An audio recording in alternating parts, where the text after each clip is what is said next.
Yep. Okay. So scheduled. Okay. Okay, we're back again. Guys, I know what caused the issue. It's because I keep slamming my desk. Something in my PC is not steady. So I'll fix that after the stream. Make sure everything's plugged in properly.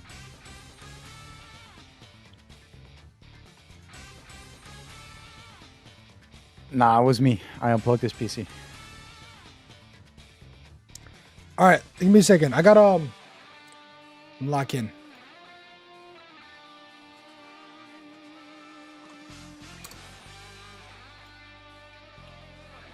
Guys, whatever I do, I should not slam the desk.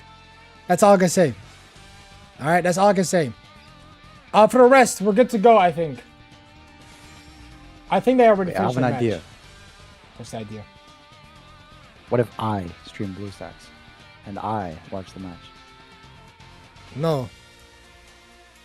Okay. It's not gonna make a difference. I should just not slam my desk like a retard.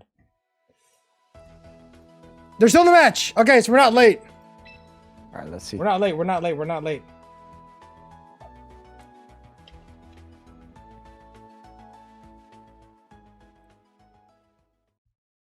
All right, let's see.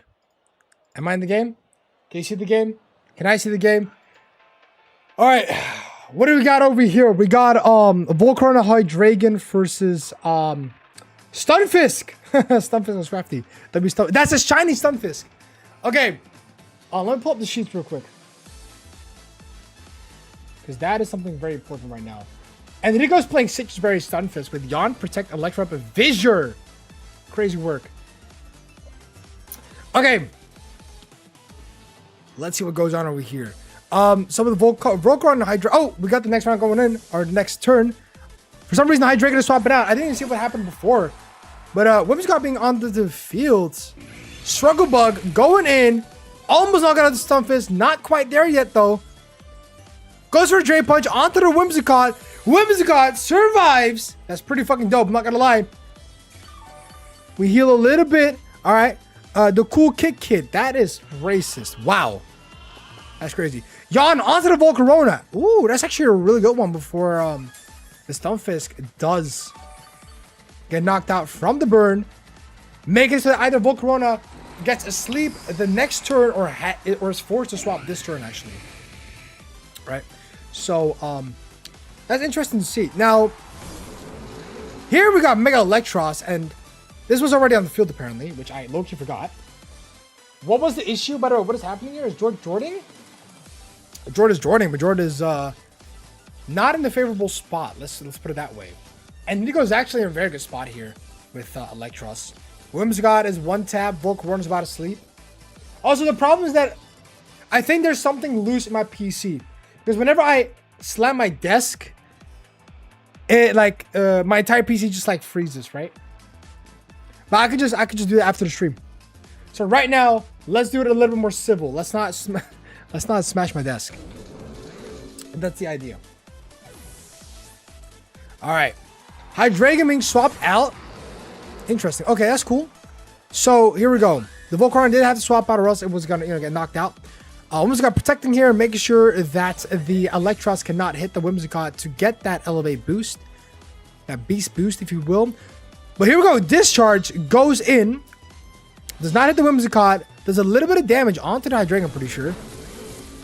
Man, the Hydreigon is not in good shape.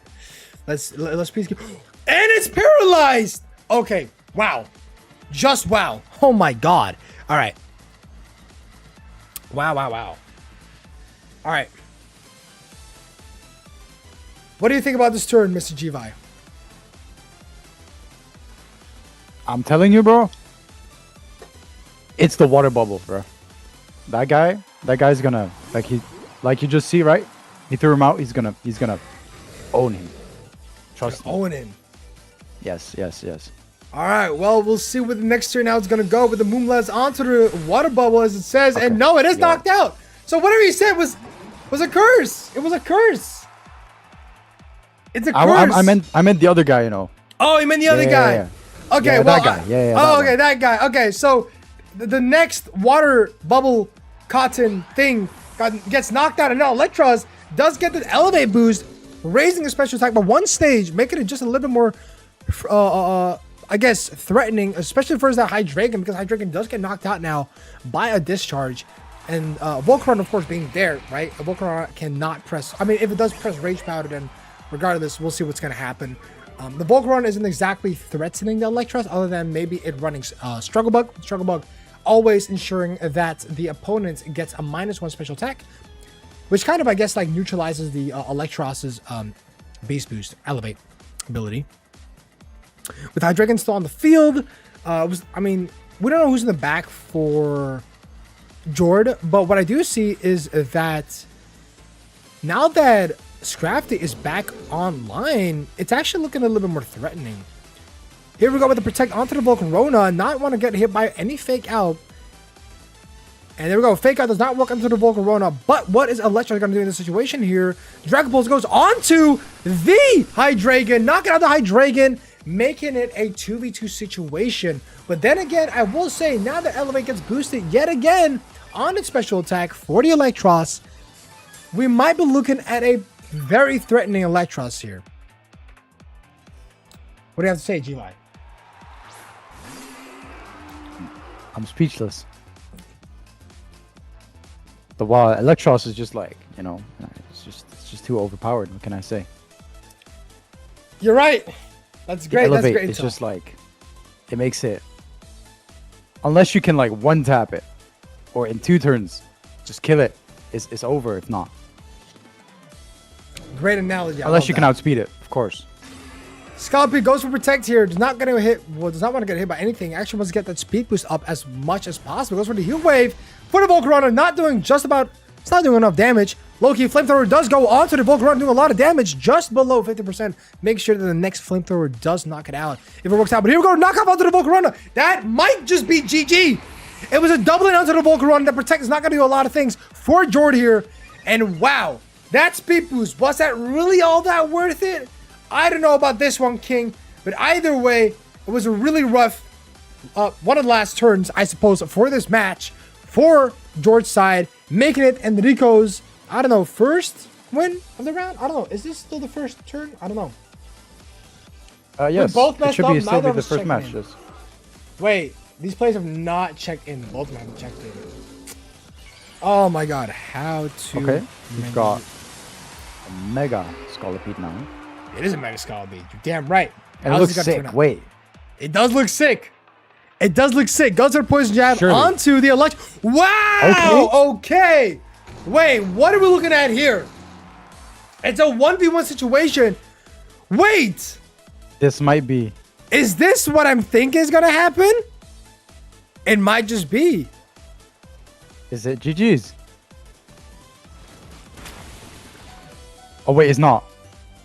They might. My blue text One more just, turn. my blue text. Nah. Oh, never mind. We're good.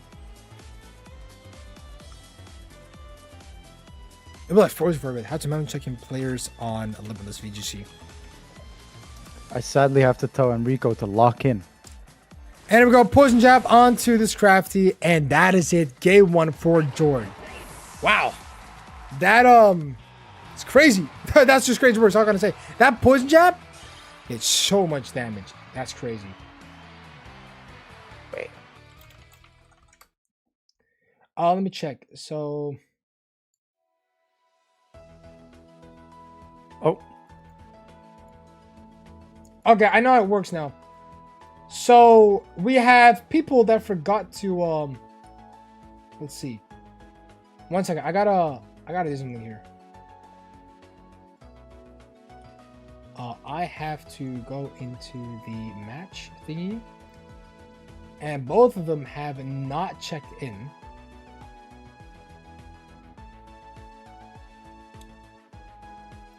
Guys, just play second game. I try to resolve.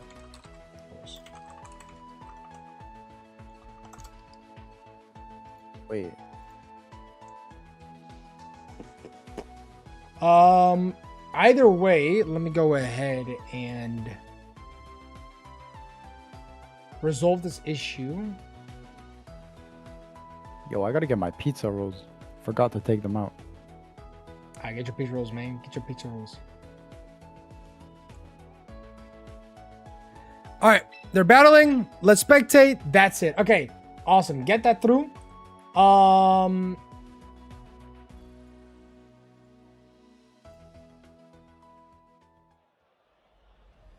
gotta try and resolve this somehow.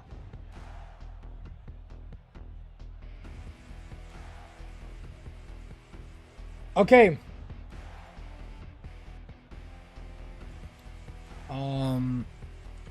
Request a judge.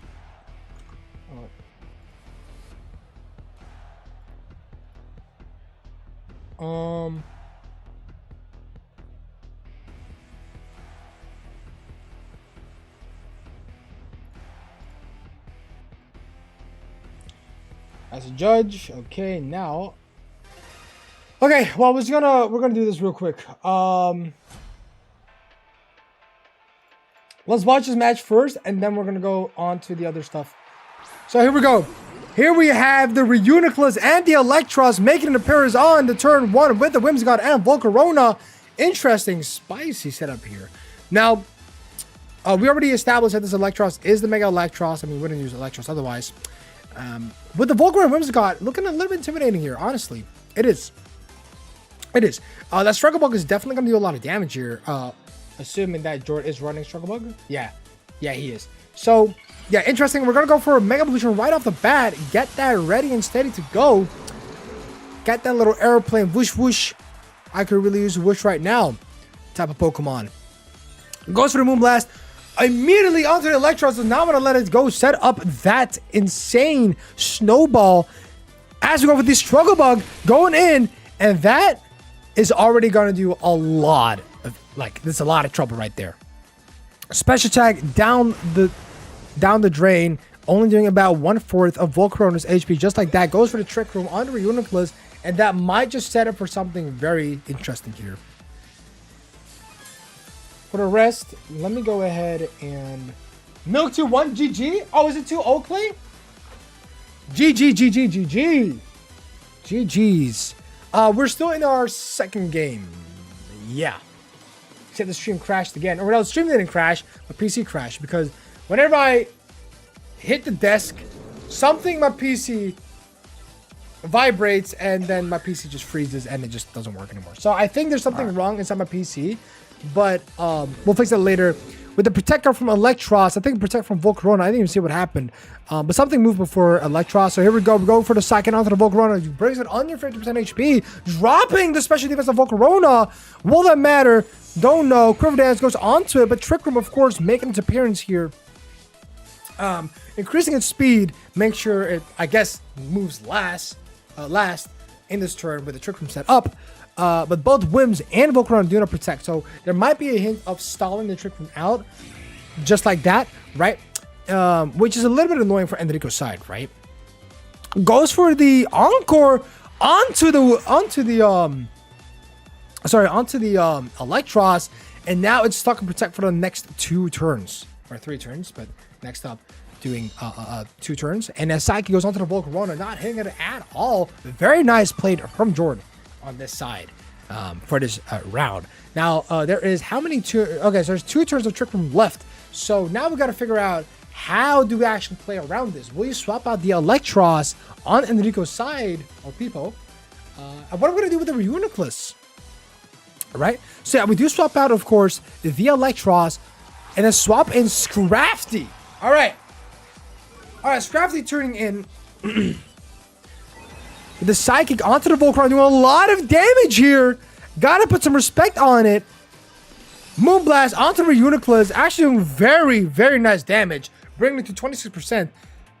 With the Struggle Bug going in, knocking out the Reuniclus. Wow. Very well played. Very well played. I understand the switch from Enrico's side. Just swapping into anyone so that Electros isn't stuck on that, Protect for the next 2 turns. We're going to get knocked out regardless otherwise. But yeah, now we do have Electros here, and we're going to see a double Protect most likely from George's end. Not 100% sure, but there's only 1 turn of Trick Room left. Reuniclus is not on the field to set up yet another Trick Room, so Jordan might go for that double Protect. And then hope for a swift win right after. As both Volcarona and Whimsicott do outspeed both Scrafty and Electros. So very difficult match for Enrico to play off of this. Very tough, honestly. Very tough. But yeah, here we go. We actually got to swap from Scrafty into Fraud. Who's Fraud? Oh, Superior's called Fraud. That's crazy. But yeah, Protect from Wims' side. Most likely also from Volcarona. There we go. To stall out that Trick Room. Now, one thing we have to keep in mind, guys, right? Struggle Bug doesn't work on Superior. Instead, it increases the special attack of Superior because of the ability Contrary, which not a lot of Pokemon get. In fact, Superior is the only Pokemon in this specific Dex tournament that gets Contrary to make use of that, you know, special attack drops it might potentially get from the Struggle Bug. So now we're in a situation where Jordan's not allowed to press Struggle Bug, or else actually going to benefit the Superior here, right? How many rounds of Swiss? We have 6 Swiss rounds. Morticia, my bad. Morticia. Tilway coming from Whimsicott side, go for the Heat Wave, does a lot of damage, and wow, get that double knockout. And that's it. I think that might be that's game 2. Yep, that's the Quiver Dance right there. That Quiver Dance, wow. Yeah, Volcarona is really strong in this format. And then we get the forfeit coming from Enrico's side. Enrico's like, you know what, I cannot beat you in your Quiver Dance, Volcarona. That's it, you win, pal. And that's GG, well played, 2-0 for Jord. Well played to both participants. I saw both plays, but damn, that's that's fun. Oh my god, different mods? Yeah, we're doing a Unova Dex only tournament. Filippo. So yeah, only Unova Pokemon are in this tournament. That's the entire point. Who decided it was fun to face me against ZS? I don't know, man. You tell me. Anyway, let me set something up real quick, guys. I am gonna go on to, let's see. I need to check the next match. Open match issues. There is a match issue, correct? I called it, correct? And match over. Wait, let me reset the match real quick. And then I need, let's see, Enrico. No, not Enrico won both. Jord won both, and that's it.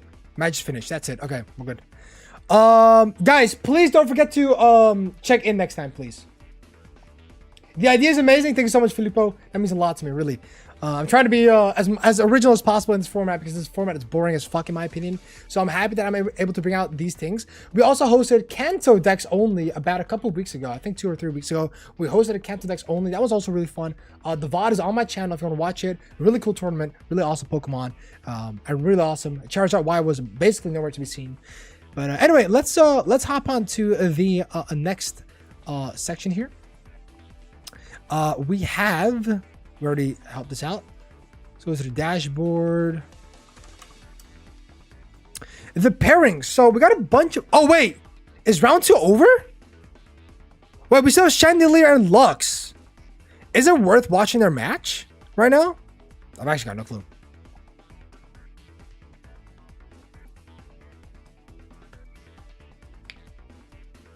Hopefully, I'm not going to find another Volcarona. I literally got nothing for it. Hey, that's the beauty of this tournament. A lot of things are unexpected, right? Lux was feeling sick? Oh, really? What happened? What happened?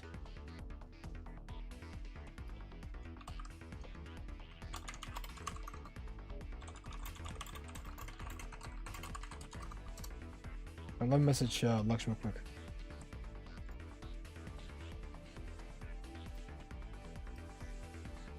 His tummy? What the fuck happened? What was happening here though? Let's see. Oh, wait. Oh, wait. The elemental monkeys are 100% iPad kids? Yeah. Sir, how many rounds of Swiss? Oh, we got 6 rounds of Swiss. Morticia. Sorry guys, I need to make sure that I actually put that in the tournament description. I forgot to do that. Sorry guys. First time hosting a tournament Limitless, so I gotta get used to it. Any feedback, I appreciate. If you guys can go to the Discord server, you don't have to join the Discord. If you don't want to join the Discord, you don't have to. If you got any feedback for the tournament, please go inside the Discord and put it in the Pokemon 20 chat. Oh, wait, what? I didn't drop, guys. I just missed a round in chat on the live. Oh, shit. Oh, man. I feel bad now. Oh my god, we're level 6-7. No wait. But yeah, any feedback, whether you put it in the YouTube chat or on Discord, please let me know so we can do better for the next tournament we host, right? Either way, let me go ahead and we can wait for these people. In the meantime, I'm gonna go ahead and click these away. Is it resolved? I think I resolved this, right? No request. Okay. We resolved this. Jordan 1-2-0. So yeah, we gotta put that in there. Judge. Okay, guys. While we're waiting for Lux to be done, let's look at the metagame, right? So 11 people out of the. Let's see. So out of the 12 people who are in the tournament, 11 are using Scrafty. So basically everyone's using Scrafty. Almost everyone, not everyone, but almost everyone. With Whimsicott also being played by 9 out of the 12 players. Volcarona 8, Hydreigon 6, Electros 6, Exegil 5, Hisuian Samurai 4, Hisuian Zoroark 3, Conkeldurr 3, Chandelure 3, Reuniclus 3, Scolipede, Simipour, Vanillux, Audino. 2 people are using Vanillux, from which one is using Beartick, I'm pretty sure. From Milk Tea, which is really cool in my opinion. And yeah, whoever brought out their sun team, their little humidity team, yeah, it's not gonna work out. I'm sorry. Like, I had to drop you out. I think it was I don't know who it was, Loki.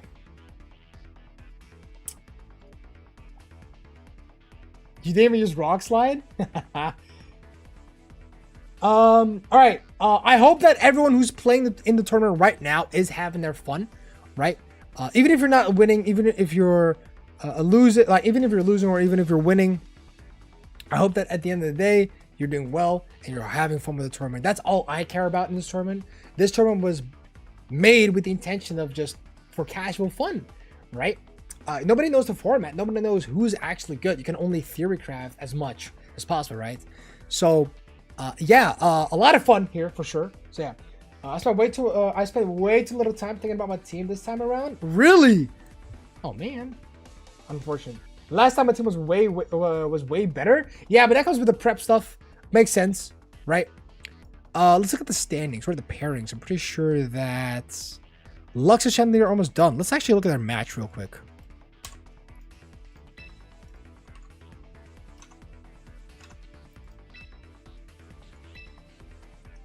Which gen is next? I'm looking into Alola. Ties. No, not Alola.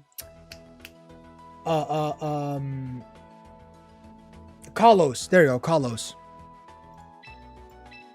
I'm looking at the Kalos next. This beginner's having fun. Let's go! That's what I want to hear, bro. That's what I want to hear. Happy to hear that, bro. I'm happy to hear that. I'm happy to hear that. Gen 6 is interesting? Yep, it is. Let me see at the pace of the game, right? Because it looks like Lux is actually having a really good time, not losing a single amount of Pokemon. But then again, with Chandler having 2 healthy Pokemon on the field right now, anything can happen. I don't know if this is the first turn of... Oh, here we go. Okay, so Protect goes through, and Simipour may have asked to Fake Out here. I'm not 100% sure. So Protect coming from Hydreigon side, not going to get hit by a Fake Out from Scrafty, which means this Simipour is not going to go for a Fake Out. Instead, what I'm going to see here, Icy Wind from Simipour. That's really cool, actually. Dropping the speed, of course, but I think that Icy Wind was primarily meant for that Whimsicott speed drop, right? Getting a speed drop onto that Whims is actually very crucial. The reason why I'm saying that is because once the speed drop on Whimsicott happens, Hydreigon actually outspeeds the Whimsicott, making it just a little bit less threatening for Hydreigon. But now that Whimsicott is protected, it is faster than the Hydreigon, and now we're looking at a little bit of an issue here, right? A little bit of an issue, which means that Lux has a very easy Moonblast target right here, unless Chandler wants to go for a double protect here. That is an option. But yeah, this Whimsicott is looking very threatening right now. That Emboar is not as threatening as it seems, though. I haven't looked at the team sheet, so I want to know, right? Very interesting to see what's going to go down here. So close coming from the Emboar side. Woo! Oh my god! That's a lot of damage. Oh my god. Yeah, I guess that's possible. Now, with the Dark Pulse onto the Whimsicott not doing enough damage to knock it out. Maybe with the crit was enough, but it wasn't. And we got a Moonblast finishing off Chandler. And wait, is that Sash? Oh. Oh. Well, either way, this Emboar... Wait, is this Emboar Scarf? Because this is not... Wait. Hydreigon outsped Whims, which means Emboar is Choice Scarf.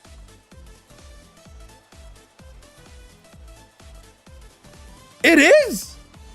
It's Scarf Emboar. Oh, Lux, you dirty son of a bitch. I love that. But I think that kind of concludes the match, no? I'm pretty certain that concludes the match. This Mega is so ass. Scarf is better. Legit. And that is GG. Well played to both participants. I wish I could have seen the full game. Sadly, I couldn't. That's GG. Well played. Wait, Chandler is from NAIC 2026? Wait, Chandler was in NAIC? We got a fucking NAIC player here? That's crazy. All right, but GG. Well played, both players. GG, well played. Everybody, we're about to go into round 3, and please, I beg of you guys, please check in on your match. I find it very important because I'm the only staff that works on the tournament, and so when I have to multitask a lot of things at the same time, it becomes a little bit annoying, especially when I'm trying to make content about the game or about this tournament. It's a little bit inconvenient. So if you guys can just remind yourself to check in, I'd be happy. And if you don't, then happens. I'll just request the judge. I'll be there a bit later. I'll make sure I will resolve the match. For the rest. Oh, Thais, that'd be great. Yeah, that'd be great. My next opponent better not have Chandelier or Emboar. I mean, you should not hope for those things, especially in public, because then it's actually going to happen, no? For the rest, GG well played to both players. Yeah. Let's move on to the next match. So, let me refresh this. We have about 6 minutes left until the Swiss is going to end. But if everybody is ready, I will start the next Swiss round. All right. If everybody is ready, I will start the next Swiss round. So right now, what we got going on with the standings? Oh, they didn't even. Okay, wait. Are we missing someone? No. Okay. All matches haven't finished. Okay. Is everybody ready? Is everybody locked in and jogged in? Are we going through? Yay or nay? Yes, we are. Of course we are. Okay. In the match, let's look at the standings. So Jord, Milk Tea, Ceres, and Svenny, all 4 undefeated as we speak, 2-0 with a very cool, interesting team, especially Milk Tea. Go for Vanillix and Beer Take. That's really cool. Slush Rush, I'm assuming. I'm gonna see this actually. Oh, that's awesome, dude. Sash, no protect, full offense. Bright Powder Hydreigon. Yo, this is awesome. Yo, okay. Anyway, everybody, lock in. The Audino is a real threat. Really, that's interesting. That is pretty interesting. I want to see this. Drain and Kiss Healer. Oh, oopsie. Okay, everybody, lock in. We're gonna start. We're gonna start. Okay, 3, 2, 1. And the pairings are now live. Everybody, check your matches. Check your matches. All right, so when it comes to pairings, guys, let's lock the fuck in, right? Let's lock the fuck in here. We got Jord versus Ceres, Milk Tea versus Svenny, Jelly versus Enrico, Goldblatt versus Lux, Clay versus Chandelier, and Thais versus Titano. All right, so which match should we look at, guys? Which match should we look at? Which match are we going to watch? Does anybody have a specific vote as to who we should go and spectate? I think it would be better to have only 4 Swiss since we only have limited players, or am I crazy? I would, yeah, that would be the case. The problem is right now, however, is that I'm gonna go for the top 4. Morticia. Is that how I say no? Morticia. Is that how I say no? I'm sorry. We're trying to aim for a top 4 cut. And because it's like a for fun tournament, I kind of want everyone to play as much as possible. So 6 Swiss rounds, but a top 4. That was my idea. But let's say that more people are voting for less Swiss rounds and more of a top cut, like a top cut. Then I'll do that instead later, like next time. Yeah, we could probably do something like that, maybe. Yeah. Thank you for bringing that up, Morticia. Thank you. Anyway, I haven't seen Milk Tea play yet, so I kind of want to watch Milk Tea and Svenny. Both are like very good players, so I kind of want to see how it goes.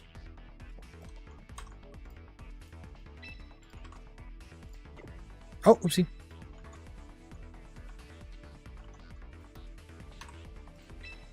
Let's see. I'm just very interested and intrigued to see how this is gonna go, right? What's up? Oh, I just mute myself on Discord. I didn't.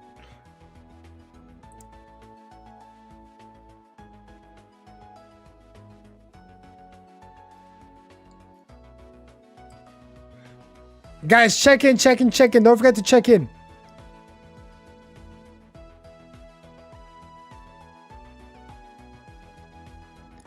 Yeah, where's Sven, man?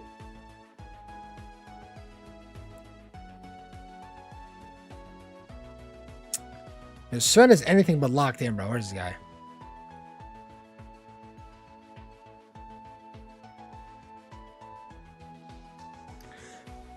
If Sven is not tuning in on time, we'll probably watch a different match. Kind of depends on Mr. Sven, though. In the meantime, let's go ahead and look into something else real king, right? Let's look at some of the other pairings that we got going on. Copra the Lux King, both from from the community and all that stuff. Probably watch that after Milk Tea and Svenny. Bro, where is Sven, dude?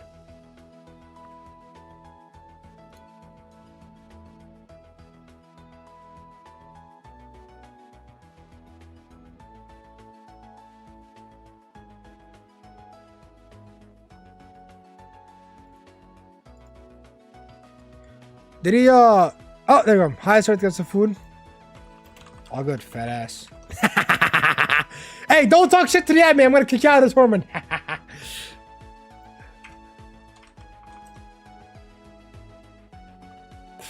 Alright. Bro, I have so much power as an admin. Oh my god, I feel like a Discord mod. Just like, I have so much power.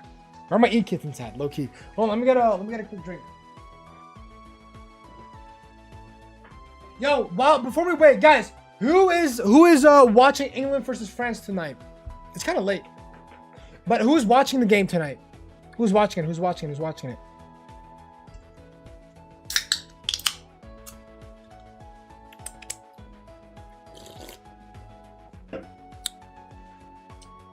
Yeah, bro, it's gonna be fire because even though they're only fighting for the 3rd place, France versus England is gonna be a very interesting match, bro. Like, I already know. So I'm up against the NAIC. Don't stress, Clay. Don't stress. Take a deep breather. You got it. All right. You got it. Good luck. Have fun. Especially the fun part. Have fun. Anyway, both these players are playing right now, so let me go ahead and spectate. Now Sven and both Milk Tea have a very interesting team, of course. So here we go. We have Extra Drills, Crafty, Whimsicott, Volcarona, Hisuian Samurai, and Hisuian Zoroark on Sven's side. And for Mr. Milk Tea, we got Vanillux, Beartick, Volcarona, Hydreigon, Onino, and Scrafty. Now, the thing about this is that what's really cool is that from one of the original teams coming from this format, Vanillux and Beartick, with the Slush Rush and the Snow Running combination, we could be seeing some really cool stuff here, right? In all honesty. Now, this Audino is also a threat because it becomes a Fairy type once it Mega Evolves. It can actually threaten stuff like Scrafty and Hisuian Samurott right off the bat, right? Now, of course, you got the Extra Drill coming from Sven's side, who could deal some potentially good damage, right? I don't know what this Extra Drill is running, actually. This Extra Drill could be running, by any chance, What is this? Is it running Rock Slide? It is running Rock Slide. So we'll see. I think Estrogen will be played in this matchup, but we're going to see how this goes, right? Very interesting to see what's going to happen. So here we go with the infamous Vanillix and Beartic combination coming from Milk Tea side with the Volcarona and Scrafty on Sven's side. Let's see how this goes. Good luck to both players. Now, with this Intimidate going off right off the bat, Beartic is already in a kind of a disadvantage here, right? Seeing how the Intimidate does drop the attack of Beartic. But of course, this Vanillix is also kind of annoying, I would say, right? Not as much, maybe. This Volcarona is in a great position, actually, to do some really cool stuff here, like, excuse me, with the Heat Wave that it does have. Sven is running Heat Wave, so that's already a really good point here to do. But yeah, of course, Beartic is going to have to swap out, sadly, making Milk Tea lose a little bit of momentum. It goes for the Volcarona himself, or themselves, I'm very sorry. Misgendering 2026, let's not do that. Scrafty will Mega Wolfire, get another Intimidate off, which is not going to happen or not be as effective, but we're going to probably see a fake out coming from Sven's side. This Intimidate doesn't matter as much, right? So we are going to see a fake out onto the Vanillix, possibly predicting the Beartic was going to swap it anyway. Goes for the Heat Wave from Sven's side onto Milk Tea, doing a lot of damage. Vanillix being 17%. And wow, this Vanillix did not do a lot of things, and it was also flinched. So it's a lot of damage. Milk Tea's Volcarona at 6-7%. 6-7, my fault. So yeah, it wasn't a lot of damage, but it is 1/3 of their HP. Now, how is it going to go off? I don't know, but you can already tell the Sven is in a advantage of tempo here on the second round. So let's see how this goes. Is GI still muted? I don't even know. Probably. But I think he said was eating, so that's why. So Heat Wave coming from Milk Tea's side, doing not as much, but does finish off. Okay, so Sven's Heat Wave, is finishing off the Vanillux, still doing 1/3 to Milk Tea's Volcarona itself, but this Volcarona is eating that Citrus Berry. Nom, nom, nom. Get it to 60%. Knockout going onto the Volcarona, and no, it will not knock out, and the Flame Body onto Scrafty. Crazy word. If that's Citrus Berry, if Citrus Berry was seen as an item that recovers again, Knockoff would have actually KO the Volcarona here, but because it's a consumable item, it did Knockoff did not knock out Volcarona. Now, with Audino being seen in the play here, Audino is actually low-key threatening the Scrafty here. Audino is the only Mega Evolution from Milk Tea's side in this current game. So we're probably going to see a Mega Audino. This Scrafty will see some issue. All right, one Dazzling Gleam, actually, and the Scrafty out of the field, right? So will we see Volcarona press Rage Powder, or does this Audino have Dazzling Gleam?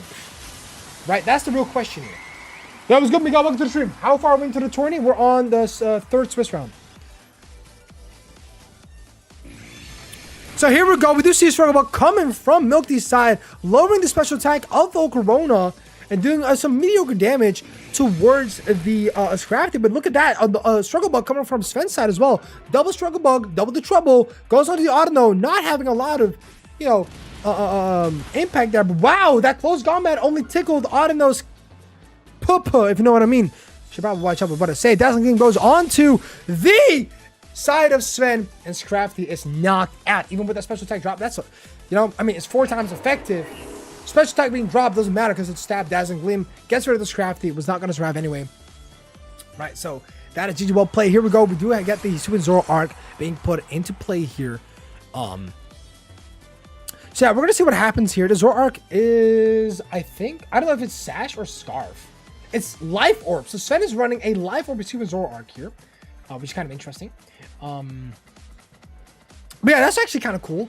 Right, Life Orb, the Zoro arc already outspeeds both the Volcarona and the Audino, I'm pretty sure.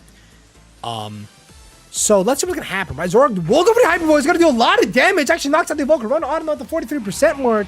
What are we gonna see from the Volcarona of Sven's part here? Will we see another struggle ball come through? Yes, we will. Lower that special attack even just a little bit more. And I'm pretty sure Snow Warning or the Snow should be off now. After this turn, goes for the Dazzling Gleam yet again, not doing a lot of damage. With that 2 special attack debuffs, we're not going to see a lot of damage come through from Dazzling Gleam, especially because spread moves are already lowered in damage. So we're going to see Beartic here as the last on the field.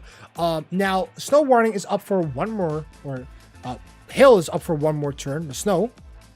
So we can possibly see a double protect coming from Sven's side here to stall out that last snow turn so that Beertig doesn't get that Slush Rush activated anymore, right? So yeah, we are going to see a double protect from Sven's side here. Very beautifully played. Very beautifully played. There you go, double protect. And I think that might be onto, I'm not going to jinx things, but it might already be GG. It might be GG. I'm not 100% sure, but it could be, right? Yeah, exactly. So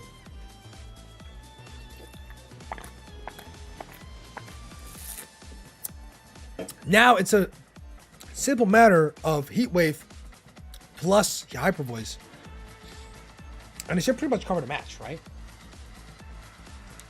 Technically, you could even go for a Struggle Bug so that Heat Wave doesn't miss, right? Oh!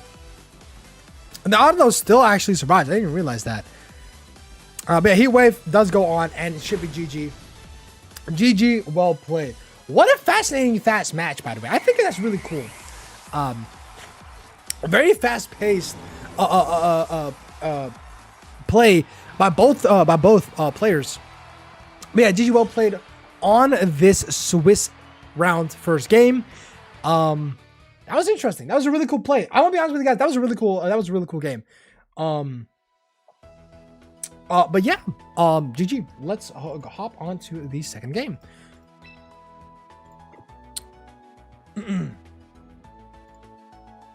Kind of wish I joined now. This format looks fun. Bro, every restricted format or every themed format is a lot of fun because you get to experience things that are not regular, right? It's all irregular, in fact. You see a lot of Pokemons that you don't expect because you don't see them on ladder. They're not played as much because they got overpowered by a lot of other Pokemon from the newer generations, right? But anyhow, let's jump into the second game. We already know what they're running.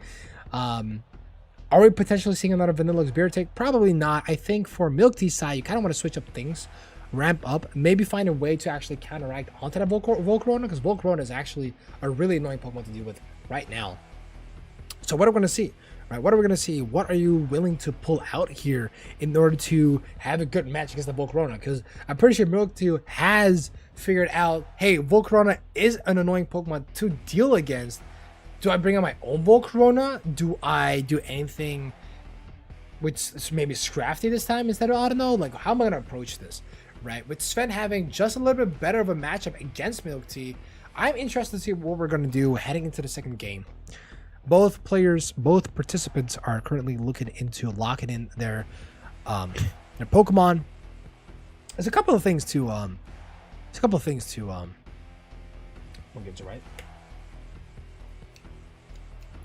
And Nico got his first Visor in play. That's crazy, dude. That's crazy.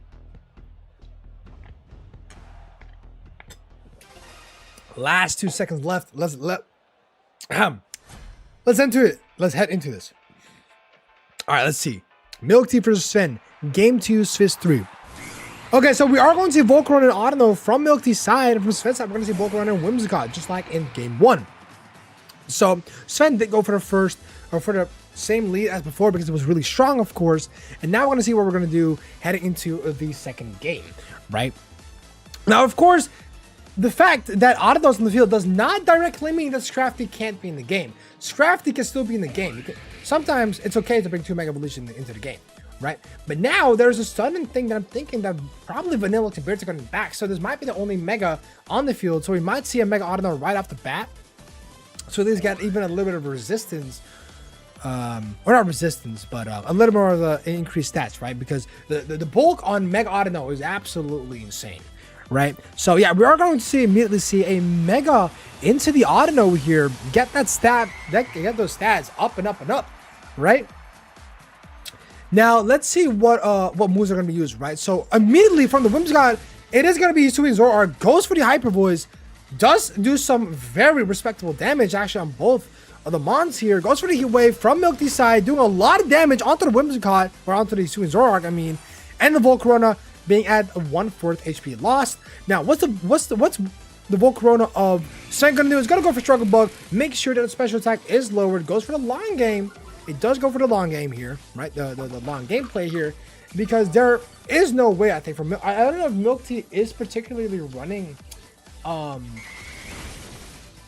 Quiver Dance. But wow, okay, so we are gonna see a Hyper Voice.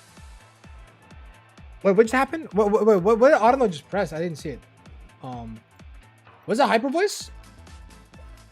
Okay, Auto was using Hyper Voice. Okay. But obviously it doesn't affect the Zoroark, and a little bit of more chip damage onto the Volcarona, bring it to 59%. But that doesn't mean that the next time they're going to do another double in onto the Volcarona, it's going to be a knockout unless it's a crit, right? So we're going to see how things are going to go here, obviously. So here we're going to go, Zoroark is going to go for Protect here, does not going to hit by anything else right now. I'm going to see a Heat Wave from Milk Tea. Will it hit the Volcarona? It will hit the Volcarona. Does respectable damage. A little bit of tickle the balls action here. Goes back to 66% because of the Citrus Berry. Goes for its own Heat Wave, doing very respectable damage. Also onto the side of Milk Tea. And now we're at 50% Volcarona and the 22% on Zoroark. Now, I can understand why I would go for that Protect. Though maybe it would have been a better play if you just went for double into Hyper Voice. But yeah, here we go. Hyper Voice does do a double knockout onto both of these Pokemons. That's crazy. That Life Orb between Zoroark is absolutely phenomenal. It does so much work. It does actually do a lot of work here. It was. Wow. Now, what are we going to see here? Is this a potential? This is Vanillix Beartic or Vanillix Hydreigon, right? Okay.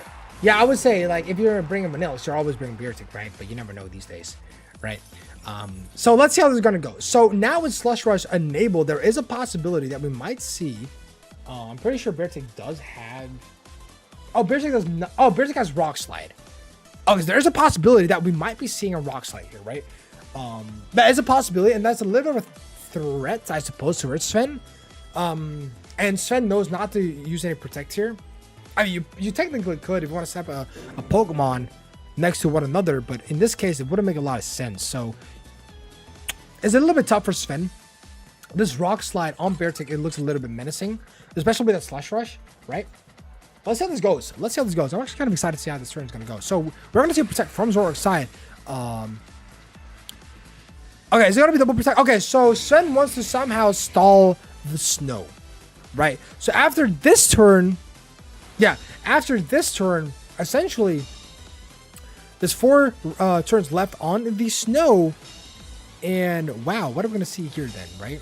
I mean, so now Milk Tea essentially just presses most likely Rock Slide plus Blizzard again. I mean, there's no reason not to, right? Right, so Volcarona is going to swap out into the Excadrill, actually. Okay, that's cool. I mean, it makes a lot of sense, right? It does make a lot of sense. It's 4 times resistant to Rock, if I'm correct. Yeah, so Zoroark is knocked out of here. All right, and will we see a Blizzard coming from Mr. Milk Tea? Mrs. Milk Tea. My fault. So Blizzard gonna hit. Will it freeze is the question. Wait, that didn't even matter. That was just an instant knockout. And that is very scary. That is the power of Slush Rush Beartic with the Snow Warning Vanillix. Right, double AoE.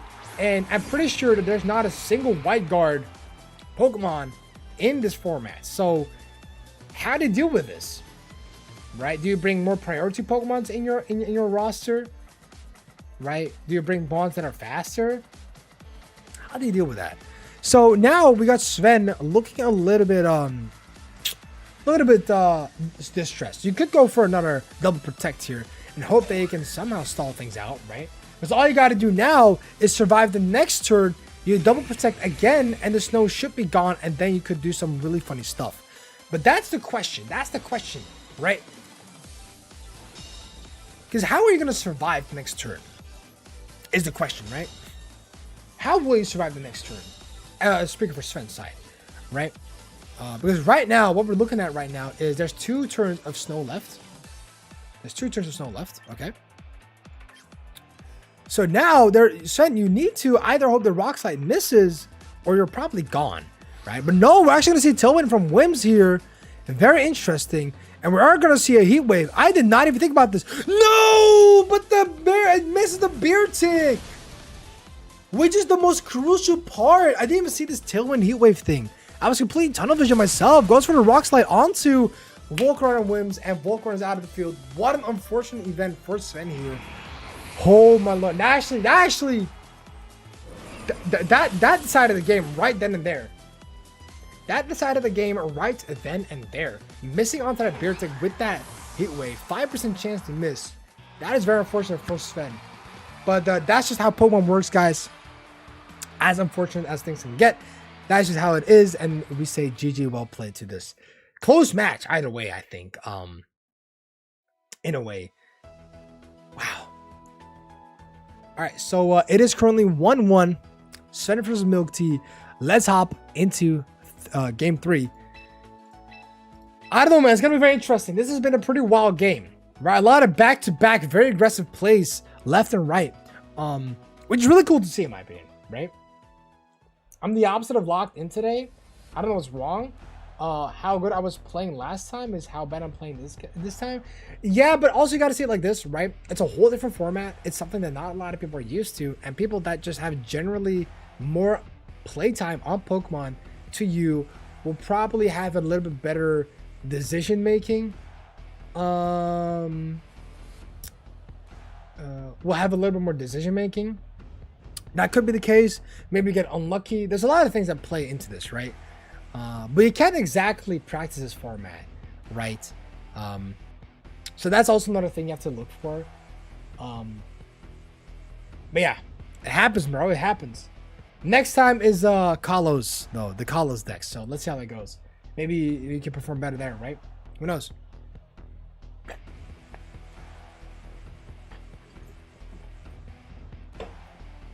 All right, let's see what they're going to bring out.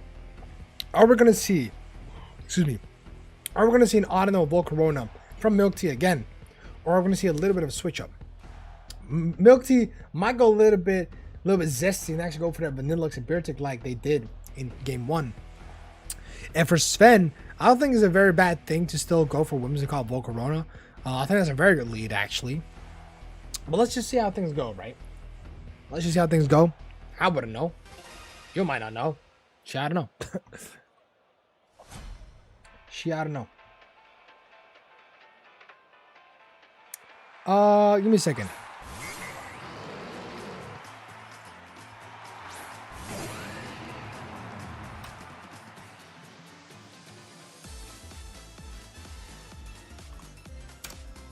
I gotta edit some things on a couple of servers. But let's see. We have the Whimsicott Samurott actually instead of the Volcarona from Sven's side, and the Audino Hydreigon from. Oh wait, no. Audino Hydreigon from Milk Tea's side. That's interesting to see. Oh, very cool actually, in my opinion. Let me see. Both have switched up drastically from their first and their second game, so I'm kind of interested to see what's gonna happen next, right?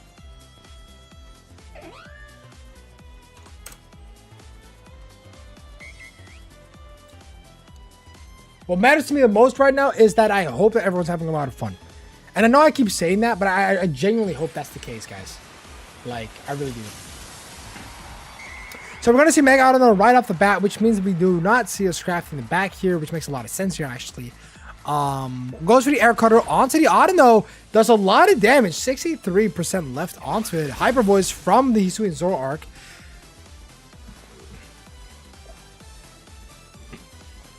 Let's see, Heat Wave coming from the Hydreigon side, doing quite a lot of damage actually, breaking the illusion from the Hisui and Zoroark. Not doing a lot of damage onto the Samurott, but we might see a Moonblast coming from Mr. Milk Tea himself.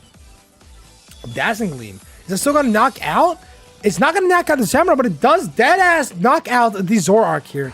So wow, that Zoroark is already gone. It did do its job, I suppose, with that strong Hyper Voice from the start. But yeah, now we're going to see a Whimsicott coming from Sven's side instead. And now, we might be looking into a little bit of a shaboing boing here, right? Whimsicott does threaten the Hydreigon here. It is faster than Hydreigon. So what are we going to see here, right? Are you gonna read the Protect on Hydreigon and then go for a Tailwind instead? And then use Aqua Cutter onto the Audino? Or are you still going to go for a Moonblast onto the Hydreigon? And because you already outspeed Audino, you're like, why not just use another Aqua Cutter, right? Things you can consider into this matchup like this. One thing you gotta understand is Milk Tea is legit one step behind. But yeah, it's not a Tailwind. It's gonna be an Aqua Cutter from from Sven. Going to the Autumn. Autumn knocked out. Go for the Moonblast onto the Hydreigon. And that is a double knockout. Whew. That's tough. That's tough. Milk Tea essentially put in one step front. And then immediately gets put one step back with that double knockout pressuring. So that's GG. All right, now we're going to see yet again the Vanillux and the Beartic combination going on here. That's cool to see. It's really cool to see. I'm going to go ahead and enable my thing.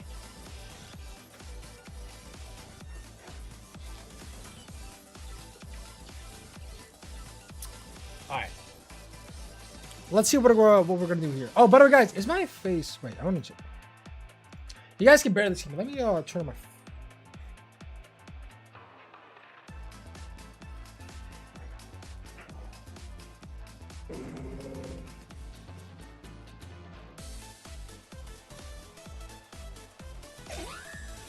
All right. Maybe you guys can see me now. Maybe you guys can actually see me this time. I don't know what happened this round, by the way. Because I had to set up the whole, like, lightning stuff, whatever. By the way, guys, if you guys do enjoy the tournaments, if you guys like the commentary, you guys like me, please, very simple. It takes one click.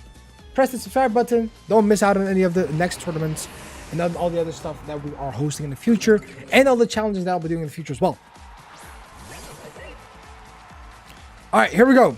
So, Scrafty gets put in on the field for on Sven's side. This is how it's going to go.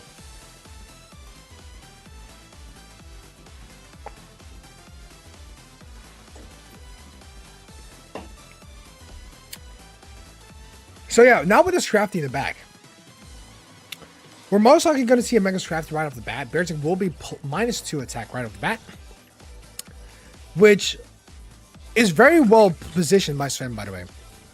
Very well positioned by Sven. Scrafty is definitely like a great counter to Beartic here. So what are we going to see? Are we going to see a potential, I don't know, ISO crash onto the Whimsicott here? And then hopefully, I don't know, something else happens here? Like, what are we doing here? What is Mr. or Mrs. Milk Tea thinking here? Let's see, Mega Scrafty obviously goes through -2 attack onto the Beartic here. Gonna go with the fake out onto the Vanillux here. And we might see... Okay, so we're gonna see Tailwind here. Very well played by Sven. This makes it so that Scrafty does potentially outspeed the Beartic. But wow, that close guard that does really go onto that Scrafty. That's crazy. Not enough damage, but then the question remains, right? What are you gonna do with Beartic here? Right? Does Sven actually go for Beartic here? Or are you gonna double into the Vanillux slot here, right? That's the question. Then again, I'm pretty sure Close Combat does already one-shot the Vanillux here from Scrafty's side. But I don't even know what Sven is playing. Is he even running Close Combat is the question, right? Okay, no, so... okay, no. Okay, he is running Close Combat onto the Scrafty here. So that is still something.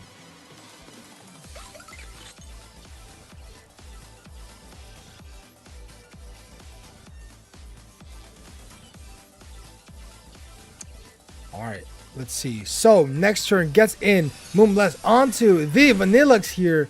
It's going to do a lot of damage. And we're probably going to see a Close Combat here. Actually, still coming from... Oh, but it's not a crit from Milk Tea's side. So that is probably game. Yep, that's game. That's game. GG, well played. Sven going over with an undefeated record of 3-0. Whew. Wow, that's crazy. That is crazy. As GG. Well played to both players, though. I've really enjoyed watching this game. Yep, there you go. Encore. Makes a lot of sense, honestly. I mean, why not? Yep, there you go.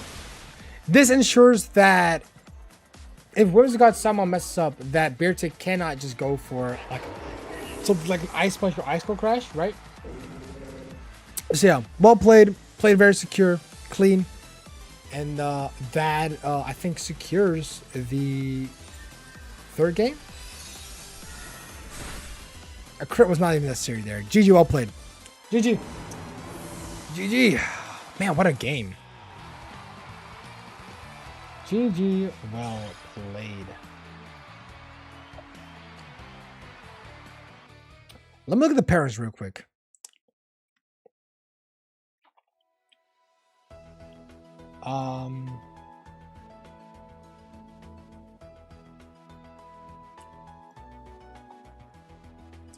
Let me do this. Okay, so the way I'm looking at it right now, GG, well played. So what I'm looking at here, right? Let's look at the pairings real quick, okay? Let's look at the pairings real quick. So we're looking at Jord and Ceres. Ceres 1. Ceres. I'm sorry, I don't know how to say your name. Call it Ceres. Won the round versus Jord. Going with an undefeated clean 3-0 record here. As well as Sven just beating Milk Tea as we just watched. 3-0 for Sven, undefeated record again. And we're going to wait for Jelly versus Enrico. It's 1-1. Wow, that Stunfisk is making it work. Lux versus Coke-Plat. Lux won. Clay versus Chandelier, they're still play. And then Titano versus Tice. Titano won. Okay, so we still have to wait for 2 other matches. Oh, never mind. Enrico lost. Okay, so Jelly going over to the 2-1. We're waiting for Clay and Chandelier to finish their match here. That's interesting. Yeah, Beardsick is scary, huh? Beardsick is scary. I would agree.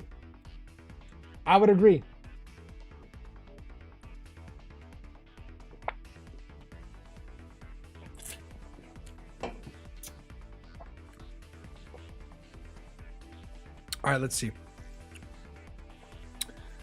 While we're doing this, let's go back to the Limitless VGC thing. Let's look at the standings. Or actually, sorry. Yeah, the standings. So, it's not updated because not everyone has finished their match yet. We already looked at the metagame. Nobody's streaming the game, apparently. Well, I know Lux is streaming. Let's actually see if, guys. Let's see if Lux is streaming. Oh, not anymore. Lux did say that his stomach hurts. So it makes a lot of sense. Femi was gonna play, guys. Femi was actually gonna play in the tournament, but last second, he was going somewhere with his family, so he sadly could not make it, which is kind of sad. Happens to the best of us, I suppose. For the rest, let's look at the standings. Not done yet. Another game is finished. Chandelier winning against Clay, and now we gotta wait for. Oh wait, every game is finished. Yeah, every game is finished. Yeah. Okay, so then that's that, right? That is that. That's pretty cool. That is pretty cool. Let's go here, here. Dashboard, and we can end the round. Let's look at the standings. So right now, 2 undefeated guys, Sveni and Ceres. Yeah. Bro, Audino is a fucking beast. Hey, a lot of things are unexpected in this format, and I'm really happy to see those things happen. You feel me? But let's continue on, right? Sveni and Ceres on 3-0 undefeated as we speak, with Jord, Milk Tea, Lux, and Jelly making it into the 2-1. Enrico, Chandelier, Coke-Plat, Clay, and Titano on 1-2, and Tice yet to get his first win. I believe in Tice. All right? I swear I believe in Tice. This guy got it. I know he got it. Excuse me. All right, anyway, let's lock in with the next round. 3, 2, 1. Boom. Oh, boom. And the new pairings are alive. Everybody lock in. Get through. We're going to look at the pairings. So, Sveni versus Ceres. Not surprised. Milk Tea versus Jelly. Jord versus Lux King. Guys, I kind of want to see Jord versus Lux King. Clay versus Enrico. Coke-Plat versus Titano. And Chandelier versus Tice.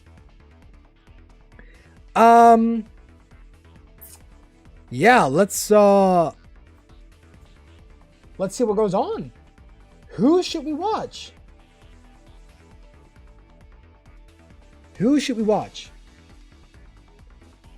The Battle of the Eels? Svenny and Ceres they are dominating. I have not seen a game of Ceres yet, but let's wait a little bit more because we just spectated Svenny. I want to give other people the spotlight real quick. Guys, who have we not spectated yet? Chandelier and Thijs. Both respectable players. I have not seen their play. Let's actually watch their game, right? Why not? Thijs, right? Yeah. Thijs and Chandelier. Let's go. What's up? I want to see Lux versus Jord.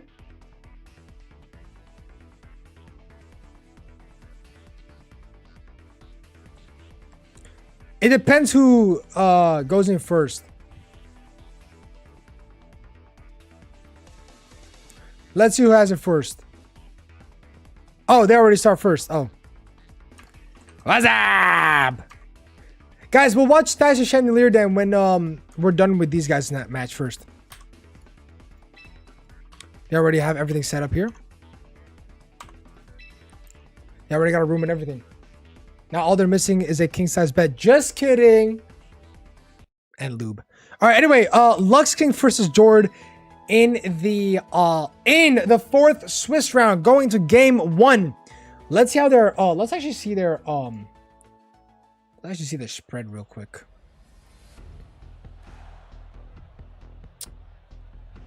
This is gonna be interesting. Jord has a High Dragon. Okay, wait.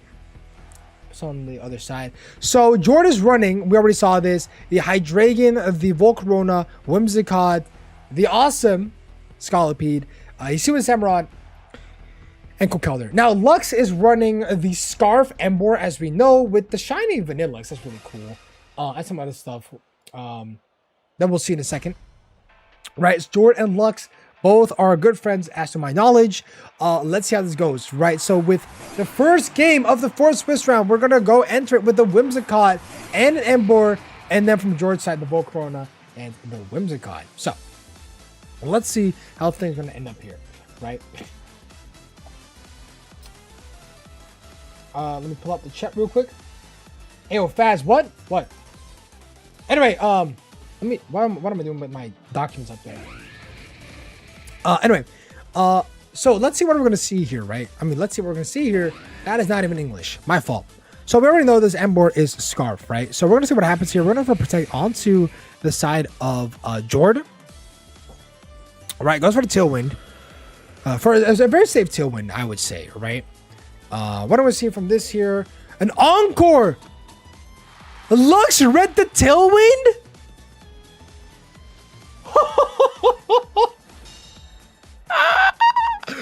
Yo, Lux, you are a different kind of beast. That is illegal. You shouldn't be doing that, dude. That is illegal. You get to, because now you get to Encore the Volcarona here. That is illegal. Oh my god. What just happened? That is crazy work. So now we get Samurott here. And now we go for Tailwind actually from Lux's side.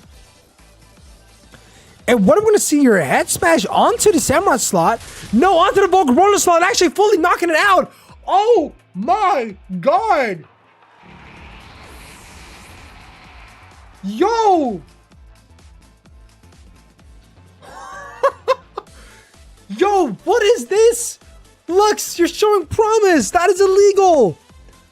And people said Embor was bad. Get out of here, man. You're looking at this? Now, we do get the return of the Whimsicott here. And it is quite possible that Jordan might actually press Encore onto Lux's Whimsicott. That is a possibility. It could also be vice versa. And it just comes down to, I guess, a speed tie. But then again, you cannot ignore the Samurott here, right? So you kind of do have to go for a Moonblast onto the Samurott. But now, with the swap from Embor into who? Into the Scrafty, we're going to reduce the attack on Hisuian Samurott and Encore probably into Lux King's Whimsicott, right? But no, actually, we're going to double swap from Lux King's side into the Hydreigon, expecting that Encore. And yes, just like that, you do swap into a very nice, it's actually very good, pretty decent swap actually. Flip turn onto Scrafty here, doing 20% damage, 1/5 of the HP. This Scrafty has other intentions here. The only problem you have right now is though, if you do double swap into 2 dark types, you are going to have a little bit of an issue with the Whimsicott, right? So let's see what we're going to see. Let's see what we're going to do here. Let's see what Luck's going to do in this position. Because even though you did a great swap to kind of prevent not getting encored and also removing the attack onto the Human Samurai, Jord completely read that, went for the flip turn, and now Whim's in a very great spot to Moonblast either the Pokemon, but here we're going to go for a Mega Scrafty here, lowering the attack of Scolipede, and most likely going for a Fake Out onto the Whimsicott here, but of course Jord will most likely go for a double Protect here, right? Just like that, so the Fake Out's not going to happen, Hydreigon's not going to do anything here either, right? So maybe it could have been a better thing to maybe like swap out the Hydreigon into something potentially different, maybe your own Ember again. No clue, right? No clue. But either way, let's see what we're gonna do here, right? Or let's see what Lux could do here with the speed boost from Scolipede and Tailwind still being up, right? Oh wait, no. Wait, no. Jord does not have Tailwind up anymore. I forgot about this.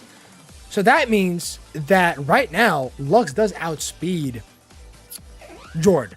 Jord could go for a Tailwind, and then Scolipede could technically do something really heinous here, but maybe not anything that could potentially one-shot, right?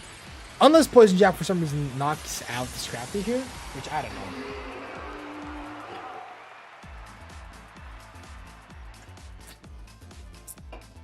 Okay, so Flamethrower goes onto the Whimsicott here. Does go for that knockout here. So, wow. I don't think that crit... I think that crit mattered. Wow. Okay. Did it matter? I actually don't know. We're going to have to run the calcs for that. But anyway, knockoff onto the Scallop here is not going to do as much damage as we thought it would, but there's no other option to this. Lisa doing a lot of damage here. So much that actually Scolipede is full HP yet again. And now the Tailwind on Lux's side has petered out, which means that right now that Scolipede is faster as well as that Samurott. Well, actually, I don't know about the... Yeah, I think Samurai is faster than Hydreigon here. Actually, no, wait. I don't think so. Never mind. I'm bugging. Right? So, let's see how the rest of this is going to turn out, right? So, sure, Jord is down to his last 2 Pokemon, but it's not necessarily the worst thing, right? Because it's not as if Lux is in the best position here either. Correct? So we're going to see what happens. Scolipede can't get crits because of its ability. Scrafty is going to swap out of here because it wants to proc another Intimidate right off the bat. So we're going to go for a Whimsicott here from Lux's side. There we go. We do take the damage on with Aqua Cutter here. 6-7 HP. Scolipede is going to go for a Leech Life here. It's not going to knock out the Whimsicott here, but the Samurai here could potentially go for... Oh my god. No, wait. Was that not a crit? Oh, it can. What am I saying? It's battle armor. It can't get crit. Or shell armor, I mean. So, wow. That actually one-shots the Scolipede. That's great. That life of my Dragon is actually definitely something, dude. Oh my lord. And I think that is going to conclude the match. Whimsicott outspeeds the Samurai, or the Student Samurai here. Oh, it doesn't. Wait, I'm sorry. Wait. Oh, wait, I'm sorry. Is this Scarf? Hey, Student Samurai? It's Scarf. Okay, it's Scarf. Okay. That's Scarf. Okay. Okay, Dragon Meter should finish off. Okay. And that makes it GG. That does make it GG for the first round. Wow. Well played to both players, by the way.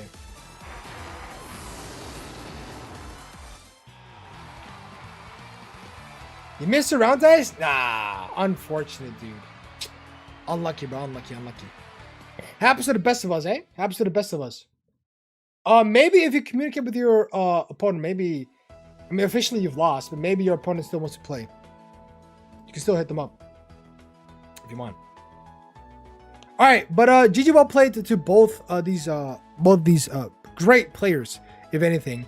Let's spectate yet the next match. Going to Swiss for game 2. See how things go on.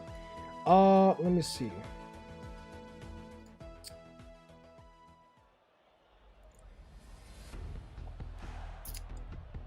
Let me set this up. Fast, read what I said above. What did you read? I'm sorry. Or what did you say? I don't run speed invest whims, so I can underspeed and encore other whims rather than risking seat. Wow!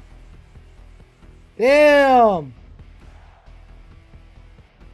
Yo, Lux, like, you might have, like, the biggest 5 head out of anyone here at this point. That's great calc. That's great calc.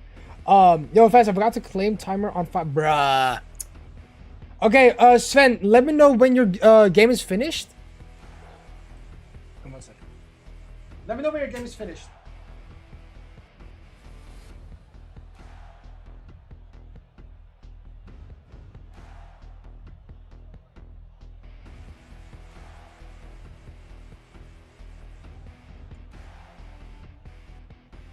All right, right. Fuck's sake.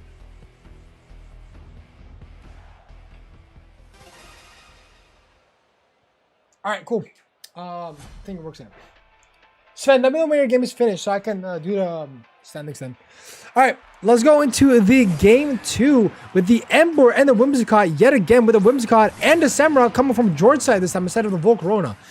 Okay, so we got a little bit of a change from Jord, replacing the Volcarona with the Human Samurai, and Lux actually going for the same exact lead as we did last time. Because why change it when it works, right? But yeah, that Ember is an issue. And Jord is like, you know what? I really want to get rid of that Ember. So, yeah. Let's see how things go. But now, Jord is aware that Whimsicott underspeeds. Or, yeah, that Lux's Whimsicott underspeeds Jord's Whimsicott, right? So, yeah, we're going to swap the Ember into the Scrafty here. Get rid of that attack as much as possible onto the Suing Samurai. Because it's just annoying to have around, right? So, okay, Encore. Ooh! Encore. He tried to Encore. Didn't work. As expected. Unfortunate flip turn goes onto the Swing Samurai here. And we're going to swap into Scolipede. And right off the bat, we get to go for that speed boost because it's still in the same turn, right? So go for the Moonblast onto the Whimsicott of Lux, bringing it to 38%. Which is more than half, and the next Moonblast might just actually knock it out, right? Now, there is a big possibility that we might actually see a Tailwind from Jord and then a push jab onto, Whimsicott. That is a possibility, but we didn't get a speed boost, did we? He didn't. Okay, that's interesting. So it doesn't work when you use flip turn. Okay, that's good to know. So, let's see what we're going to do next, right? What is Scrafty going to do? Is Scrafty going to go for a fake out? Or are we going to double protect? Obviously, protect from Scolipede wouldn't make the most sense to get that speed boost up and running. But I don't think it's necessary. I think Scolipede is in a great position. Oh, okay, so we're going to Mega Wolf right off the bat, so we're not going to get a speed boost here. You didn't exactly... Okay, so we're going for a fake out onto the Whimsicott here. Actually, a lot of damage. About 1/5 of his HP. Tailwind coming from Lux's side here. And that's about it. But are we going to see a poison jab coming from the Scolipede here? Yes, we are. Onto the Whimsicott. And there he goes. The Whimsicott of Lux King is out of the way here. So, all right. That is a great turn 2, actually, for Jord here. Though Lux did set up the Tailwind before going out, which is also another thing that is really good to know. And Lux does have Ember in the back, but it's going to sound Hydreigon. So now Jord has full information about the entire team that Lux has brought out already. But we still don't know the last Pokemon of Jord, right? So, here we go. With Hydreigon on the field right now, what can Hydreigon contribute right now with the Tailwind boosted up anyway? Jord could technically go for his own Tailwind here. But if he does, then Whimsicott will get knocked out by the Flamethrower. So what are we going to do here? What might we see here is the real question. Are we going to see a Moonblast onto the Hydreigon slot here? Is that a possibility? Is that something that we can see coming? Scrafty with a Protect here. Interesting. Scolipede with a Protect. Okay. Wait, it's very interesting to see what's going to happen here.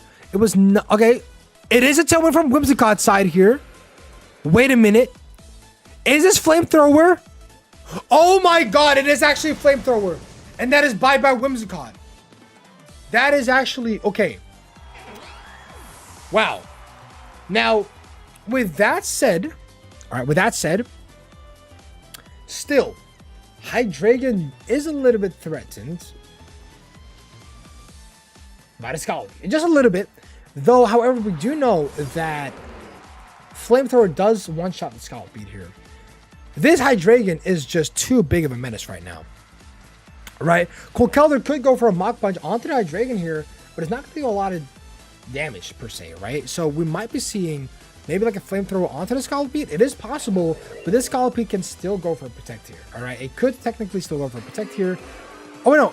But yeah, but that would be a double Protect. Why would you do that, right? You wouldn't do that. You would not do that, right? So we go, Protect from the Hydreigon here. Does not get hit by anything that Conkeldurr throws at it. And instead, with a Scolipede, going with a Rock Tomb onto the... Ooh, with a Rock Tomb onto the Hydreigon here. Does Protect and knock off onto the Conkeldurr. Conkeldurr making sure... Or at least Scrafty making sure that the life of Conkeldurr is gone here. I'm going with the Drain Punch onto the Scrafty here. Actually completely knocking it out. Would that crit? Did that crit matter? I don't think so, actually. I wouldn't know. This is most likely Iron Fist Conkeldurr from Jordan. This is Iron Fist Life Orb Conkeldurr. Yeah. So yeah, that Drain Punch was definitely going to knock out, right? But now we have Emboar on the side of Lux here. Lux having one more turn of Tailwind there, so there is a possibility Jordan might go for a double Protect here to stall that out. Emboar can't Protect, so it just means that Emboar has to attack here regardless, right? But what is Emboar going to lock in with its Choice Scarf? Is it yet again going to go for a Head Smash? Or I want to see something else? One way to find out, right? One way to find out. All right, so Protect goes onto the Scolipede here, and also the Conkeldurr, I'm pretty sure, just to get rid of that. Oh, it didn't actually. So with the Flare Blades going onto the Scolipede doesn't work out. With the Draco Meter going into the Conkeldurr, will that knock out? Yay or nay? And it will knock out a Conkeldurr. Wow, that is insane.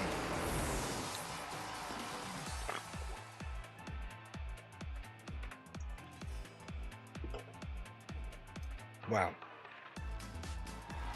So here we got Hisui Samurott as the last man standing for Jord in the back. We put onto the field. Now, the thing is, Scrafty is not there anymore. So, Scrafty can't remove the, or lower the attack of both the Scolipede and Hisui Samurott. And now there's also another turn of Tailwind left. Now, obviously, at least in my eyes, you would just full focus the Aqua Cutter onto the Emboar. The Emboar gets knocked out of here. And I'm not going to say it's game, but it's very, very, very difficult to come back from this, especially after you've used your Draco Meteor. So yeah, with your special attack being dropped by 2 stages, I don't see a way you can win this unless you crit with your Draco Meteor, right? And you'd have to crit twice, by the way. And for that to happen is very unlikely. But we'll see. Anything is happening. Anything is possible in Pokemon. I've said this. Everything is possible in Pokemon. Right, here we go with the Aqua Cutter onto the Hydreigon here. Flamethrower going through. Just not enough. It's just not enough. GG, well played. GG, well played. And it is going to be 1-1. It's going to be 1-1 for both Jordan and Lux. A bunch of intense matches. There's a lot of intense matches here. Wow. Wow. Crazy work, man. Crazy work. A lot of crazy matches being pulled out here, guys. A lot of crazy matches. Yeah, the cameras were the lights doing good.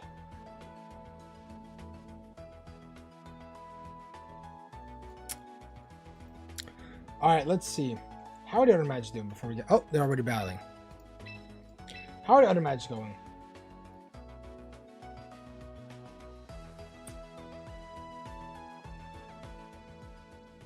Yo, Sven, are you there? Oh wait, no, Sven forgot to. Okay, I gotta. Oh, yeah, I forgot. Sven forgot to check in.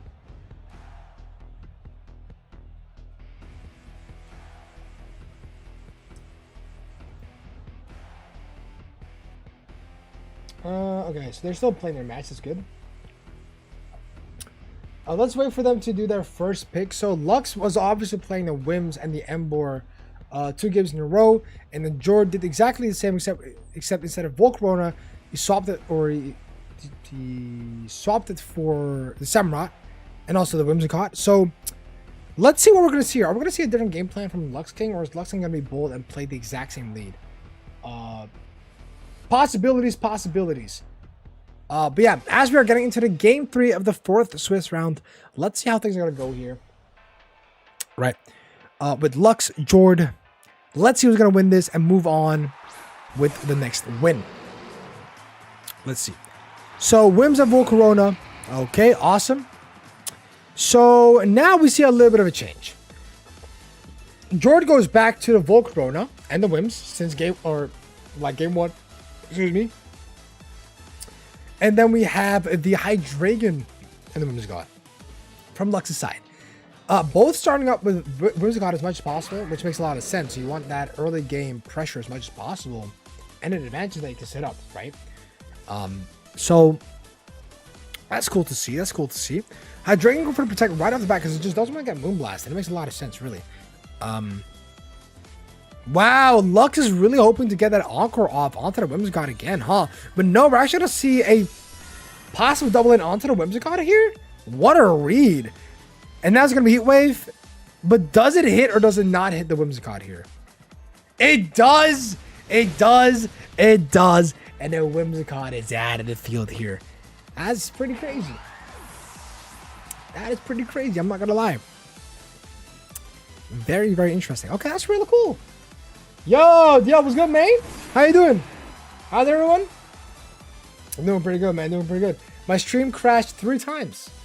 But that's fine. We're on the 4th stream, and it's working just fine. So, we're on the 4th Swiss round right now, and we're just chilling.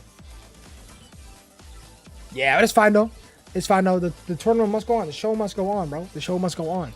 So let's lock in though with the second turn being played. With the Ember being on the field right now, we're going to see a protect from the Volcarona on Jord's side here. Do we see... Okay, so we do see a Tailwind coming from Whimsicott here. Is there a possibility that we're going to see a Flare Blitz going onto... No, we're going to see a Head Smash into the Volcarona slot. Most likely a Flamethrower onto the Wims. Make sure the Wims does get knocked out. Wow. So that is pretty cool to see. So... the thing is, though, Tailwind did get set up before the Whimsicott did get knocked out. So that is already quite some pressure. Even with 1 foot back from George's side, he might step 1 foot up again. Yasuin Samurott. This is Yasuin Samurott have Sacred Sword. Can we get a checkup on this, please? It does run Sacred Sword. So what's Lux going to do about it? I have no clue. No clue. How many people joined the tournament? We currently have 12 people, but we had 16 registration, but 12 people stayed. We Kata and 1 more person had to drop out. So it was actually 14 who joined, but 2 had to drop out. Okay, so we're gonna see Embor swap for Scrafty here, get that Intimidate off as much as possible. With the Protect coming on from Lux's side, we might see a flip turn actually onto the Scrafty slot. No, I actually want to see a Sacred Sword onto the Scrafty here. Actually doing a lot more damage than I thought it was gonna do. What if he defends? Go for the Struggle Bug. And not, of course, hitting the Hydreigon here, but it does hit the Scrafty here, doing just a little bit more damage, bringing it to 28% with both the Sacred Sword and the Struggle Bug. Now, of course, this is a Scarf Yasuin Samurott, so you're locked in on Sacred Sword, and you kind of want that anyway against this. And you don't exactly have anyone in the back to kind of work against that Sacred Sword. But there is a small possibility that you could technically swap one of your Pokemon right now into the Embor. Right? So Samurott will switch out into the Scolipede, and hopefully... Okay, no. So Lux will stay with both Scrafty and Hydreigon, even going as far as to just Intimidate again. with this with Mega Scrafty. Lowers the attack up Scolipede here. Goes for the fake out onto the Volcarona. Great fake out here. Scolipede just swapped in. There's no move. Draco Meteor goes onto the Scolipede. It does go onto the Scolipede. It does knock out the Scolipede. Did you want that? At least you did it. Now the real question here, my question here right now, right? Because you've used Draco Meteor here. You have 2 stages down with your special attack. Are you going to swap out the Hydreigon, or will you swap out the Scrafty? Choices. Right? That's the real question. Is Jord going to hard read into Lux and use Aqua Cutter onto the Hydreigon slot, thinking Emboar is going to swap into it? Or will Hydreigon stay and do a little bit more meaningful damage before it dies? Right?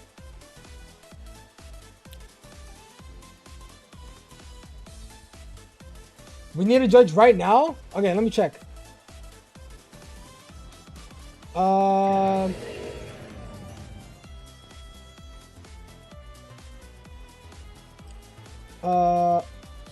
He's just gonna check after we are finished.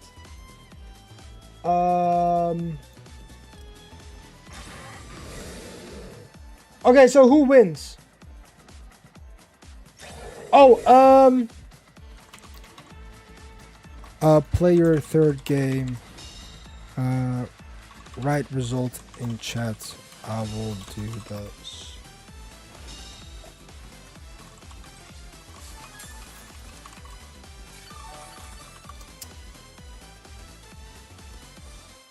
All right, cool. Did I miss anything? Fast, too busy yapping to read chat, not my streamer. Bro, I'm trying to commentate, man. I love commentating. It's really fun, actually.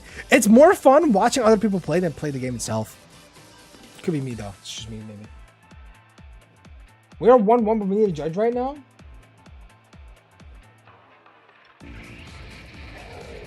Oh, yeah, I just, yeah, sorry. I the thingy. You like the music? Yeah, it's, Jacinthi from, ZA. And boom, there we go. Aqua Cutter goes onto the Scrafty, knocked out the Scrafty. We did stay in apparently with the Hydreigon and the Scrafty, both of them actually. Very interesting. Goes with the Draco Meteor onto the Samurott here.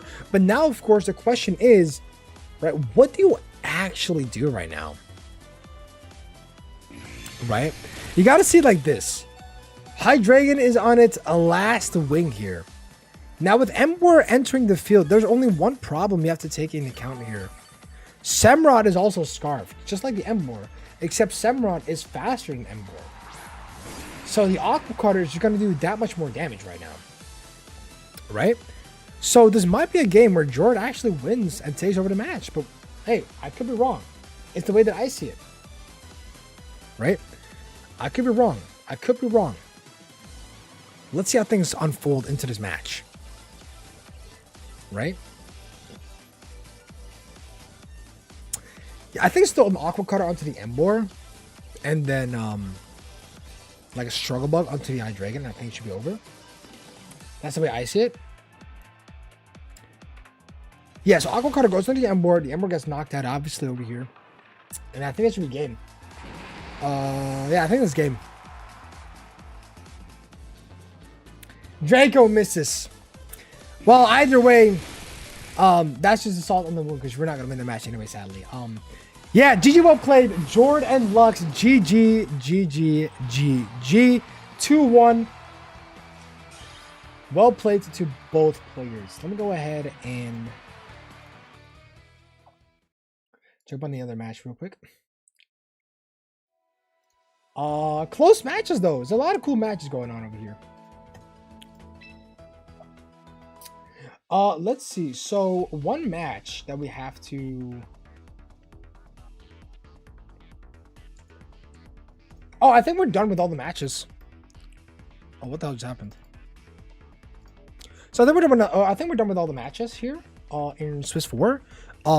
Ceres wins again. Oh wait, no, we have to. They have to play their next match. Never mind. They have to play their last match. Milk Tea versus Jelly. Jelly wins against Milk Tea. Lux versus Jord. Jord won, as we just saw, 3-1. Yeah, so we're gonna have to see. It's 1-1 right now between Sven and Ceres. So we're gonna wait until they are done with their game. Dice had to do something around the house, so he was a little bit late, unfortunately. But yeah, that's just the risk that you have into these games, I suppose. You got Kokplat and Titano. Titano won.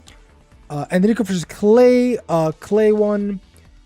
Okay, so now we just gotta wait for these participants, these players, to be done with their game.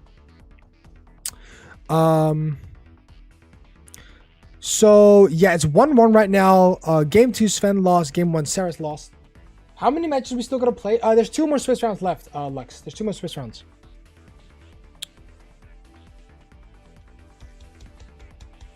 Yeah, there's 2 more Swiss rounds left.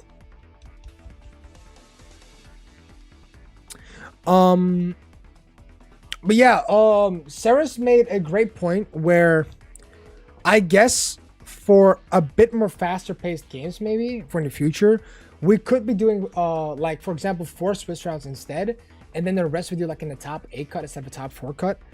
There's 2 ways we could play it off. The reason why I went for a top 4 cut is because it saves me time, but it also ensures that people play more during the Swiss rounds.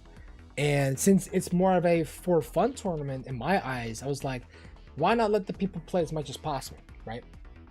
You need a toilet break? You gotta be fast. You gotta be fast. Hurry up, Clay. These guys are still not done with their game. You got time.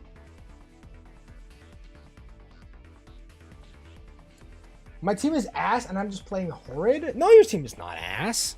I think you're playing a team... I don't know, actually. I think your team is closest to what someone else was playing, for sure. I lost fast, so got more toilet time. Big smarts. Big smarts, big farts in the toilet.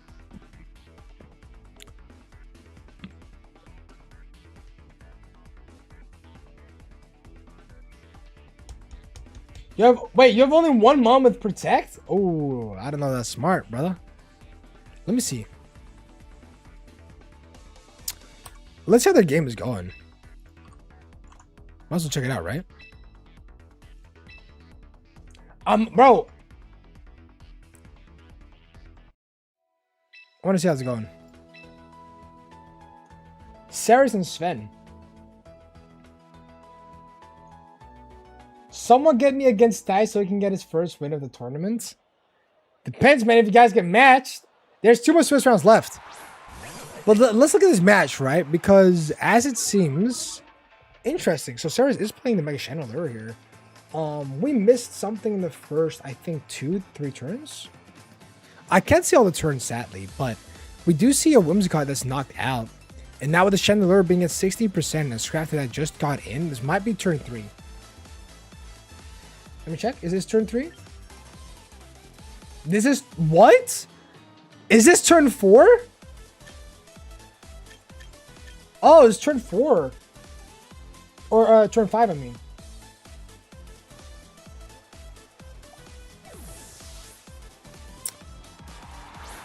Alright, so here we're going to see the... oh, wait. What was in that? Scrafty swaps in for Samurott. We got to protect onto the Whimsicott here because the fake out, right? Yeah, it makes a lot more sense. And now the Chandelier does get 1 free attack off here, but what are we going to do? We're going to go for a Heat Wave here. Of course, it doesn't hit the Whimsicott here, but it's going to do a little bit of nibbling on the balls on the Samurott here. That's a lot of... That's more than nibbling. That's not nibbling. That's not nibbling. That is squishing, right? That's pinching. Actually, that might be better. But yeah, so here we go. Both of Sven's mons are currently under 50%. We are not in Trick Room anymore, right? We're not in Trick Room anymore. And so Chandler will swap out of here into who? Not the Reuniclus, right? Oh, we'll go into the Reuniclus here. But very interesting here. We're going with a flip turn onto the Reuniclus here. So we're going to go ahead and sack the Reuniclus here. And now we only got the Chandelier left in the back that we just swapped out. But what's Drafty going to do here, right? You obviously just get Moonblast here on Ceres' side, right? At least to me, that makes the most sense. There we go. And will we call it a GG? I guess you can call it a GG. I mean, there's no way you can actually win anymore, I think, with Ceres. You won?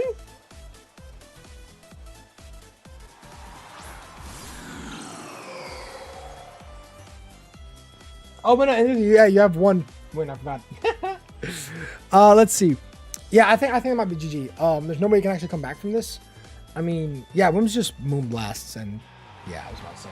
All right, GG, well played. I didn't see the full match. I wish I saw a little bit more of the match, but I guess we might see that in the top cut, right? GG, well played to Sven and Saris, both of you. Oh, GG, well played. All right. That's pretty much all there is to it right now. Let's go into the thingy here.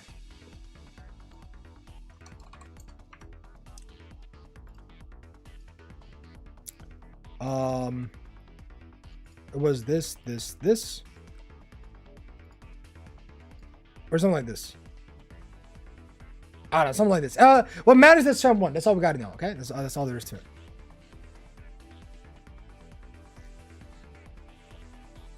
All right, so now we can hop off of this one, and I think we're done here, right? All right, so the current standings. This makes no sense. How? It didn't get updated. That's weird. Is it because no? We got all the winners, right? Guys, how many visors am I hitting next Swiss round? 2, 3. Make that 3. Yeah, Loki, you hit 3. Trust.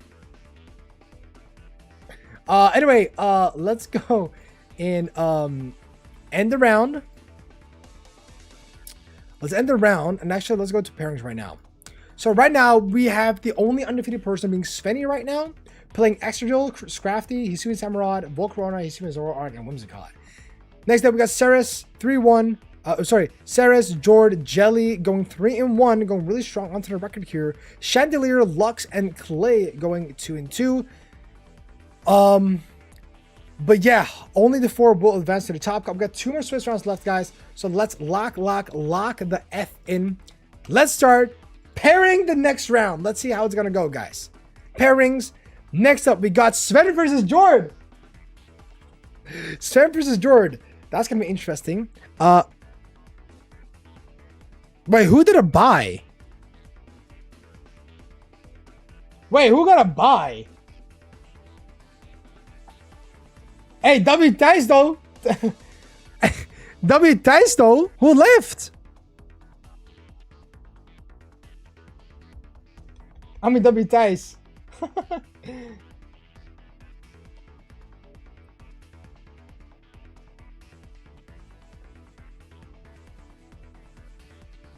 Let's see.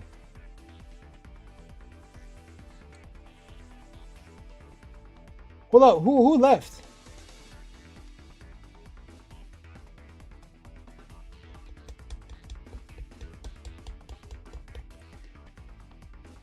I can't see who left. Oh, is it Milk Tea? No, Milk Tea!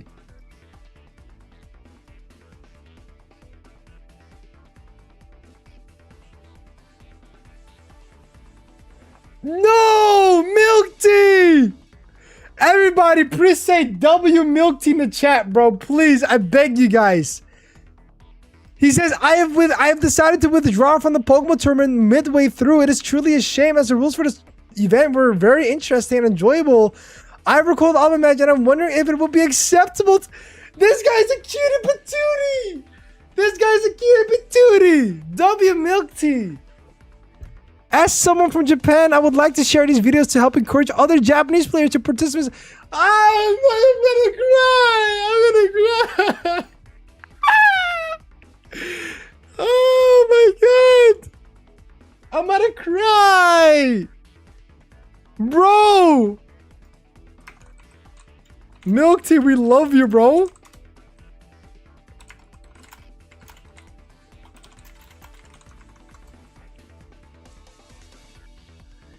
For real, we don't listen to fast. Dale is the boss. Okay, bro.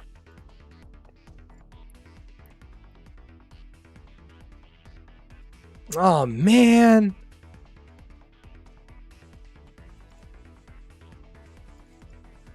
What the fuck, man? Like, lock the fuck in, gang. What the fuck? Anyway, yeah, hey, Milk Tea. What a respectable... Yo, I mean, Japanese people are respectful people in the first place, but damn. I wish Milk Tea was there, man.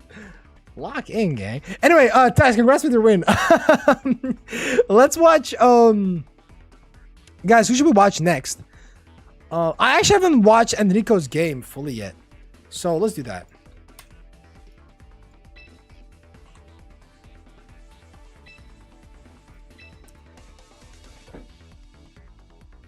Hey, W Milk Tea, man. W Milk Tea. What's up?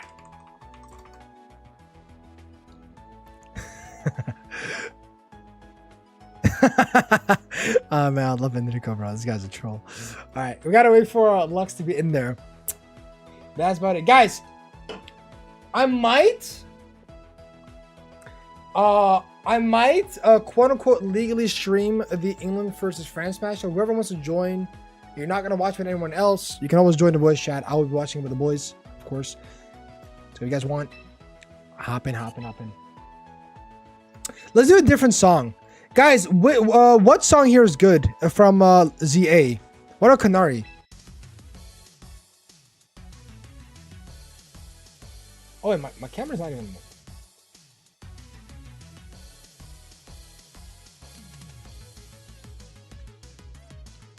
I like this!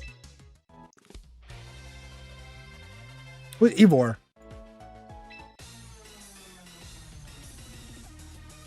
It's a bit goofy.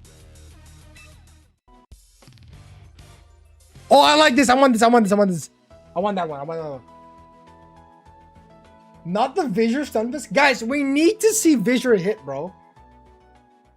Fast, if I face Enrico in the next round, you better spectate. Well, I want to put everyone in spotlight, to be fair. So yeah, we could technically do that. So let's see. Scrafty and Whimsicott versus Whimsicott and Hydreigon. Okay. That's cool. I feel like, I think Lux is in a little bit of a better position here, right? Dare I say. Oh, dude, this music slaps. This music slaps, actually. All right, but what I'm going to see here. What are we actually going to see here, right? Yeah, all right. So, yeah, the Protect makes sense. The Protect on Scrafty makes a lot of sense as well. Predicting the, I guess, Protect from Hydreigon already in the first place. Okay.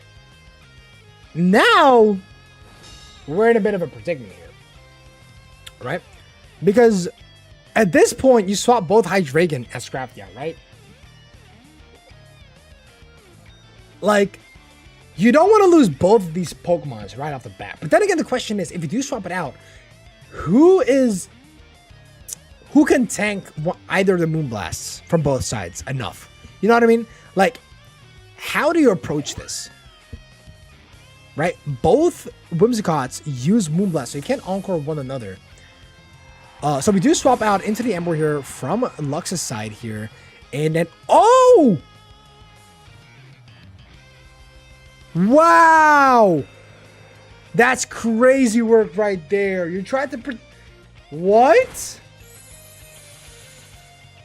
And Nico, you can't use status moves on Dark type Pokemon as a Prankster mon. You can't. Prankster doesn't work on Dark type Pokemon. Keep that in your head. All right. Yeah, you can't do that. It's okay. Misplays happen, bro. Misplays happen, but that's a-okay because right now with the Ember being pretty much around 50% HP, not quite there, yo. Not quite there though. We're gonna see what we can do. This Ember does have Choice Scarf online, so it is the fastest on the field, right? Because it's even got that Tailwind setup there. Now, of course, the question is, do you? What do you do? You protect with your own Whimsicott. I can see that. You do not want to get hit with that Flare Blitz or whatever. You double protect, actually. Okay, interesting. You're going to scout out what they're going to do, which makes sense. And you also just want to make sure that Tailwind goes out, right? So now comes the Encore onto the Whimsicott here.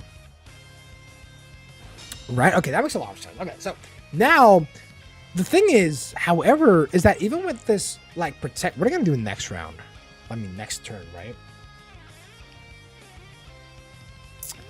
Let's see. It's gonna be very interesting to see how this match can unfold, right? it is going to be interesting in my opinion how it's going to unfold.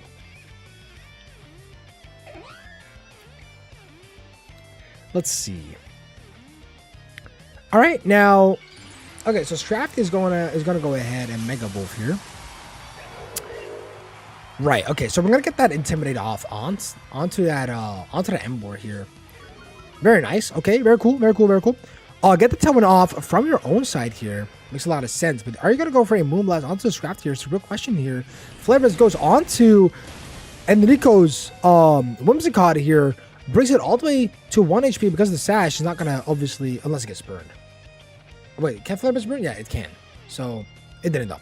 So here we go. Moonblast goes onto the Scrafty here, and of course Scrafty is gonna get one shot here. Nothing much more you can do about that, which is kind of unfortunate. But this does bring the spotlight to one another Pokemon, right? Because if Enrico really wanted Scrafty to not die there, he would have just simply swapped out. But instead, we got La Serperior here. The problem is, however, we already know that Ember. So there is a possibility that we might see like a Protect come from Enrico's side. We don't know yet. But Superior doesn't exert any pressure here yet. So we're gonna see how things go, right? You can't Encore the Ember because that's just bad. But yeah, okay, Encore sadly does go on to Enrico's Whimsicott here. And so we get another Tailwind here. Obviously doesn't work here. So yeah, we're gonna see. Wait!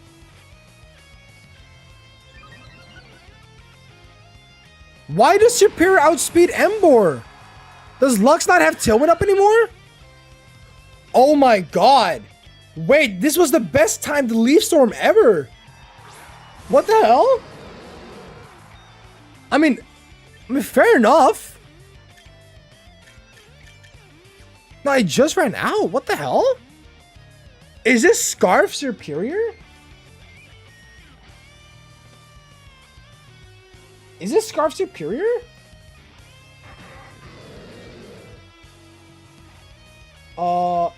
It is. Ah, would you look at that? Stunfisk! We get to see Stunfisk! Let's go! Okay. Lock in. Tailwind coming from Whimsicott's side here. Let's see, bro. Leaf Storm goes on to the Hydreigon. That's obviously protected here. But the question is, do you have Dragon Pulse? Oh, but no, you can't because you're a Scarf, right? Yeah, you can't. Imagine you run knockoff on your own Stunfisk so you can eventually use Dragon Pulse later. Smart place. Nah, it doesn't work like that. Anyway, Leaf Storm goes on to the Hydreigon here. That is a lot of damage. It is. That is a lot of damage, but Flamethrower will be going on to Mr. Superior here. Doesn't knock it out, though. It doesn't knock it out. Might it be a double onto the Superior here? It is El Posible. No, it is actually not a double in. Actually, it's going to be a Moonblast onto the Stunfisk here. The Stunfisk is going to tank it. Special attack lowered. Don't matter here. Are we going to Yawn? Oh my god, this is genius. This is genius. Wow. So then what do you do here? Do you just like protect with... do you like protect with... No, you don't. You don't protect with anyone here. Right, you don't. Matter of fact, it is possible they just swap with the Superior and bring it out later. Depends who you got in the back. You got Whimsicott in the back. If it's healthy, then it's fine. I don't remember who it was. And here we have the Draco Meteor going onto the Stunfisk. That is one tanky ass fucking Stunfisk, bro. Like, of course we're gonna eat the Sage's Berry. Why not? Eat it. Moonblast goes onto the Superior here. The Superior is gonna be knocked out. But are we going to see a Visor Gamble? Do we see Visor? No, it misses. Ah, unlucky. Unlucky. I really want to see that Visor, dude. But yeah, I'm pretty sure. Yeah, now we just get to see Wim's got it going on, getting on the field here. But yeah, that was unfortunate, man. I really wanted to see that Visor go through. I really wanted to, but it didn't, sadly, right? So.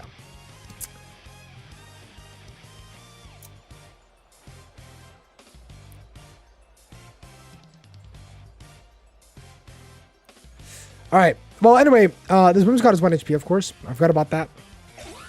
We're gonna protect onto the. Ooh, okay. Fair enough. Let's see. Hydra gonna sleepy, of course. Wim's got goes for the Moonblast. Do we get another Vision? No! No!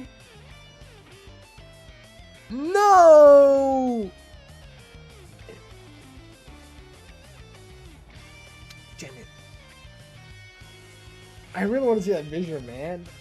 I really want to see that Visor. Doesn't work like that. Moonblast goes onto the Wims. Come on, let's hit that Visor. Let's hit that Visor. Come on, son. Come on, let's hit the Visor. No, again it missed. Oh, no. Oh, dude. Unlucky, man. That 30% is really doing work. It's that's doing numbers on you, bro. It's doing numbers on you.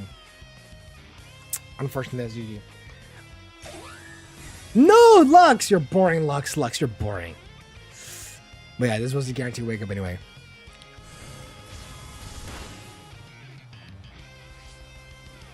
Lux, you boring sack of shit. Wait, was that gonna hit? Wait, was that gonna hit? No way.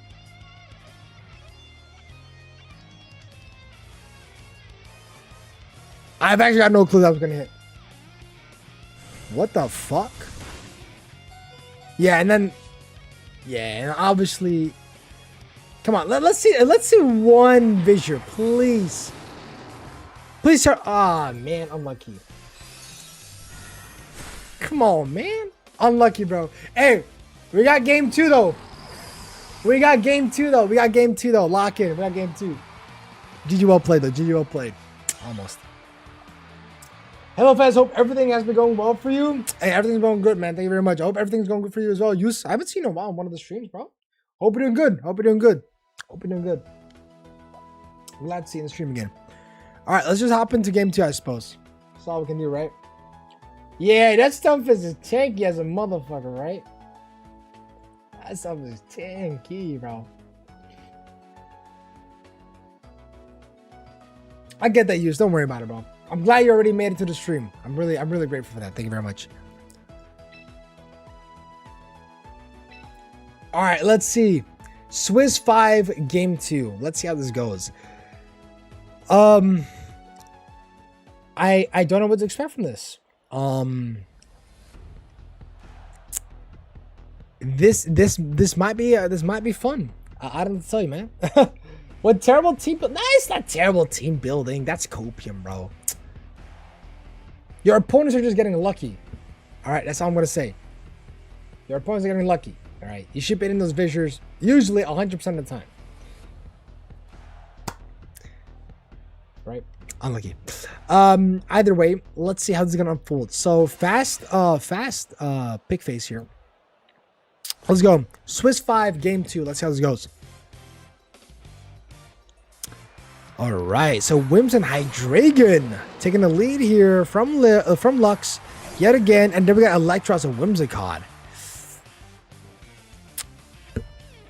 I mean, it's good.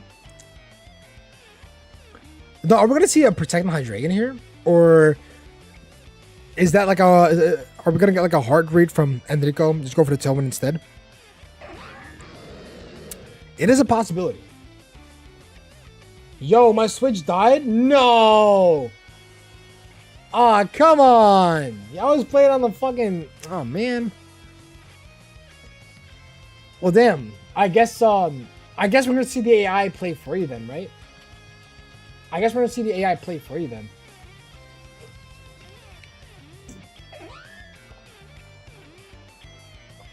Well, now then, I'm pretty sure the AI should play for Enrico. Imagine the AI wins. Yo, if the AI wins, Lux, you drop the fuck out of the... I'm just kidding. I don't know.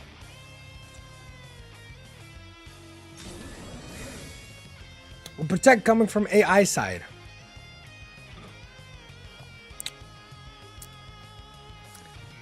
Oh my god. Unlucky. And that's that, I suppose. Well, that's it. I mean, it's a tough one. Yeah, that's Enrico GPT. And Enrico, charge that motherfucking Switch, dog. This is why you play on your phone, not on the Switch.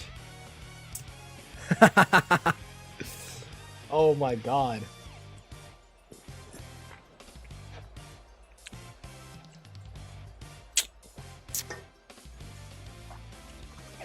One sec, guys. I'm pretty sure G-Vi had to go, so I'm gonna leave this. I'm gonna disconnect G-Vi from the call.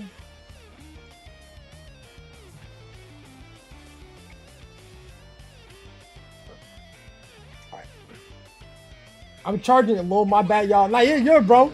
Hey, this is your game, though. This is your game, fool. It's your game. It's your game, fool. But yeah, how do we know the AI doesn't just press Encore onto the Whimsicott now, right?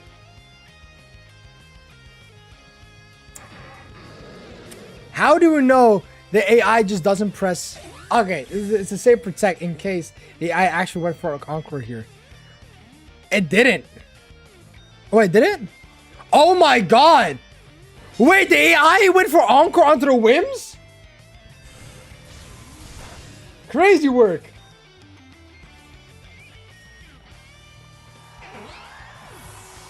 All right, I mean, fair enough, dog. Fair enough, fair enough.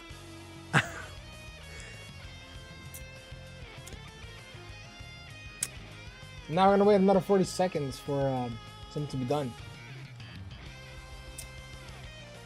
Let's see how the standings are while this game is going on.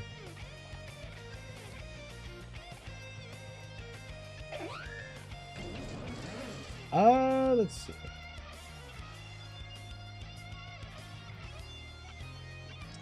Fazgub. Tournament page. Pairings. Yo, Sven, you're pissing me the fuck off, dude. This guy never checks in his matches.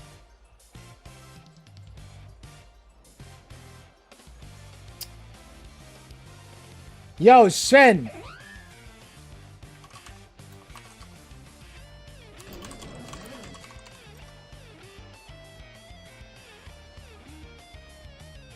Oh my god, bro. Oh, Sven, bro. It's on? It's on? No way.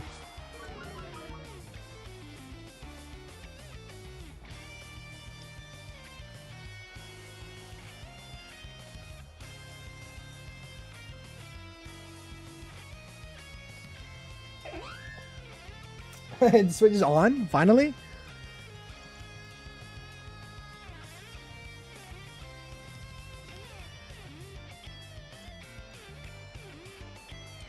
Give Sven a game loss? No, not like that. Let me in! Let me in! Yo, I swear, this is Enrico right now. This is Enrico. Yeah. No, what the fuck? What the fuck is... Man, who the fuck is this guy? Fucking...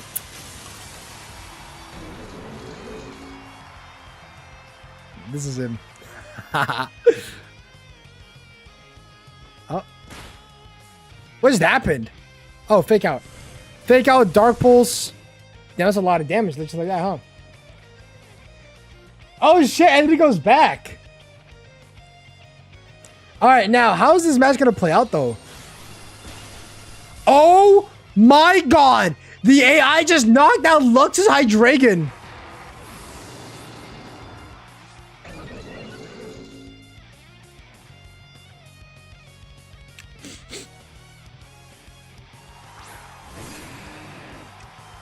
I'm so behind, but who gives a shit? I mean, it's knockout for knockout, ban for ban, bro.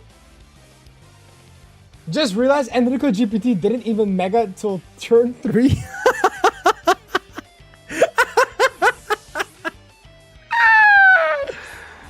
Oh my god. It's because Enrico's running two megas in his team right now. Here we go.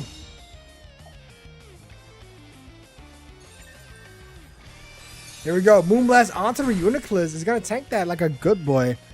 Let's see. It was a critical hit, by the way. I was about to say it did a lot of damage. But are we gonna see a trick room here? Oh, we can't. Unlucky. Yeah, no. There's also no trick. There's also no tailwind up, but that doesn't really matter here. To be fair, like the tailwind here doesn't exactly matter. Can I beat fast forward with AI? All right, cheesy.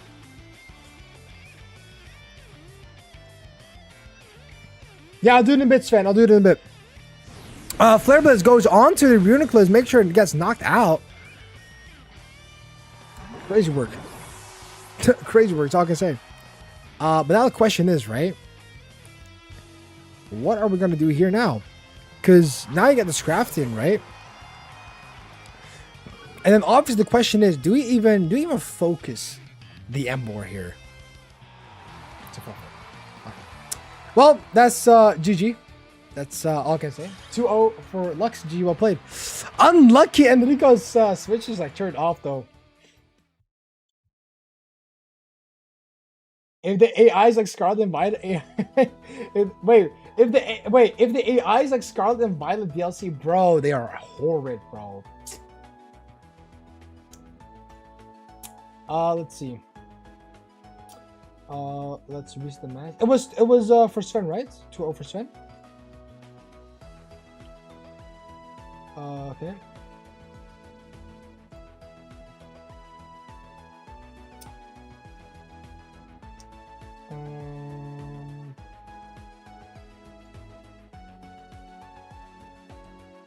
All right, let's see the games right now. So right now we are waiting for Clay and Cokeblot to be done, and then after that we have Jelly and Saris that are playing the game right now. Wasn't DLC AI actually good? Was it? I don't remember that actually. Was it? Man, I forgot low key. It's been a long time since I last did that. I think I did it like last year. I gotta head out though, so I'll drop. Aw, unlucky Jord. Hey, Jord, thank you so much for playing though. I hope you enjoyed the tournament at least. That's all I cared about. So if you had fun, I had fun. Take care. Thank you for tuning in, and I hope to see you soon again. Bye bye. Maybe tonight when England and France playing. Yeah, DLC AI was good with double team strats. Really? Huh? I did not even know this. What the fuck? I don't know, bro. I actually did not know. You want me? Okay, fair enough, bro. Maybe I'll just see you later on today, bro. Maybe. Who knows? But yeah, take care. Take care, brother. We're going into the last rounds of Swiss in a second, by the way. But the tourney was hella fun, though. Hey, I'm happy to. Hey, don't sugarcoat it. Be honest, though. I need to know if you guys actually enjoyed the tournament. Because that matter. That info matters a lot to me. But with Jordan leaving, someone gets a free win. No. That was Tice. Tice got a free win. Now, next round, if Jordan didn't drop, Coke Club was gonna get a bye, and then Coke Club was gonna go 2-4. Fast, this tournament is absolutely garbage.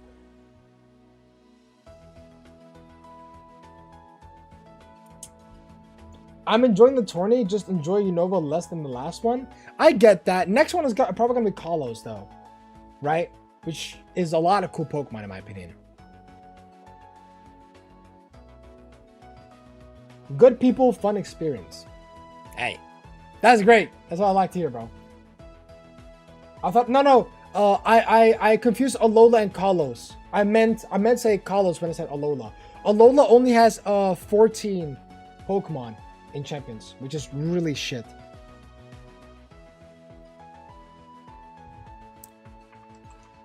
What's up? What happened? Oh my god, I'm so stupid. I thought there was no trick room. I actually reversed it? Oh my god. Jelly, what are we doing? Lock in, Jelly. Don't reverse the trick room.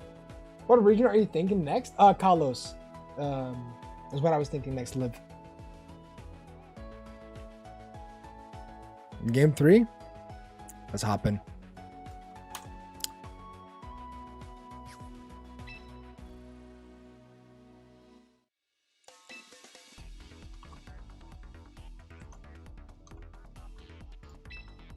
That's how it goes. Mega Meowstic coming in hot. Let's go.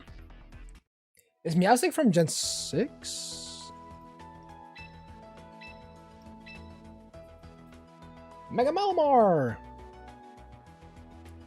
Kalos is 33. Yeah, Kalos is 33. Correct. Meowstic is Gen 6. That's good to know. Let me see. How many rounds are we in? Oh, we just started. Oh, we just started. Okay. Reuniclus goes for the protect. Doesn't want to get faked out. That makes a lot of sense here, honestly. Okay. Fair enough. U-turn from Hydreigon. Wait, Jelly, you play... Oh, that's interesting. U-turn on Hydreigon. Just trying to be nice? I'm sorry. Wait, what happened?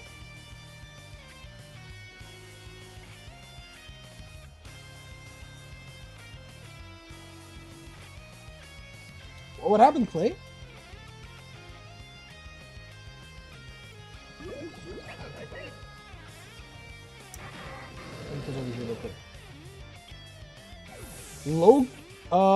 Low-key common? Wait, what? U-turn? I don't know. Anyway, we got a swap from Reuniclus into Crocodile here. Getting intimidated off with the U-turn. Other Crocodile here. Actually some decent damage here. Getting it to about 1/4 pretty much. Swapping it out. I don't know what to expect here for after the U-turn though. Hydreigon or Scrafty. Is there like maybe a hint of... Okay, so we got Chandelure here. So 2 megas on the field, or 2 potential megas on the field. Go for the Drain Punch onto the Scrafty here, or onto Jelly Scrafty. Nothing to recover for though, however. It's a little bit. That little bit could, of course, help. You know, it's a double Drain Punch here, except one Drain Punch is more than the other. That's crazy, and that is after 2 attack drops right from Scrafty. I mean, 2 attack drops on Jelly's Scrafty, right? Look at this. See? So that still did a lot of damage compared to their Scrafty. So this is Scrafty's pure... What is this? Is this like... I mean, I think EV-wise, they're like built different a little bit. One is probably tankier than the other. It was a crit... Oh, I didn't even look at the crit part. It's so difficult to like look at both things. 2 Coke? Oh, okay. Fair enough.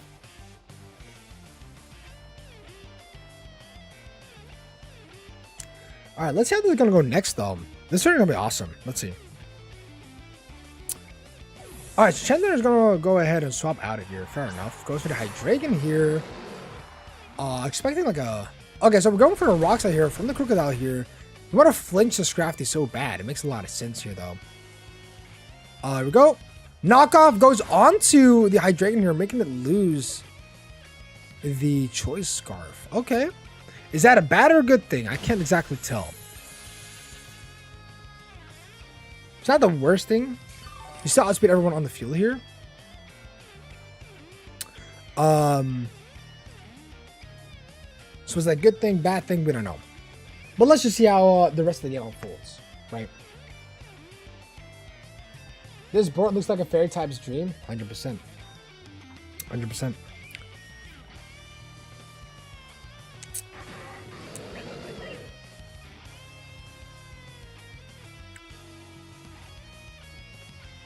Let's see. I mean, to be fair, if you think about it, right? I mean, obviously in this specific matchup, or in like now from what we've seen, the last Pokemon cannot be Audino from Jelly, right? But it would be cool. Here we go. We do got to swap from Scrafting to Chandelure here. I'm gonna swap out. Oh, Jelly's gonna swap out their Scrafting to their. So Audino was in this. Brother, who is the Mega? Who's the Mega? I've yet to see who the Mega is in there. So we're going to see a Dracometer go onto the Chandelure slot here. Actually doing a lot of damage, just not enough to do a knockout. The question is, do you want to swap with the Hydreigon here? Or just go for another Dracometer onto the Chandelure here? So you do get the opportunity to do so. And of course, the Audino can be really annoying against that Crocodile if it does Mega Evolve the Audino here. So would we say that Jelly is currently in the upper hand here? It's a question, right? The Megas of friends we made along the way. I guess so, man. Is Mega the only gimmick in this game? I thought they were gonna do Terra. Use right now is Mega Evolutions, but over time they're gonna change or like they're gonna like rotate the gimmicks, right? So after Megas, we might like get Z moves or something, or Terra or Dynamax, and it's gonna keep like rotating. You know what I mean? Anyway, Chandler or whoever it was that just swapped out. Okay, into Reuniclus. Wow, okay, that's crazy. So Audino got crit and flinch. Wow. Yo, I feel bad in a way. I'm not gonna lie, but that's just part of Pokemon, guys. That's just part of Pokemon. Anyway, Audino is at 6-7.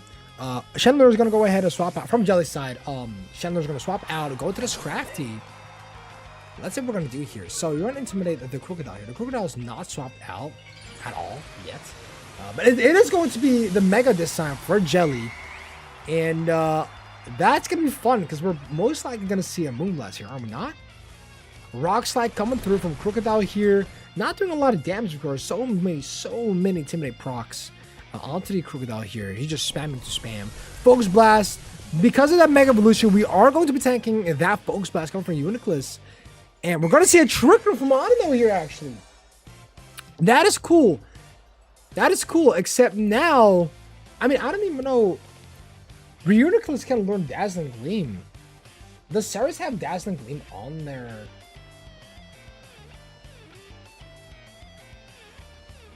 No, okay, no, they don't. They only got Focus Blast. So if Focus Blast hits Scrafty, then, then that's whatever. Unlucky, but Scrafty can always go for Protect, right? So we're going to have to see how it's going to be played out. So I don't know, we'll swap out into the Chandelure. Yep, into the Chandelure. Fair enough. And then you're going to swap the Crocodile here. Okay. All right, great. That's great prediction right there. I mean, prediction, not really. Why I said prediction? I didn't know why I said prediction. It's not a great prediction. Actually, this is even worse for Jelly right now. Drain Punch. Oh! Oh, wait! But that's good!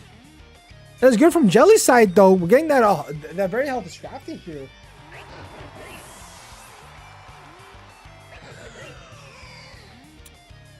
Interesting. Okay, now we get Chandelure from Ceres' side here. Right? Also, guys, keep in mind, Ceres is not Mega yet. Right? Probably because his Chandelure has Flash Fire, right? And I can understand that. Why you don't Mega right off the bat, right? Because Flash Fire can be pretty useful in this matchup, I will say. But now with Trick Room up, Scrafty does outspeed the Chandelure. So what are we going to do in this situation? Is a question here, right? What can we expect here? Scrafty could get hit by Focus Blast, but Focus Blast only has 80% to hit, or 70%, one of the two, right? So now we are going for that Mega Chandelure here. Awesome sauce. Go to Protect onto the Chandelure, though. Okay, that makes a lot of sense. And knock off onto the Chandelure here. Oh, onto the Reuniclus, okay. So you tank that, of course, because you just ate the Gold Berry. Right, and then we go for the Shadow Ball here. Obviously, it's not going to work out onto the Chandelure here, but this Chandelure is going to go for... Oh! Wait, did Runiplus just... Wait. Did Ceres just reverse the Trick Room? Oh, it did. Oh, nice. Okay, fair enough. Fair enough, fair enough. Okay, well, I mean... Okay, I get that. Alright, let's see how the rest goes, though. How are you playing with mouse? I'm playing on BlueStacks. I'm playing on BlueStacks. Yeah, I got it on PC.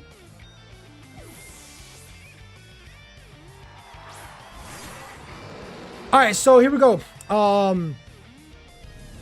Nice read. Oh, and the Hydreigon survives as well. So are we going to see knockoff onto the Chandelure? Knocking out Chandelure here. Wow. It's pretty neat. So, okay, so Ceres' Mega is out of the field here. For the Focus Blast onto the Scrafty. It does not even knock it out. It does go below 50%, but not enough to knock it out. So this is a very, very, very annoying spot right now for Ceres. As Hydreigon is on the field right now. Trick Room has been reversed. Yeah, it's a little bit annoying. I will say. Alright, because what's stopping you from swapping out that Scrafty? Right? Actually, you don't even have to swap out the Scrafty. Drain Punch should do the job against Crocodile here.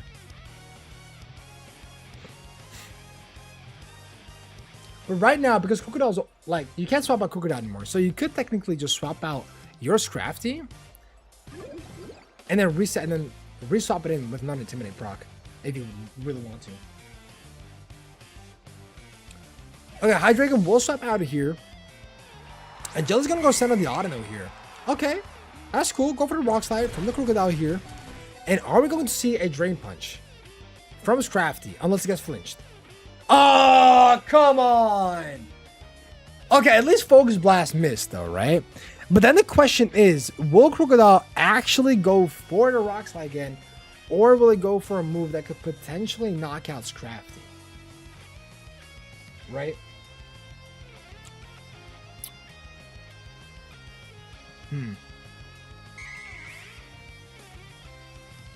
Ally Switch Audino! Oh, wait! That's awesome. That's awesome. Ah, okay, but it still went for Rock Slide here, though, right? Oh, and Scrafty's flinched again! Oh, no! No! No! Oh my god!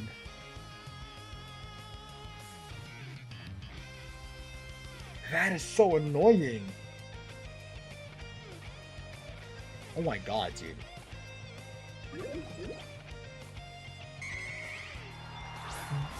Rockslide always finding ways to ruin people's day? Legit, dude. Oh, this is so unfortunate, honestly. Oh man, I feel bad, deadass. Hello, Irika, welcome to the stream. Damn. Alright, well, I guess that's just Pokemon, right, guys? Like, okay, Crocodile misses the Audino, but it does hit the Chandelure. Alright, well, we'll see.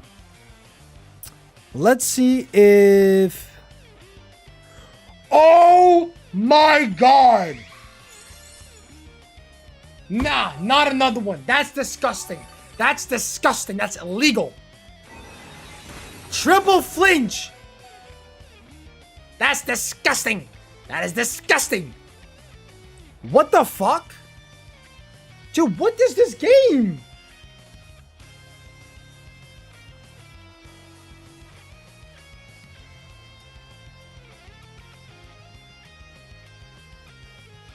I feel bad.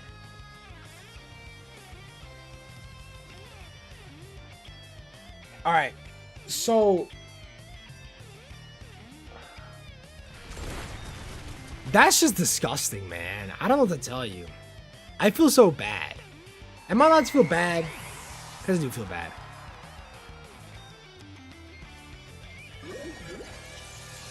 What do you mean? Another flinch? Ya Allah. Oh my God. Someone said FIFA script. Who said FIFA? It was used. Yo, what? 4 flinches. Oh my God. And to imagine, all the odds were in the favor of Jelly here. Oh my God.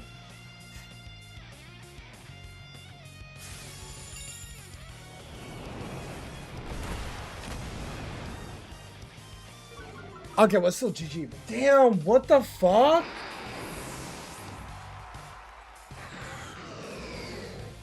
Wow. I think this match over, but damn. What the fuck? Yo, I'm sorry, but this match is ridiculous.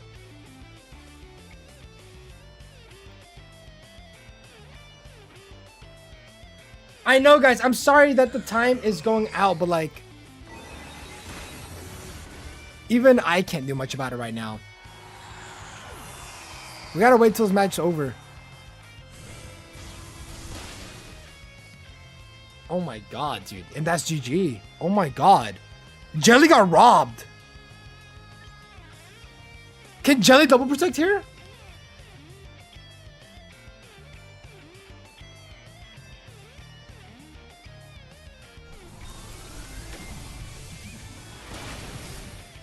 Did Jelly just got robbed? Bro. Jelly got fucking robbed, dude.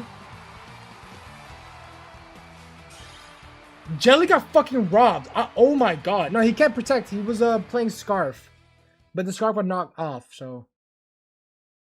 Holy shit.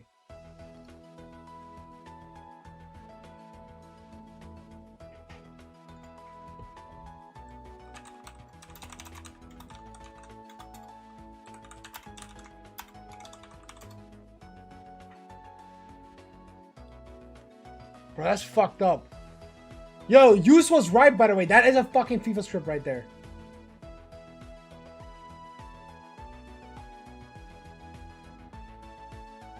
If that was me, wallahi, I'm crashing out. Oh my God, Sarah's won that.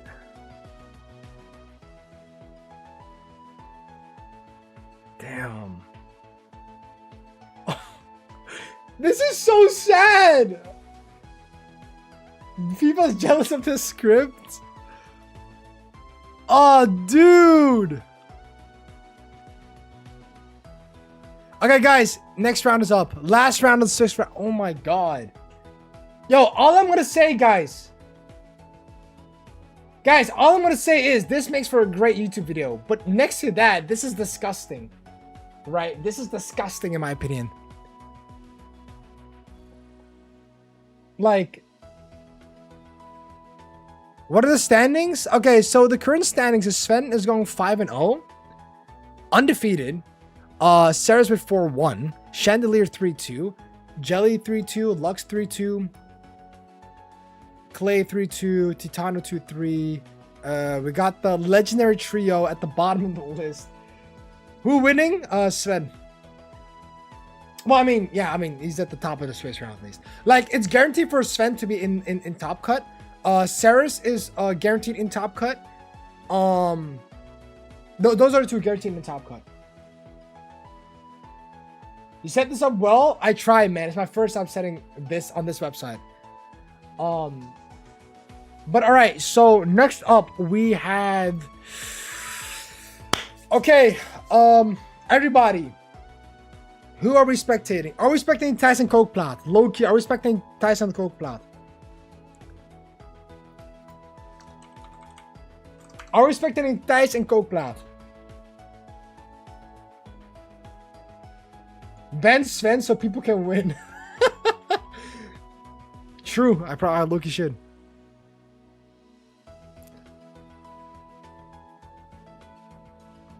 $2-0 voor mij voor een tientje.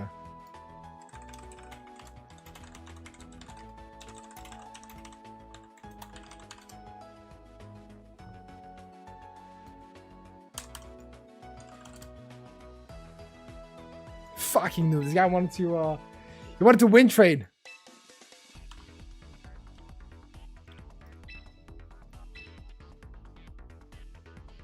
You're up against the other Italian now? Ooh, Italian versus Italian. What can I say, dog? Come on now, lock in. Shit, nou een tientje gebruiken om bier te halen voor voetbal vanavond.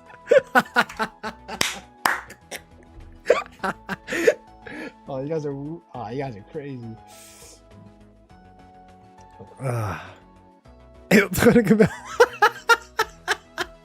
I love you guys, bro. I love you guys. Yeah, I fucking love you guys, bro. All right, lock in though, lock in. We got the last match, Swiss 6, game 1. We're about to go. Thijs versus Kookplaat. Okay, lock in, right? Hey, those who know Dutch, y'all know. Let's lock in with the last Swiss round coming in. Kook versus Thijs. Let's get things pumping and dumping over here. Let me pull up the team sheet real quick. Okay. Kookplaat's running Scolipede, Electros, Scrafty, Wims, Hisuian Samurai, Volcarona. As Thijs is playing Scrafty, Whimsicott, Hydreigon, Hisuian Zoroark, Electros, and Extra So they're both similar. The only difference is one is using Extra and the other one is using Hisuian Samurai, right? So let's see how this goes. Okay. I learned Hebrew in the place of Dutch. I have 4 moves now. Shabbat Shalom. Okay. So Thijs is kind of rocking with like 3 shinies, or was it 4? I didn't even see it. Anyway, let's see how this goes. I'm intrigued. All right, so from Thijs' side, we're gonna go to Whimsicott and Exadrill. Now, fun fact: Thijs told me he has like 5 shiny Exadrills, so that's kind of funny. But moving on, we have Scolipede and Scrafty coming from Kookplaat's side. So this is already a little bit in the favor of Kook. Intimidate, getting rid of Exadrill's attack, and also Scolipede threatening a one-shot onto Thijs' Whimsicott, unless Whimsicott's running Focus Sash, which I did not check. You know, it has have Focus Sash, right? So it does survive at least 1 hit, right? Also, Thijs is running Rock Slide, so that's super effective onto Scolipede. But we're gonna see what is gonna happen. So Whimsicott will be swapping out here into the Scrafty, reducing the attack of both Scolipede and Scrafty coming from Kookplaat's side here. So that's a great swap in here, definitely. We're gonna see Fake Out onto the Scrafty side. That's good. We're gonna see Poison Jab, and that's not gonna do a lot of damage. It's really not gonna do a lot of damage. Okay, fair enough. And we're gonna see EQ, baby. Oh baby, into your own Scrafty. Ya Allah, that's crazy.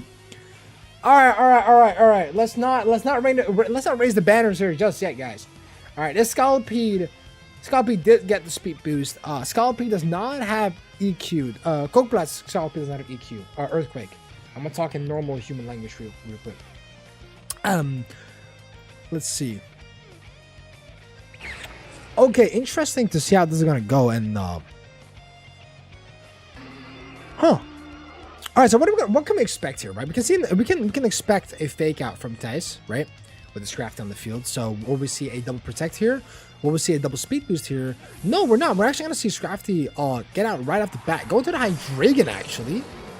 Oh, interesting. That's cool. And we're immediately gonna see a Mega here from Scolipede. Fair enough, dog. Fair enough. Fair enough. Leech Light. Wow! Was that a read? What just happened? That's a lot of HP to turn back, by the way. And then we're gonna see an EQ. Damn. Still did a lot of damage. But you do knock out your own Hydreigon.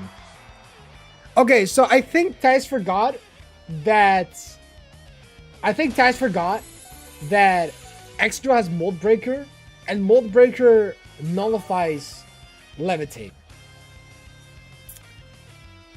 So, yeah. It's been a long day. I get it, guys. Happens to the best of us. Happens to the best of us. Really does.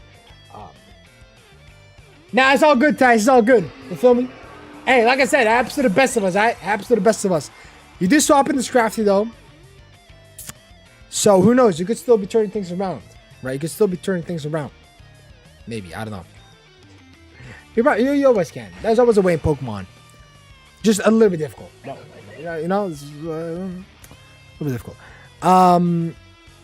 Right, so we do have to keep this in mind, though. The Scolipede can always just go for the Leech Life onto the Scrafty here.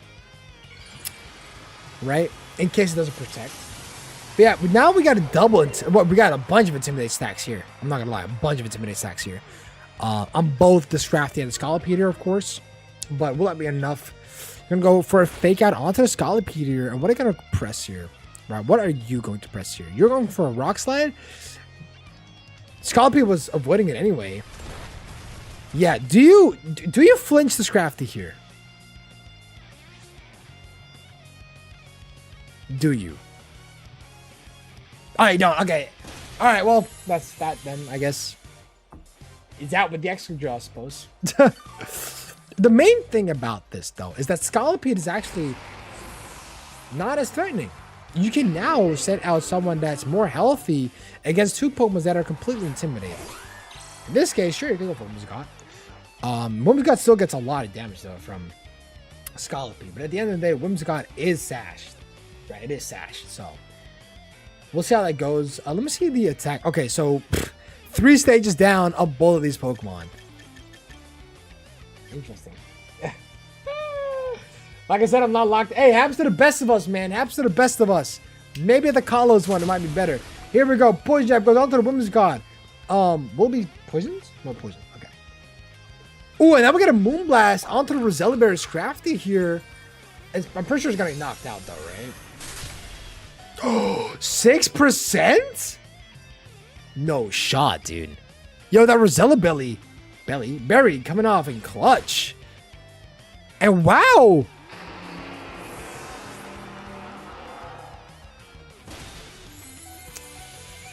What can I say, my man? What can I say? What's going on over here, dog?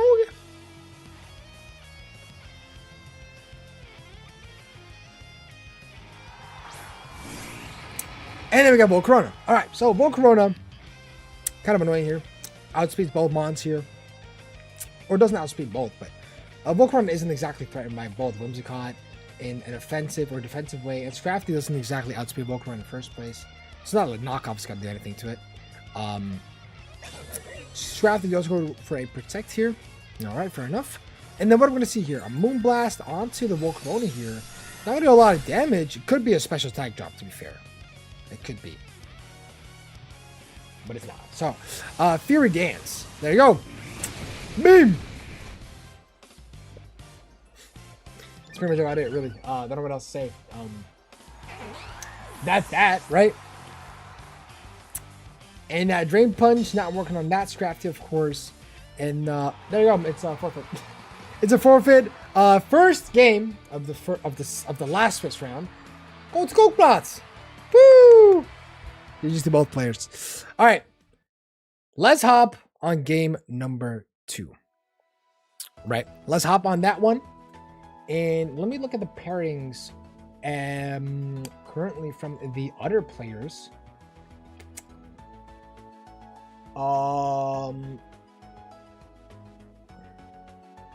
Right. Okay.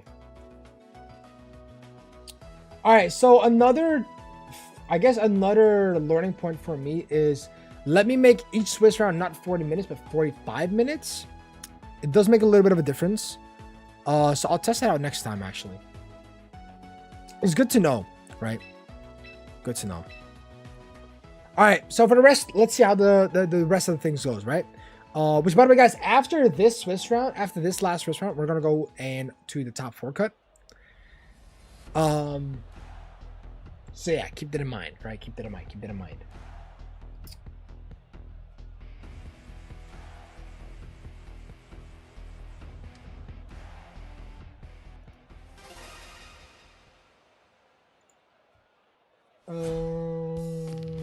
Okay, let's go. Coke versus Dice, game 2, last Swiss. Let's get this pumping and dumping. Scrafty and Hydrating coming from Dice's side as Coke is going to go for Scalping and Scrafty. So, double Scrafty, double the trouble. Now, the thing is that Dice's Scrafty is in a little bit more of an advantage when it comes to reducing the attack here, as Leech Slap's not going to do as much damage onto the Hydrating here, right? Although this Hydragon is a little bit of scary berry here. Let's see how this turn will fall, I suppose. Right. Was this a Scarf Hydragon or not? It's not a Scarf Hydragon. So, let's see how this goes. Right. We'll see a... I don't know how we're going to do this, actually. Ty's not running Protect on their Hydragon. So that is an interesting choice. Double Intimidate onto that side. Fake Out coming as well. That is maximum usage of Scrafty right there. Right? Wait, what? Oh, wait. That is... He's doing Zoroark. Oh! Oh, damn! That's a lot! Huh? Even I didn't know that was Hisui Zoroark. That's crazy. Wow. That was nice, Ty. That was nice. Pretty freaking good. I ain't gonna lie to you. So now that Coke knows that this is an Hisuian Zoroark, what are we gonna see? Still a Mega from the Scolipede. Okay. Fair enough, honestly. Can't respect it. Leech Life goes on to the Hisuian Zoroark here. It's not gonna be doing enough healing though. You're at 32%, but at what cost, right? This Zoroark is gonna absolutely like do some devious stuff here. One hyper, yeah, there you go. Yep, that's quite the damage. If I do have to say so myself.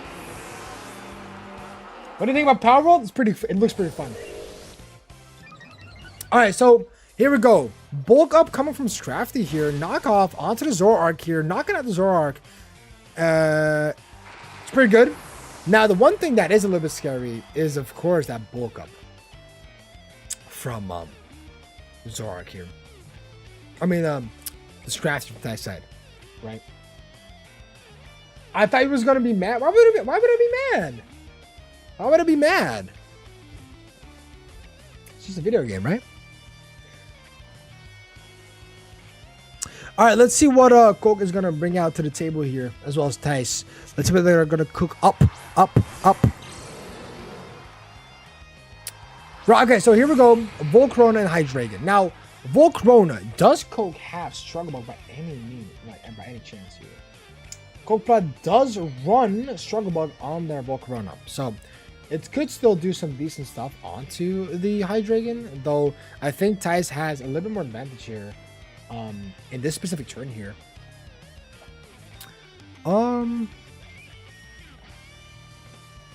Okay, so Protect is coming from Coke Plot's side.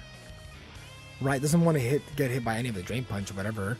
But Dracometer actually going right on to the Volcarona here.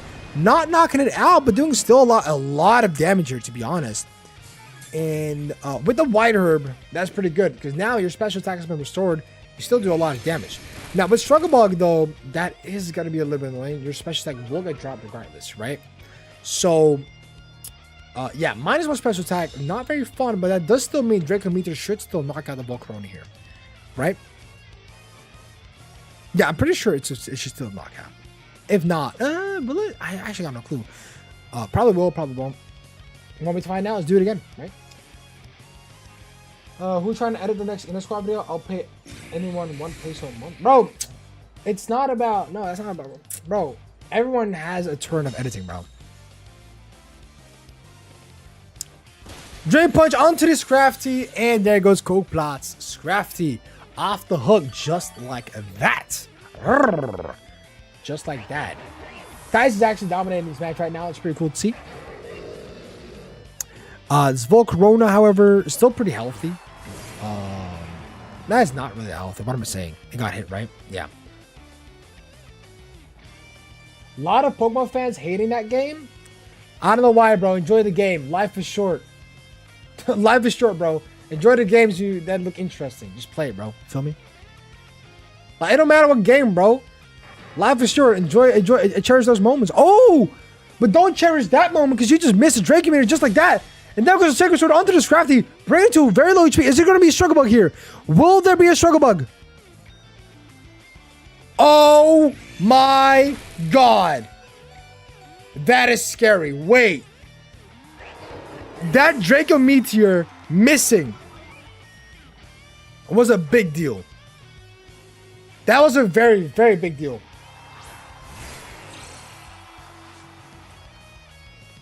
Holy. Look, what are you doing in this situation? That is Scarf Hisui Samurai, no? Is it? Oh, that's Life Orb. Okay, but you still outspeed the Excadrill though, right? That's the thing. You still outspeed the Excadrill. Yeah. We go for the Draco Meteor onto the Volcarona. I don't know if this kills the Volcarona here. Oh, but it doesn't do a lot to Samurott though. Ooh. Sacred Sword goes onto the Excadrill. It does knock it out. And I think that is pretty much the end. We go for one last Struggle Bug. And I think that's it. I genuinely think that's it. And we have a winner of the very last Swiss round of the Unova Dex Championships. GG, well played. Tice, don't get discouraged. You played really well that match. It's just very unfortunate that Draco Meteor missed, to be honest. Unfortunate, bro. GG, well played, everybody. That was a great match, though. All right, I will say that was a pretty good match. No sugarcoat. That was a really fun match. It was really fun to see. I can't even talk. All right, report your matches real quick. Let's look at the standings that we've got going on right now. So Tyson Cokeplay just finished their match. And then we have which match can we watch actually? We've seen pretty much everyone play so far, right?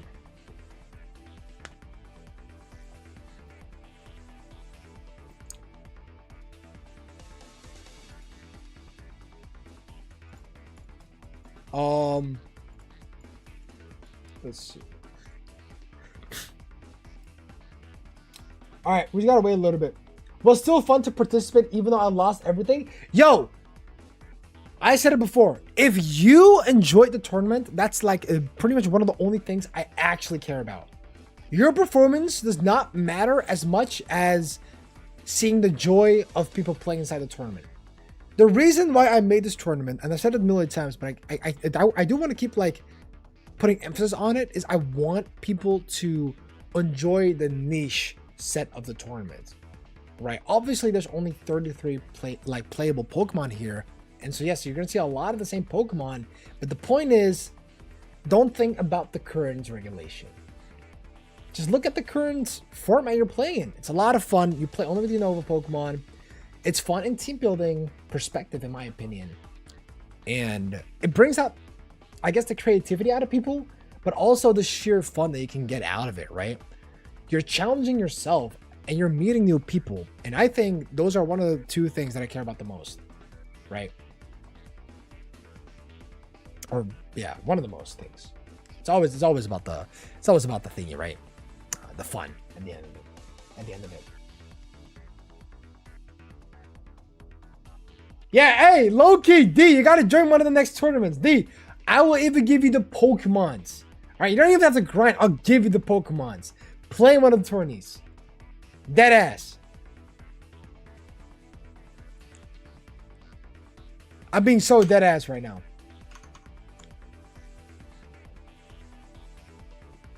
3-3, my best performance so far. That's what I like to hear, bro. Hey, congrats on that. 3-3 is actually a really good stand. 3-3 is good, bro. Don't worry about it. You did great. Hey, proud of you, Clay. Proud of you. And I hope, Clay, that you join future tournaments too, because we're probably going to do Kalos next. Yeah, Sven is going crazy, bro. He's going 6-0. He's lucky Zuki ain't around. Zuki went, bitch slap him. Bro, I think I'm beyond a noob, like a super. No, D, you're not. Trust me. I think you, yo, D. Just because we're in a tournament setting, doesn't mean you have to underestimate yourself. I promise you, you will do better than you think. I swear. I will though, since you're doing fun challenges. Shout out to this guy. I'm gonna join next tournament. This looks fun. You should, bro. You should. You should. So what happened, Faz? What was the scripted GOAT versus GOAT match? I'm not FIFA, bro. I'm Faz. They both start with an F, but they both have different meanings. FIFA stands for Football International something. Wait, what does it FIFA stand for? What does FIFA stand for? Federation International Football Association. Okay. What does FAZ stand for? FAZ, Southeast Asian Financial Gundam. Bro, what the fuck? What the fuck?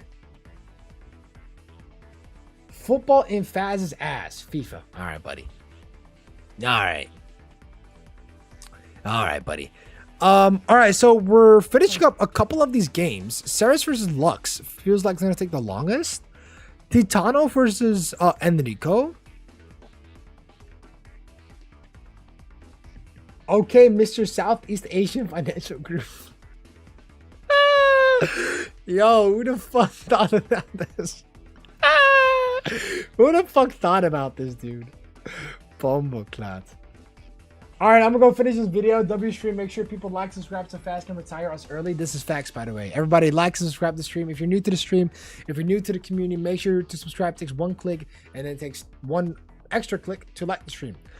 It also takes a couple of clicks to drop a comment. And also join the Discord if you haven't already to be part of the OG squad before I make it big.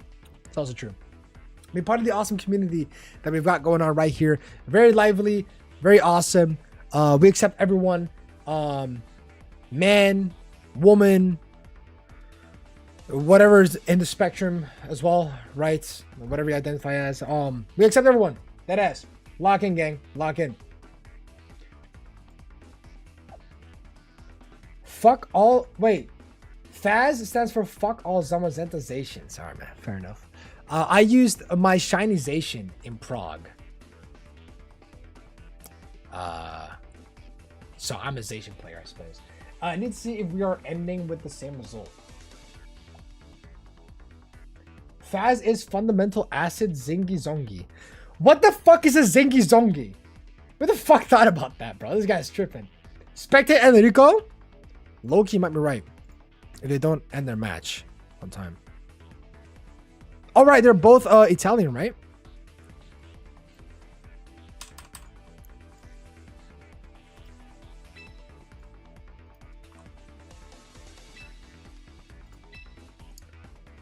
W Zingy Zongi. Bro, you would be surprised. Why are they in 2? They think they're special playing on fucking table 2, bro. What are we doing? Anyway, Zingy Zongi Faz has a big ass head donkey.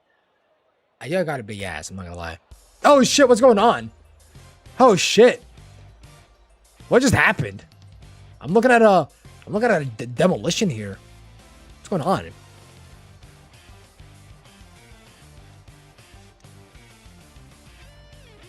So both Scrafty and Whimsicott has been knocked out. And assuming one got knocked out by Electros, I feel like Enrico might be in a little bit of a sticky situation here, if you will. Both 100% though, healthy as fuck. Electra's 1 HP. Damn, 1 HP without Sash? Yeah, that's a bit unfortunate. Alright, let's see. It's 1-1 right now for both Enrico, excuse me, and Titano. Go for protect onto the Chandelier. Fair enough. Both going for protect here. Is it because, guys, wait, did Whimsicott go for Tailwind in one of the previous turns? Titano's probably stalling Tailwind here, right?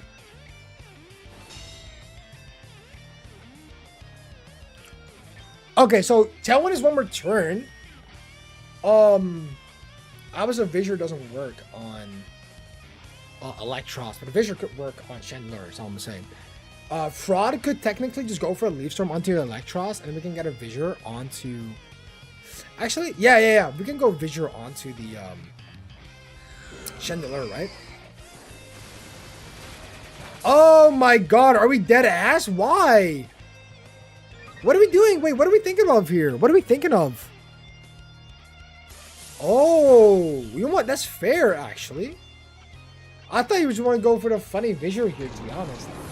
Like, I deadass thought you were going to, like, go for the Leaf Storm onto the Electros. Oh! Wait! Is that huge? Hold, that's actually huge. What the fuck? Wait. Are we cooking? Wait, we might be cooking here. Are we not? Because Leaf Storm KOs a Chandelure here, right? Hopefully I can join next one. I hope so as well, Clay. It was fun having you around, bro. It was fun having you around.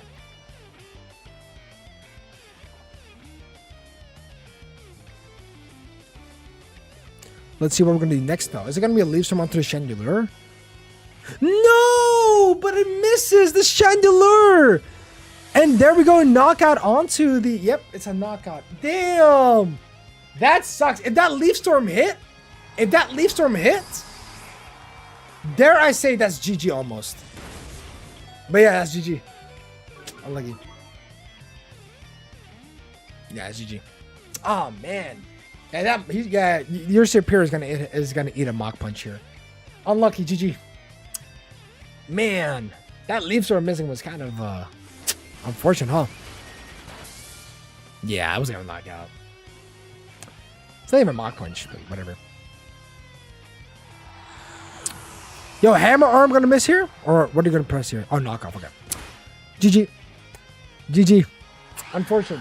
Misses are part of Pokemon, guys. Sadly, it is the case. All right. Sadly, it is the case. GG. I wish we could have seen at least one Visor on stream before the Swiss was going to end, right? Before the Swiss was going to end. Let me check. All right. GG, well played. GG. Happens to the best of us.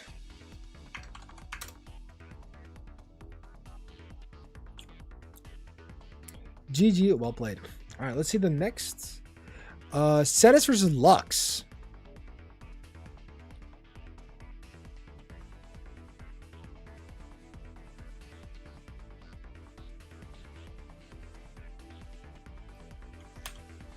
I can't catch a break, man.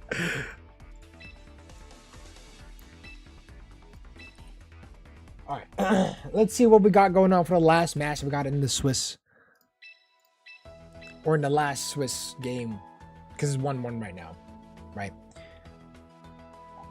Let's see how it goes.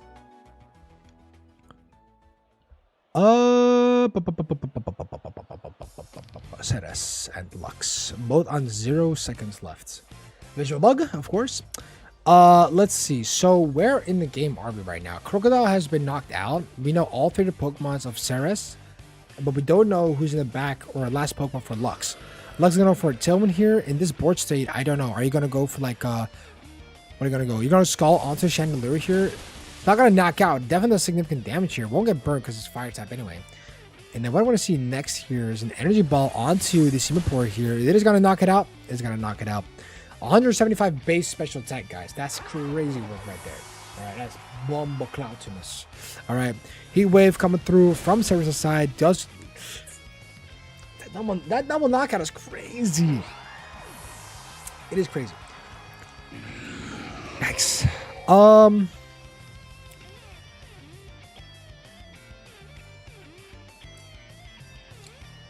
I know for Kalos is I'm definitely bringing Hawlucha. Hawlucha is a cool Pokemon.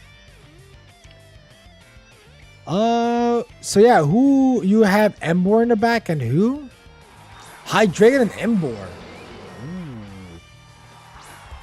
All right. I mean, it could amount to something, surely.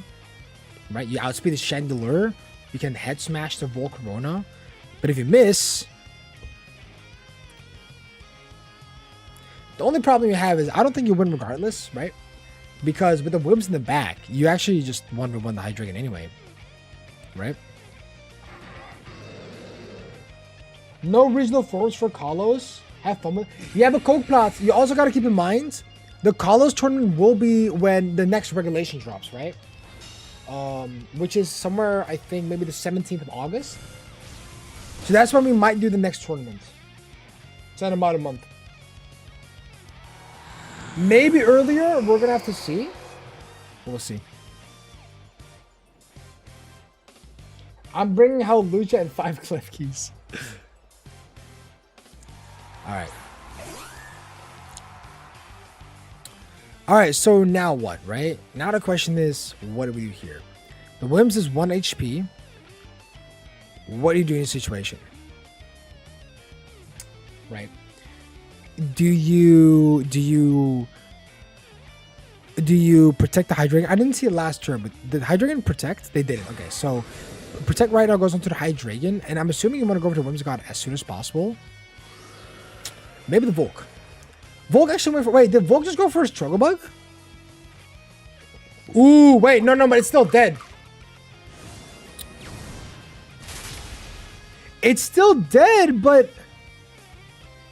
Do you win against Whims? Because your 4 times weak to... I don't know, actually. This is a tough one, huh?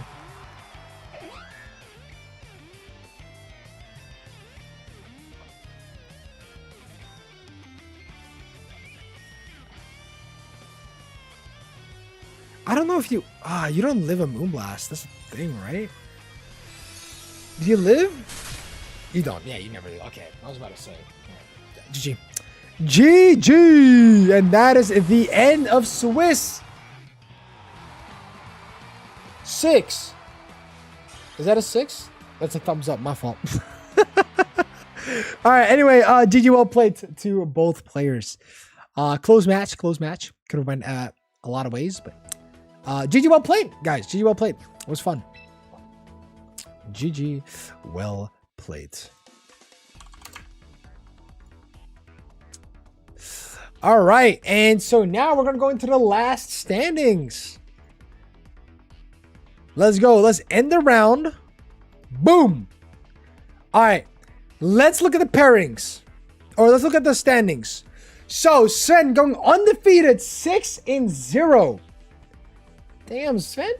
Yo, leave some for the rest of the people, man. We got Ceres going 5-1. That's still really good.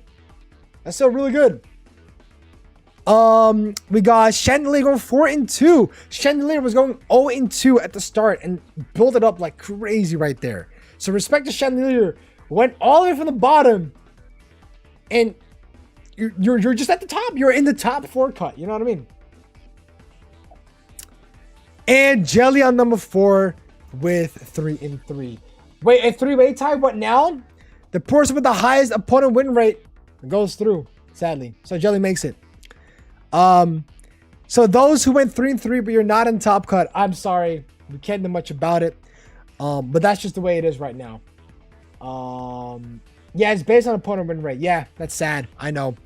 But nothing much to do but roll out the red carpet for the people who have been playing through the entire tournament. Thank you guys so much, Jord, Milk Tea, Clay, Kata, Arisen, you...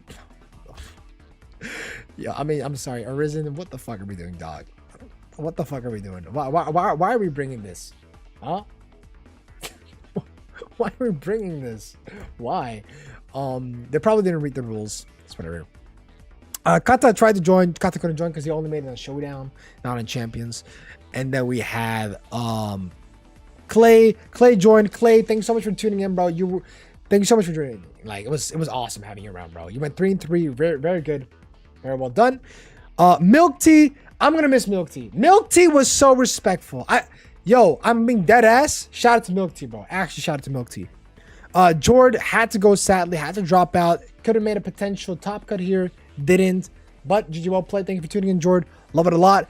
And Nico, yo, I gotta respect the Stunfisk and the Superior. Honestly, that was fun to see. We didn't get to see a visual on stream though. It is what it is though. Ty's already mentioning that he wasn't playing well. He barely prepped, and the team was off. He didn't have any protects. So performance was down, but he had fun. I hope he had fun at least. So that's that. Coke Platz, thank you for tuning in as well. Great last match, or one of the last matches that we played against Dice. We only got to see that one of you, sadly. So that's that. But thank you for tuning in. Appreciate it. Titano, thank you also for playing in, bro. Bro, respectful as fuck. All right, we got a bunch of Italians in the Discord server already. Having another one is always awesome. Great having you around, bro. Thank you for tuning in. You perform really, really well. So respect to you, and roll out on the red carpet.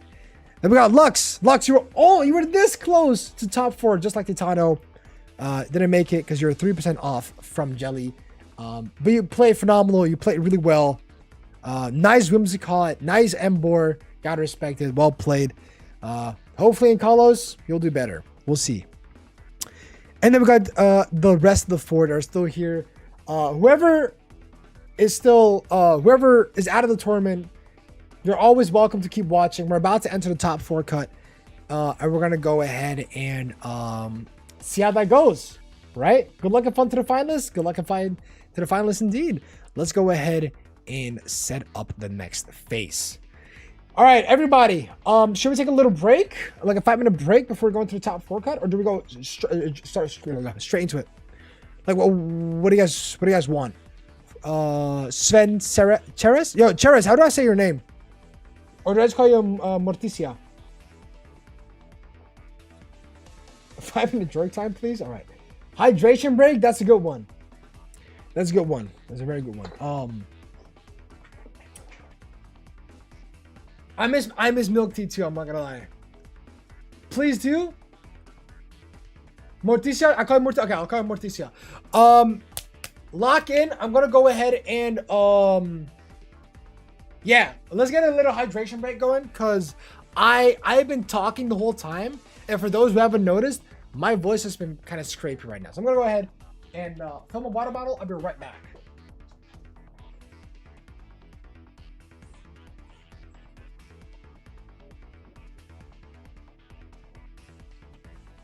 Also, guys, quick question, low key. Quick question. Do I look fat in this thing?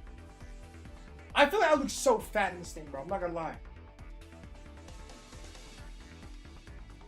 Bro, I feel like I look so fat in this. Am I tripping? Or is the wind blowing at me like this?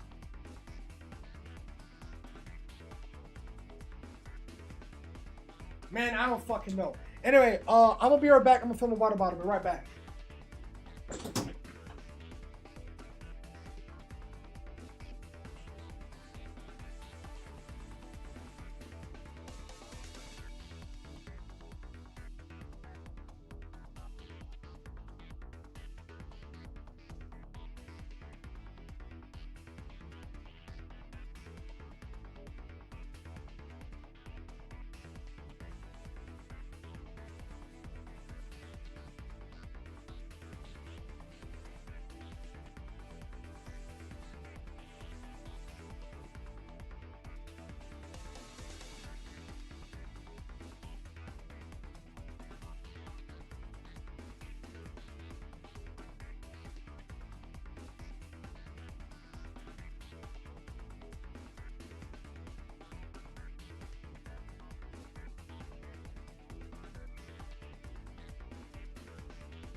Let's do family names.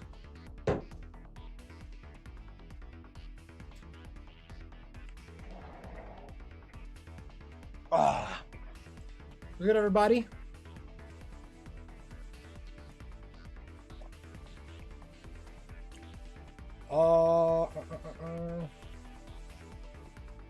Yo, guys, let's keep it thingy. Let's keep it a little bit English in the chat, please.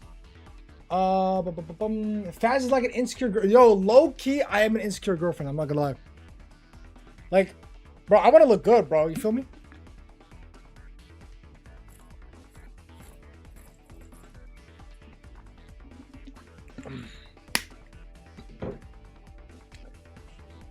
Keep the chat in English, please, guys. Sorry, me very bad English. I mean, I look fat at all about it. No, it's just the shirt. The shirt is way too loose. That's it. I can just stand up. And then, like, it just looks really loose. That's it. That's literally it. Anyway, guys, let's lock in. Is everybody here? Is everybody here?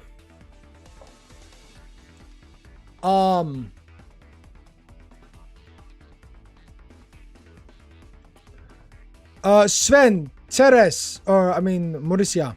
Mauricia? Morticia. I'm gonna forget that every time. Morticia. Chandelier and Jelly. Is everybody here?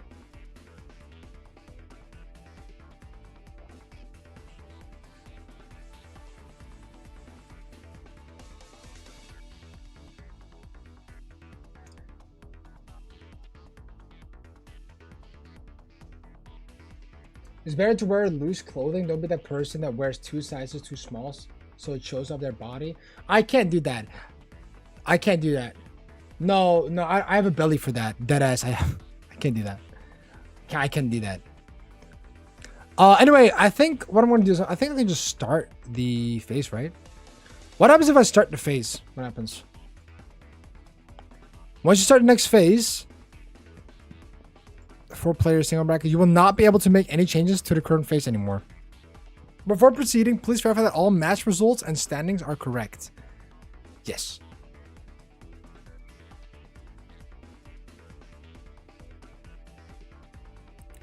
Okay, bracket has been made, guys. Svenny and Jelly Telescope versus Morticia and Chandelier. Yeah, do what you gotta do, y'all. Lock in, right? Lock in. Can I go to the... Oh, there you go. Yeah, you guys have like 5 minutes to check in, I suppose. Yo, Jahar, what's good, bro? Welcome. I came back and just fell asleep. What a good commentator, am I right? Facts. Bro, I have a friend who's like that. I mean, sometimes it looks good on people, right? And sometimes it really doesn't. It depends. Also, it depends on what kind of clothing you're wearing. It really does.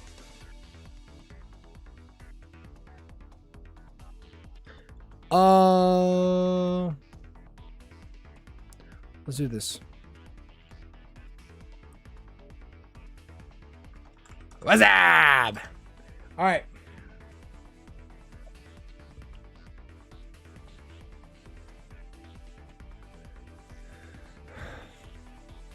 Let's see. Jelly and Svenny are not. Let me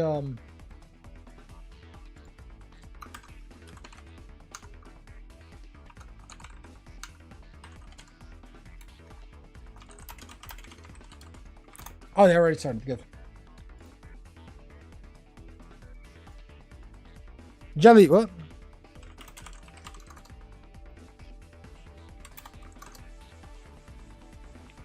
All right, let's hop in. All right, which match are we watching first? Guys, which one are we watching first? Are we watching, who are we watching?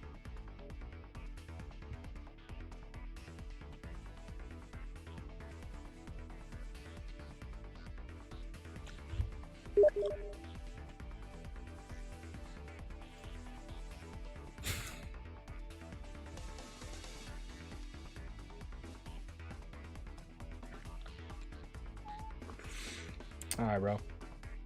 All right, bro. All right.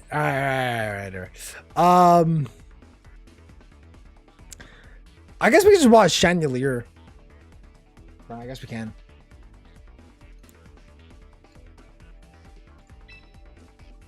Chandelier and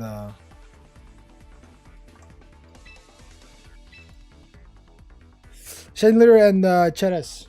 Morticia. All right. Let's see how this one goes. We're going to the top 4 cut, of course. And that means that right now, if you lose, you're just out. Send me the image. Yo, Liv. I mean, Dale, send him the image.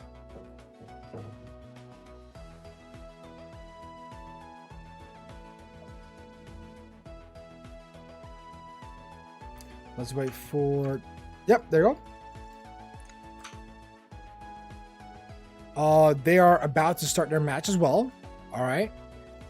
Let's see. All right. So here we got the top 4 cuts. We got Chandler versus Cheres, Morticia.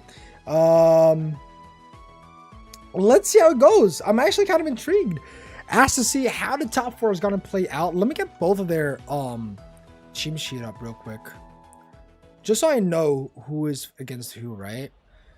Right, so Cheres playing Whimsicott, Chandler, Scrafty, Reuniclus, Volcarona, and Crocodile. I can just do 3 here instead. Cheres is playing, like I said, Cheres is playing Whimsicott, Reuniclus, Chandler, Volcarona, Scrafty, and Crocodile. As Chandler is playing Volcarona, Scrafty, Simipour, Excadrill, Reuniclus, and Hydreigon. Kind of the same, but also not the same, right? The Volcarona, Scrafty, and the Reuniclus is the same. The rest is different. Chandler is also one of the only ones who did not use Whimsicott.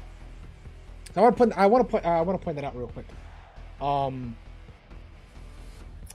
Yeah. So that's pretty much about it. Really.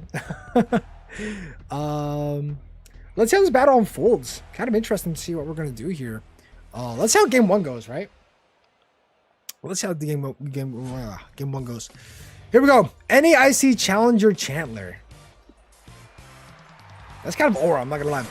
Scrafty and Hydreigon coming from Chandler's side here as Cheres brings Whimsicott and Volcarona. Alright. Now, with this, Scrafty, the only pressure Scrafty can do here is fake out. And that Hydreigon is running.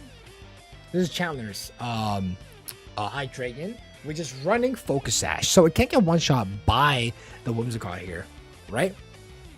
So I'm kind of intrigued as to see what's going to be played here, right?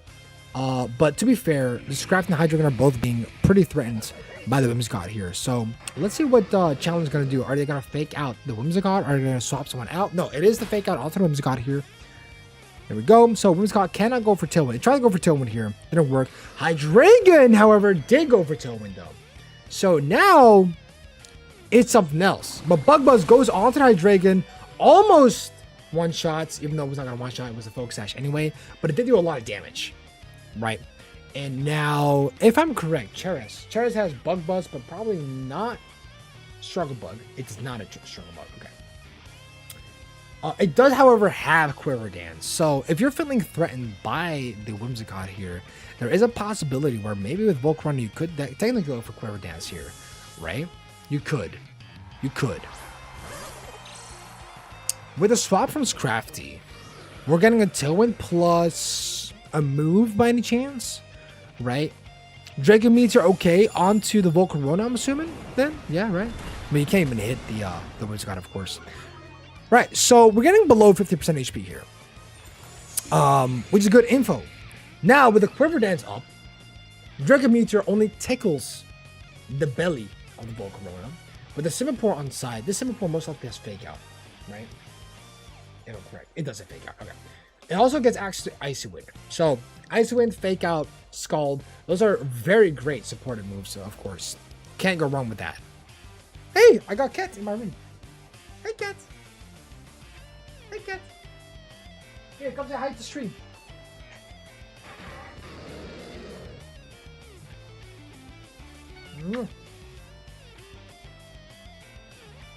Hey, you make it up? Okay, sorry.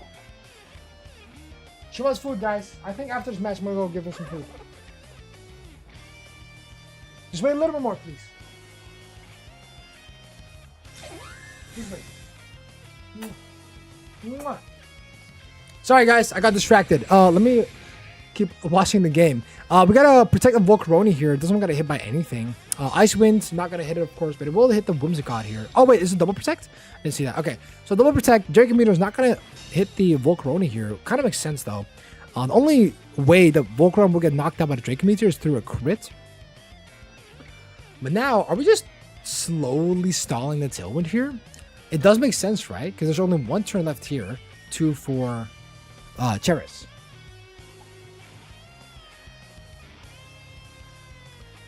For the rest, let's see. Bug Buzz going on to the Simipour here. Almost knocks it out. Just barely not, though. Sigiberry not going to do a lot for you, but with the Icy Wind here, you do get to reduce the speed of both Volcarona and the Whimsicott here. So it's nice for that speed control advantage over there. Now, of course, the Tailwind is still up, so yeah. But here comes the Draco Meteor, and it's going to be put onto Volcarona here, but will it knock it out? Most likely not, right? We already established that after one Quiver Dance and the 2 special attack drops in one of the previous rounds, with the Moonblast going onto the Hydreigon here, and is going to pick up that knockout. Now, Chandler specifically did not swap out the Hydreigon. He wanted Hydreigon to be gone. Alright? That's pretty much how it went, or else you would have already swapped it out. So, Hydreigon dying here, it got its, it did get its last Draco Meteor out, so that's good. For a little bit more chip onto the Volcarona here. And so, we might be seeing not Scrafty. There's no way you put out Scrafty here. So, Chandler might go for something where I mean, I guess it's a bit difficult, but I guess your own Volcarona would make the most sense here, right? But we're going to keep that hidden, I guess. I guess we are going to keep that hidden. Now, of course, you do get to make use of the fake out that you get from the Scrafty here. Matter of fact, no Mega has been shown here yet. No Mega Excadrill, no Mega Scrap. Wait, is it Mega Excadrill? It is, yeah. Which is really cool. I think it was really cool that only one person has brought Mega Excadrill so far into the game or into the tournament.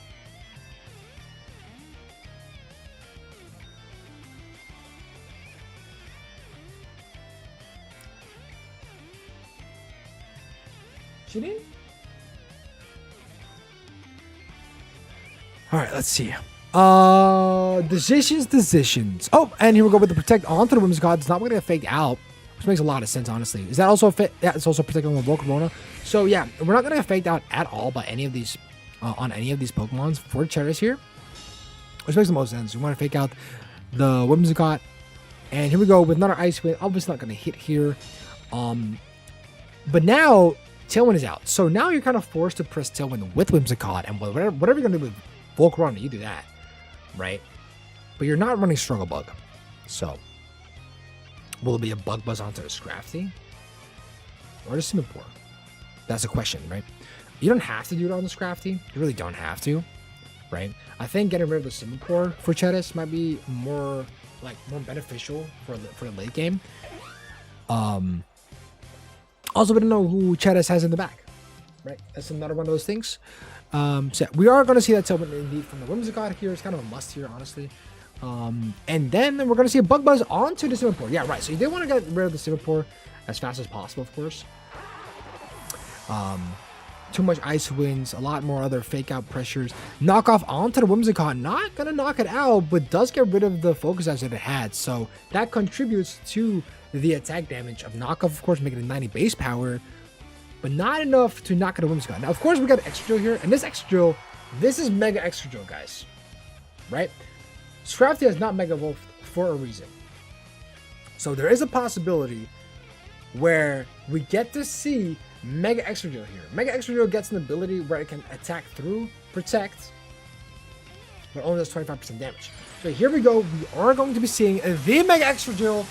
And this is actually really awesome. I think this is really freaking awesome. Right? Oh my god. Look at that. I really like the design of it. So Detect on Scrafty. That's pretty cool. Instead of Protect, which makes a lot of sense. Heat Wave, not gonna hit it, but it will hit the extra drill here. How much damage? Ah, it goes for the knockout. Ah, man, I really wanted to see extra drill in action. I guess we don't. Yo, Custodian, what's good, bro? Welcome to the stream. And then we go for the Moonblast onto the scraps. It's not gonna work, of course, because of that detect. And then we get the forfeit because because sadly Chandler does not see any other opening to deal with that Whimsicott. That Whimsicott is the biggest issue.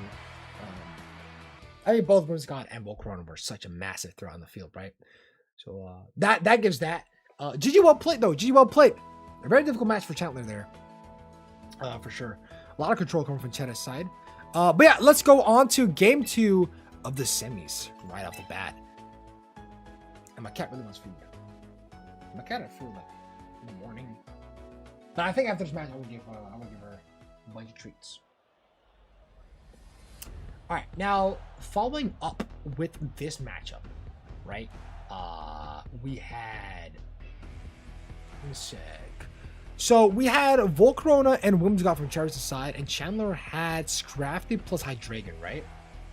So now, what is Chandler gonna change in the second game in order to possibly make a difference compared to the first game, right?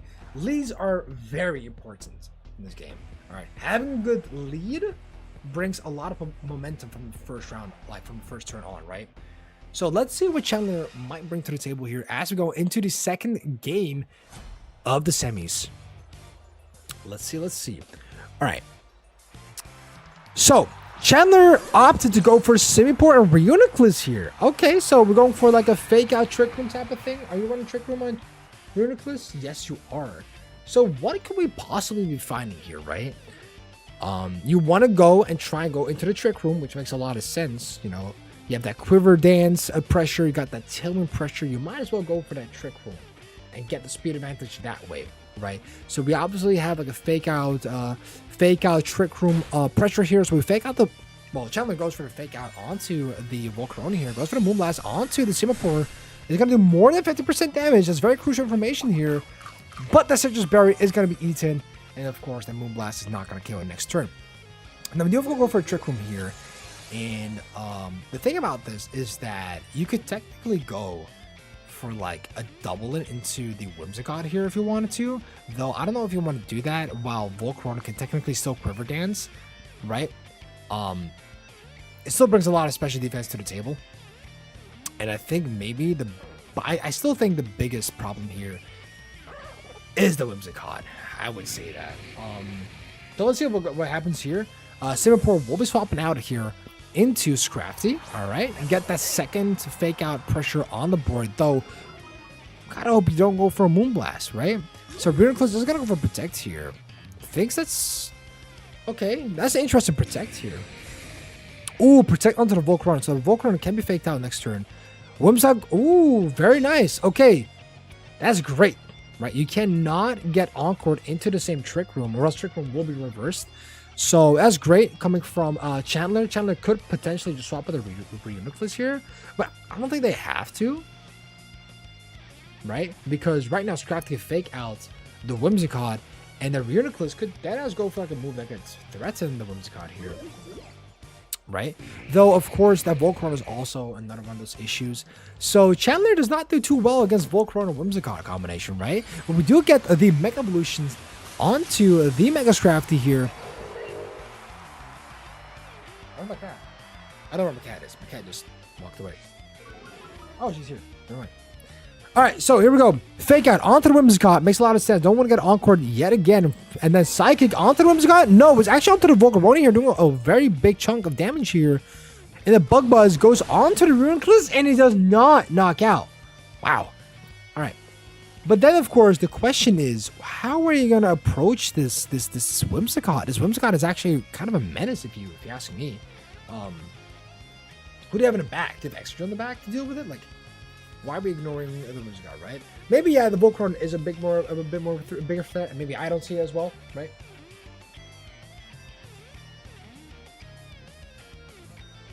Yeah, I'm gonna give my cat some food. Don't worry about it.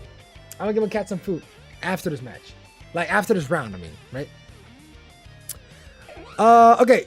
All right, next turn goes in. Whimsicott does swap out here into the Chandelure, right?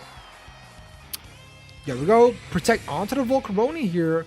Already potentially seeing a knockoff. It's going to be Psychic onto the Chandelier here. Predicting the Protect on the Volcarona with the knockoff. Not quite hitting that Volcarona. All right. Now, it's still pretty cool. You're trying to, like, the thing is, when you're in Trick Room, you need to stall it as much as possible, right? Trick Room is really annoying to deal with because it's essentially a game of, like, how long can I stall the Trick Room, right? In this case, you have a Volcarona that's, like, itsy bitsy on that HP, and also the Chandelier that's going to hit by Psychic, right? Trick Room is up for one more turn, and Chandelier could technically just go for a Protect here. Maybe swap the Volcarona if you want to. Kind of depends. Or maybe you can double Protect. Yeah, if you feel a little bit fruity about that. Scrafty will, however, go and swap out for the Simipour here as Chandelier is, I think, predicting the Chandelier to at least Protect here. Not 100% sure here, but the thing is, Simipour does outspeed the Chandelier here, right? Exactly. So you do go for Protect here on the Chandelier. Not going to get knocked off or Psychicked by one of the Pokemons. Psychic goes onto the Volcarona here, and it does actually knock it out. What a prediction. That is awesome to see. Great plays, great plays. All right. Fair enough, fair enough. All right. Now, Chetas is going to go for that Whimsicott that was laying in the back right there. And of course, it's a bit difficult now to set up the Trick Room again, but this is why you have Fake Out, right? This is why you have Fake. But of course, the Chandelier now outspeeds the Reuniclus. So whatever happens, you cannot press Trick Room with Reuniclus unless you're going to try. Probably not going to happen though, right? So there is a possibility where you could potentially... Never mind. Okay, so you're going to go Tailwind, right? You want to make sure that you can get rid of that Reuniclus. Makes a lot of sense. But then you have the Simipour that Scald. This Scald is going to get rid of this Mega Chandelier, and then you're Mega Scald. Right? Yeah, exactly. So, okay. They're going band for band. I'm sorry, I don't have a watch right now. My watch is somewhere up there. But they're going band for band on the knockouts here. And now Chetas has its last 2 months left. Which ones is going to be? No, it's a Crocodile. That's awesome. Okay, so we got a Crocodile in the building with the Volcarona, which means Scrafty's still in the back to actually intimidate the Crocodile itself, which is great. All right, well, that's good. This Crocodile does have Rock Slide, though, so Chandler might have to be a little bit wary of this. But for the rest, let's see how this is going to turn out, right? This, the Volcarona on Chandler's side does have Straw Bug. I'm pretty sure. As Bug Buzz even, so that's even stronger, right? Let's see. How is this going to unfold here, right? This looks a bit tough for Chetas here. Alright, so Volcarona swaps out for Scrafty to get the Intimidate proc onto the Crocodile here, which does make a lot of sense. Simipour is less threatened by the offensive pressure from Chetas. We do go for Protect here, so that Moonblast does not hit as hard.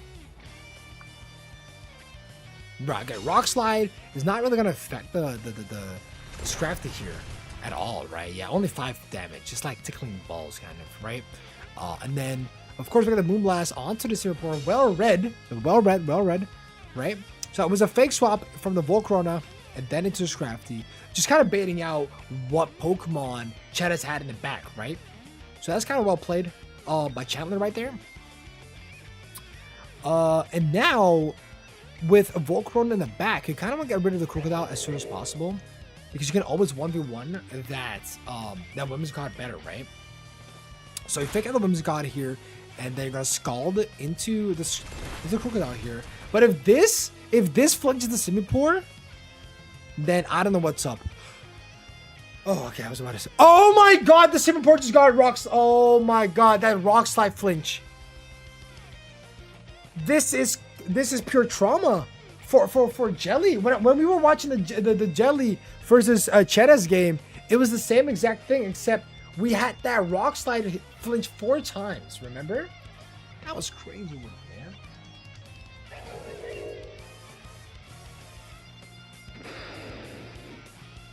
Man. All right. So what I want to see. Okay. All right. Now, what is the point of, like, what are we going to do with Crocodile here is the question then, right? Another rock slide? That Crocodile's really annoying with that rock slide. You feel me? Moonblast goes on to the Scrafty slot. Makes a lot of sense, honestly. Right. Scrafty swapping into the Volcarona might have been the play here. But then again, you're going to use like a Charty Berry just to swap in, which is not the best ideal thing. You don't exactly need Scrafty, so Scrafty getting knocked out of here is just fine. Tailwind is running, has ran out, which means you do outspeed the Crocodile this time, right? And now with the Volcarona on the slot here, Chandler brings out so much pressure with the Heat Wave. It's absolutely crazy, right? Even just Bug Buzz would do enough damage here, honestly. So, what can we see here? Can we see a Protect from the Crocodile here? Is that possible? I wouldn't know. I wouldn't know. This Crocodile... Oh, this Crocodile Scarf. So you can't even protect with it. Okay. That makes more sense then, right? That makes more sense. That means that Rock Slide still outspeeds the Simipour here. Which is, yeah. I mean, I'm gonna be honest with you, bro. If Rock Slide flinches the Simipour again... Actually, that doesn't even matter. I just realized. Oh, I actually missed the Simipour here. Oh, shit. Did we see Heat Wave here?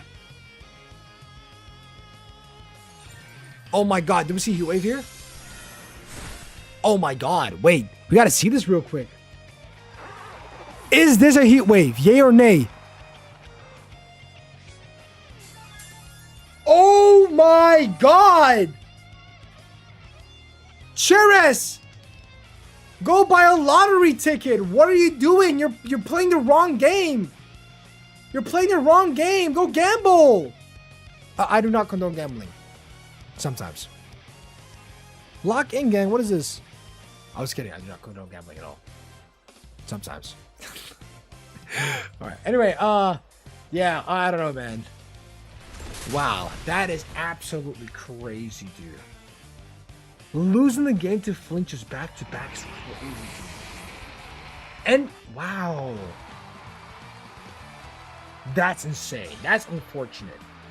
What a fucking semis, dude. What a fucking semis. GG, though. Oh, I feel bad, dude. He triple flinched me in our matchup as well, round 1. That's crazy, dude. What the hell? GG, though. Wow.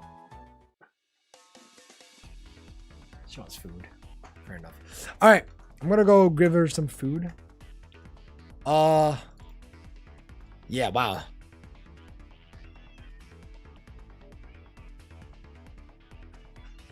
She wants food. Wait, ate that? Yeah, I know you want food. All right.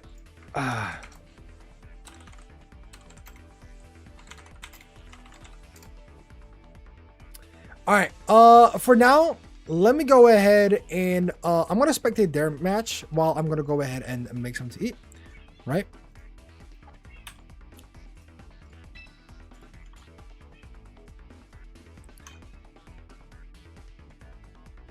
Four. All right, time to get my cat some food, guys. I'll be right back. I'm gonna go and inspect their game as we go. Wait. Okay, they're still battling. That's good. Okay, guys, I'll be right back. I'm gonna give my cat some food. Okay, I'll be right back. Promise. Thank you, promise.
All right, we're back though. All right. What even happened?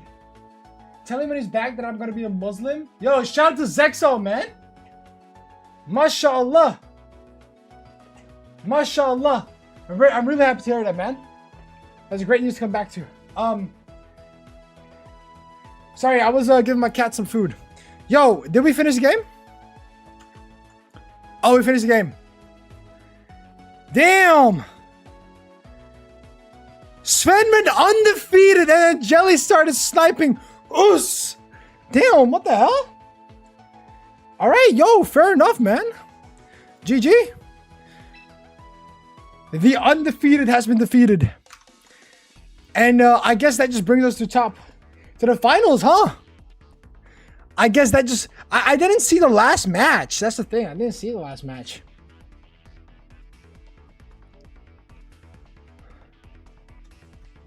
GG, well played, though. I didn't even know what happened.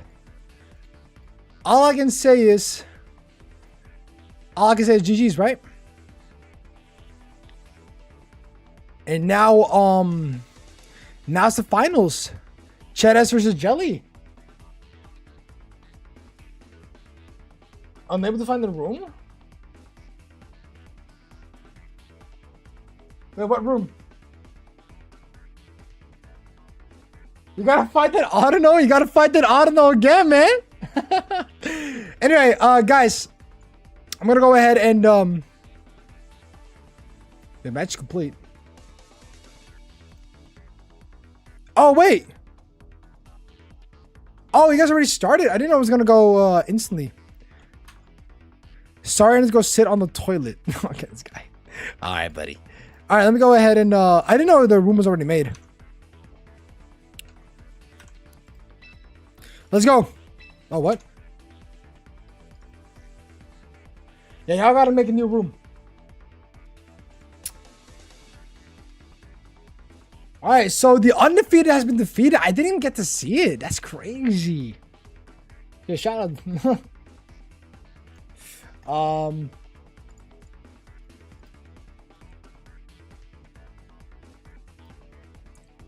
me see.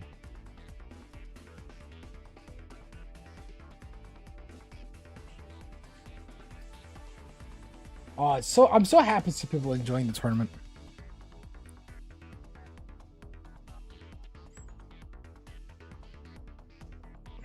Guess someone's got to make it to the room. Ah, Jelly's making the room again. All right.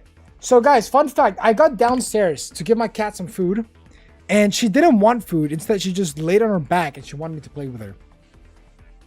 So, I did what a normal...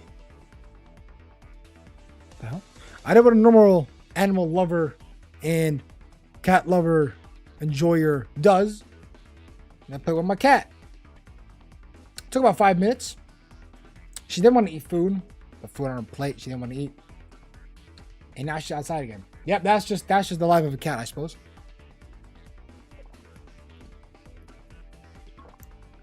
Alright, let's see.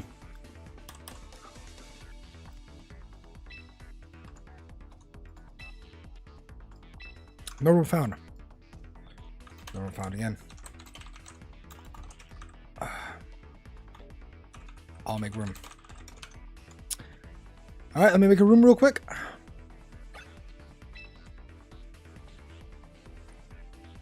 I guess she likes playing more than eating food. Facts. Facts. All right.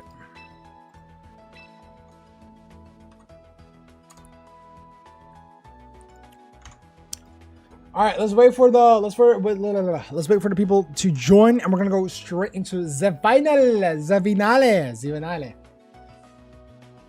Whew. All right, this is gonna be apparently they already played against each other before, in the Swiss, so it's gonna be interesting to see. Let me check. Chad S versus Jelly. Yeah, so they play against each other in the Swiss. I think Chad has won. Yeah, Chad has won.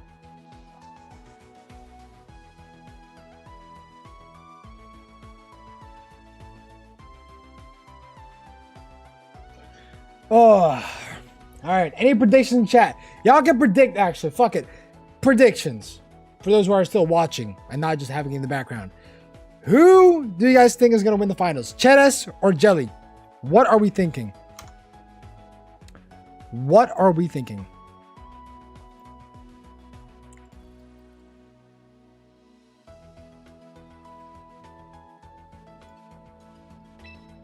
All right, let's see. Oh, oopsie. You're gambling Cheddars? I believe in Jelly.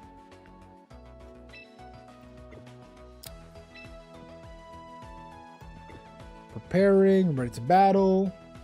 And they're battling. And here we go. It's time to lock in. It's time to lock in. Let's see. I'm putting $1 million on Cheddars. You'll never have $1 million in life. All right, let's see. You're going to go big broke. All right, Cheddars. Here we go. Whimsicott, Reuniclus, Chandelure, Volcarona, Scrafty, and Crocodile. Double Intimidate, Double Trouble. And then we got Jelly with the Autonome, the Scrafty, the Chandelure, the Conkeldurr, the Excadrill, and Hydreigon. One shiny only in this entire match, and that's the shiny Chandelure. It's kind of cool with the normal orange flame, I suppose. It looks cool on Chandelure. Just a regular orange flames. I don't know. Anyway, will we see another Whimsicott Volcarona lead into Jelly? I mean, it seems like a very strong lead here, in my opinion. Right? Does Jelly run Rock Slide on their Conkeldurr? Well, definitely on their Excadrill, right? So we gotta check something real quick. Jelly is running Rock Slide on their Excadrill, but also Excadrill is slower than Volcarona. So that's one thing they have to keep in mind. And then there's also Rock Slide onto the Conkeldurr, right? So it's interesting to see what they're gonna bring onto the table here. 4, 3, 2, 1, and was that last second decision or was it auto picked later? I don't know. Are you in this yourself or no? No. All I do is just commentate.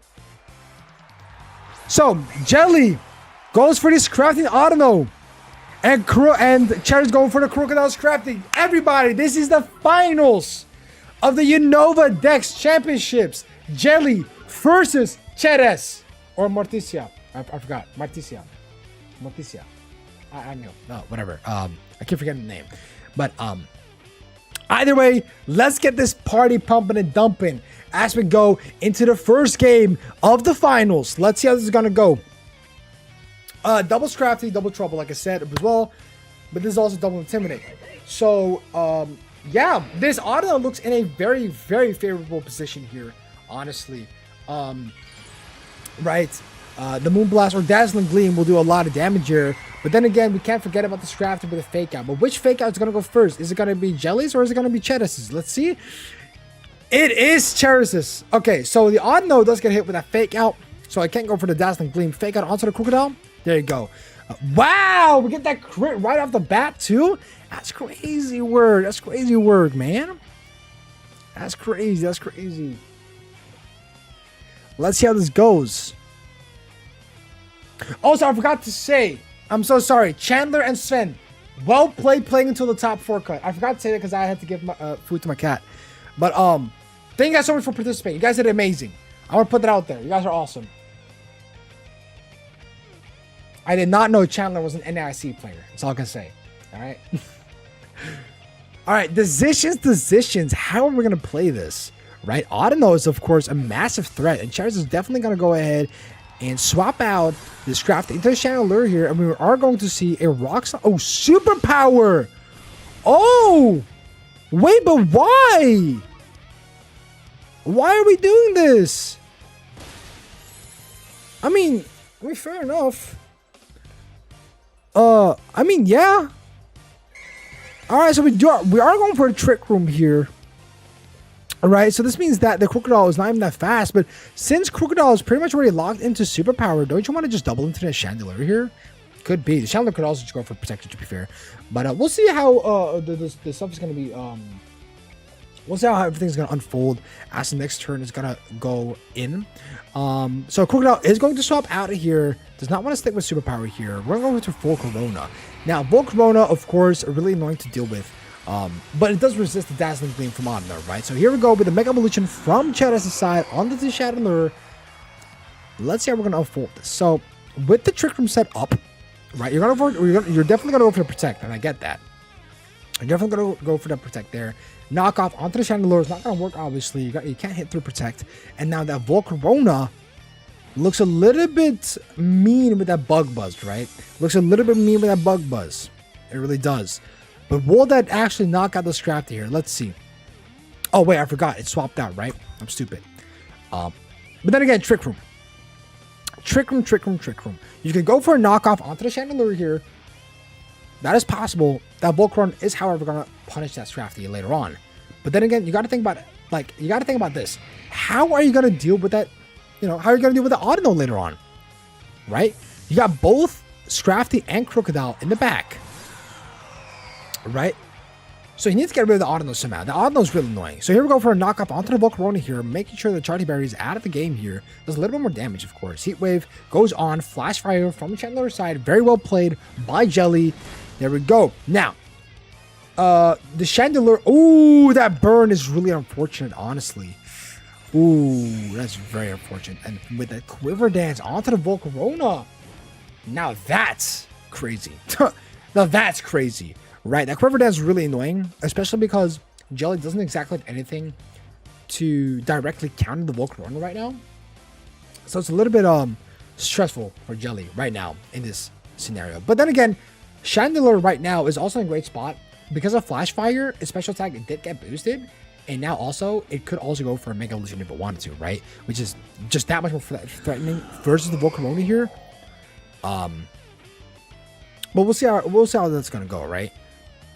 Obviously, we could also see it as Chandelure potentially not Mega Evolving yet, right? Yeah, right. So you don't Mega Evolve it just yet. Exactly. All right. So the Volcarona. Oh, wait. This is ooh, that's a bit unfortunate. Ooh, that's a little bit very unfortunate actually. Wow, missing the Volcarona is actually ooh, that is really bad. That is really bad. Yeah, this knocks out, right? Yeesh. That's bad. Ooh, that's unfortunate, dude. Ooh, that spicy second Quiver Dance. Now the numbers are up, Nason. The numbers are up. The numbers are up. Ooh.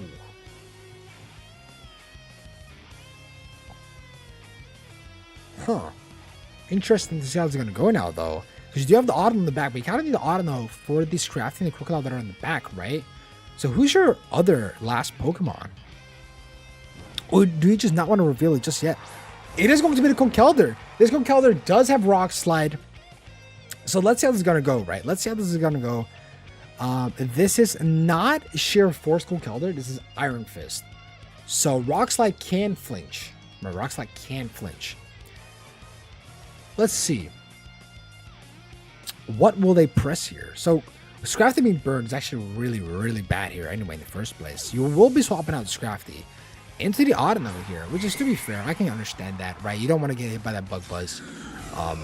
So we go with that Protect onto the Chandelure here. And then, oh, we actually go with double Protect here. But you know what? That's fine. Because now you actually get that double. Now you can actually, what's it called? That was a free swap into Audino here, I mean. Right? You don't suffer a lot of damage. Which is fine. The only problem you might actually have is that double boosted Volcarona with a double speed. And of course, you don't have Trick Room anymore, right? Well, you didn't have Trick Room in the first place. But you could technically do it with Audino, right? If you find a way to essentially use Trick Room right now with your Audino, you might be good to go. But then you do suffer consequences for not dealing with this Crafting equivalent on the back, right? So let's see how this is going to go for the rest. Volcarona is going to go for the Heat Wave. It's going to do a lot of damage. The Conkeldurr did not get knocked out, though, but the Chandelure is still activated. He's going to go for double Heat Wave. And that's it for game 2. Oh, no, that's game 1, right? That's game 1. What am I saying? That's game 1. I thought it was game 2. Game 1. That is definitely game 1. Yeah, because Scrafty is burned. You can't exactly make a difference with just the Scrafty that's also burned. So, yeah, it's just not gonna work. Yeah, exactly. Jelly has noticed that they can't really do anything with Scrafty being burned, right? And even if it wasn't burned, a 4v1 is kind of nasty with just the Scrafty. So, yeah, they noticed it, they forfeited, and we're just gonna go straight into round 2. Woo! I mean, game 2, my fault. Yeah, game 2. That was crazy. That was a crazy one. That double heat wave. Yeah, that definitely did numbers, bro. I'm not gonna lie. That did numbers. But now, the question is, Jelly, will you be making a comeback, or will Chedas take the title, take the win, take the cup home? Well, there's no cup, but virtual cup? Did that make sense? Don't bully me. I'm sorry. Whatever, man. I tried. Listen, guys, what matters right now is that we're in the finals. It could be the last match. It could also be not the last match. Jelly versus Chedas. Let's see how this goes. I'm kind of interested to see how it's going to go. Yeah, now the question is, even though Chedas won, do you really want to lead with a double dark type again? Right? Of course, you get a double intimidate off. You can definitely cause some issues for Exadrill and Nicole Kelder that could potentially go from turn 1 in there. But you do have a massive flaw versus the Autono if it does pull out again, right? And with the right switches and the right levers, you know, Jelly could potentially threaten you with the Autono. So what will you do, Chedas? Will you go with the exact same game plan? And for you, Jelly, what will you do with your lead? Your lead was pretty all right. But how we're going to deal with this now, right? Interesting how both of these contestants, both of these participants will be going into game 2. Let's see what we're going to do. Rock it out. Game 2 finals. All right, here we go. Scrafty and Chandelier coming from Jelly's side. Whereas Mr. Chedas is going to go for Scrafty and Crocodile right off the bat as well. Okay, so now we don't have an Autono on site. And so for Chedas, this is actually perfect. This is really, really perfect for Chedas here. But how will we play this? We saw last time that Chedas faked out before Jelly could fake out, which means potentially either Scrafty is faster than Jelly's Scrafty or they're speed tied, right? How do we know this? We don't. But they played in Swiss Sauce before, so maybe... So there is a possibility that Chedas has gotten info from before. But anyway, first one has been made. Here we have the Chandelier going to Mega Wolf from the start, right off the get-go. No threats, no fear, no nothing. Here we go. So, Scrafty from Chedas hitting the fake out onto the Scrafty. Scrafty's not going to be doing anything here. But this is a Scarf Crocodile going for the Rock Slide. It's going to miss the Scrafty, but not the Chandelier, which is the biggest problem here. Chandelier, will get flinched or will he not get flinched? Is the real question here. And it doesn't get flinched, and we're going to go for a Trick Room here. Okay. This is really good. This is really good for Jelly, as right now, because the Crocodile is scarfed, Crocodile is the slowest on the field, and so Rock Slide is not going to have as much pressure as it would normally would, right? Now, with that said, I can kind of understand if by any chance Autono is in the back, or Conkel is in the back, not Autono. Autono's not in this game, especially when you already have a Mega Chandelier, right? Most likely you will have the Conkel is going to come in. Yep, there you go. All right, this makes a lot more sense right now. A great positioning for Jelly on this side. Crocodile will be swapping out, though, into their own Chandelier. Yep, there you go. All right, so, man, Shiny Chandelier is so cool, bro. I'm not going to lie. We got a Protect coming from these craft. Now, did they press Heat Wave? Did they press it? No, they went for a double Protect, actually. They actually went for a double Protect here. Okay, you did not want to get hit by that knockoff, and I completely understand that. But now, what are you going to do? Chedas, what are you going to do with a Chandelier? I mean, Chandelier could technically press Shadow Ball on Jelly Chandelier. Will that be enough to knock it out? I can't exactly tell. But regular Chandelier is slower than Mega Chandelier. So there's that. But now, Scrafty is going to swap out from Chedas' side, going to the Volcremoni here. And now we're going to swap out the Chandelier from Jelly's side into Scrafty, lowering the attacks, which doesn't exactly matter. What matters is that they swap in for the Shadow Ball, right? It could have been a potential Shadow Ball here, though we are going for a Mega Chandler right off the bat here. A Drain Punch goes onto the Volcarona. That was a crit. But even if that was a crit, that's still so much damage. Holy moly. Go with a Shadow Ball onto the Scrafty. Not going to do a lot of damage, but great coverage. Very great coverage, actually, even. Now, here's the thing, right? Volcarona is at 56%. Trick Room is still up. Trick Room is still up by 2 turns. So now, technically, Conkeldurr could press Rock Slide. We know that Conkeldurr has Rock Slide. As from the team sheet that I don't know if I showed it, but I did say it. So we are going for a double protect here from Cheddar's side here. Most likely double protect, right? Yeah, okay, double protect because they do not want to deal with the Rock Slide. Makes a lot of sense. Fake Out plus Rock Slide. You already know that's really devious. But okay, that didn't work out. Now you still got 1 turn of Trick Room left. Now the question is, do you want to risk going for a double protect on both your Mons, or maybe you do a little swap? Maybe you do, any other way to, I guess, stall out the Trick Room. You got 1 turn left. Make it work. You know what I mean? Rock Slide is either way really annoying, but you do have the Crocodile on the back that could instantly drop back. Exactly. Okay, so Scrafty from Jelly side will swap out into the Hydreigon here. That's really cool. So we do see Hydreigon here. As Trick Room is about to go off. There you go. You do get the Scrafty here, which makes a lot of sense, right? Get the Intimidate off onto the Conkeldurr here, and we're actually going to see a double swap here into the Crocodile here because that Rock Slide is just so annoying. You want to prevent that from happening. So, in case for that, Jelly did swap into Hydreigon here, and this Hydreigon is annoying because this Hydreigon has U-turn. But here we go, Rock Slide, missed the Crocodile, hits the Scrafty, absolutely was nothing but scratched in a little peely weely, right? So, either way, dimensions are now returned to normal, speed tiers are normal, and Crocodile is the fastest on the field here. Now, of course, yeah, it is. Unless, wait, is this, because this is U-turn Hydreigon. Is this a Scarf? It is Scarf Hydreigon. Okay, so this Hydreigon is faster than Crocodile. Keep that in mind. And this is potentially a U-turn Hydreigon. Though, do you really want a U-turn in this position? And if so, who do you swap into, right? You could technically swap into Scrafty and lower both of their attacks. With the Hydreigon. So Hydreigon U-turn into the Scrafty. Not a bad idea, low-key. It reminds me of Rillaboom Incineroar back in the day. That's kind of how it is with Hydreigon and Scrafty. But no, we're actually going to swap from Jelly side right off into the Scrafty slot. Are we going to see a U-turn? Fake Out onto the Scrafty. Right, makes a lot of sense. U-turn into the Crocodile. That is decent chip. Chips. So yeah, here we go. We swap this one out for, I'm assuming, Chandelure now, right? Or not Chandelure, Conkeldurr. Right? There's got to be Conkeldurr. It has to be Conkeldurr, right? You're kind of trolling if it's not Conkeldurr, right? Exactly.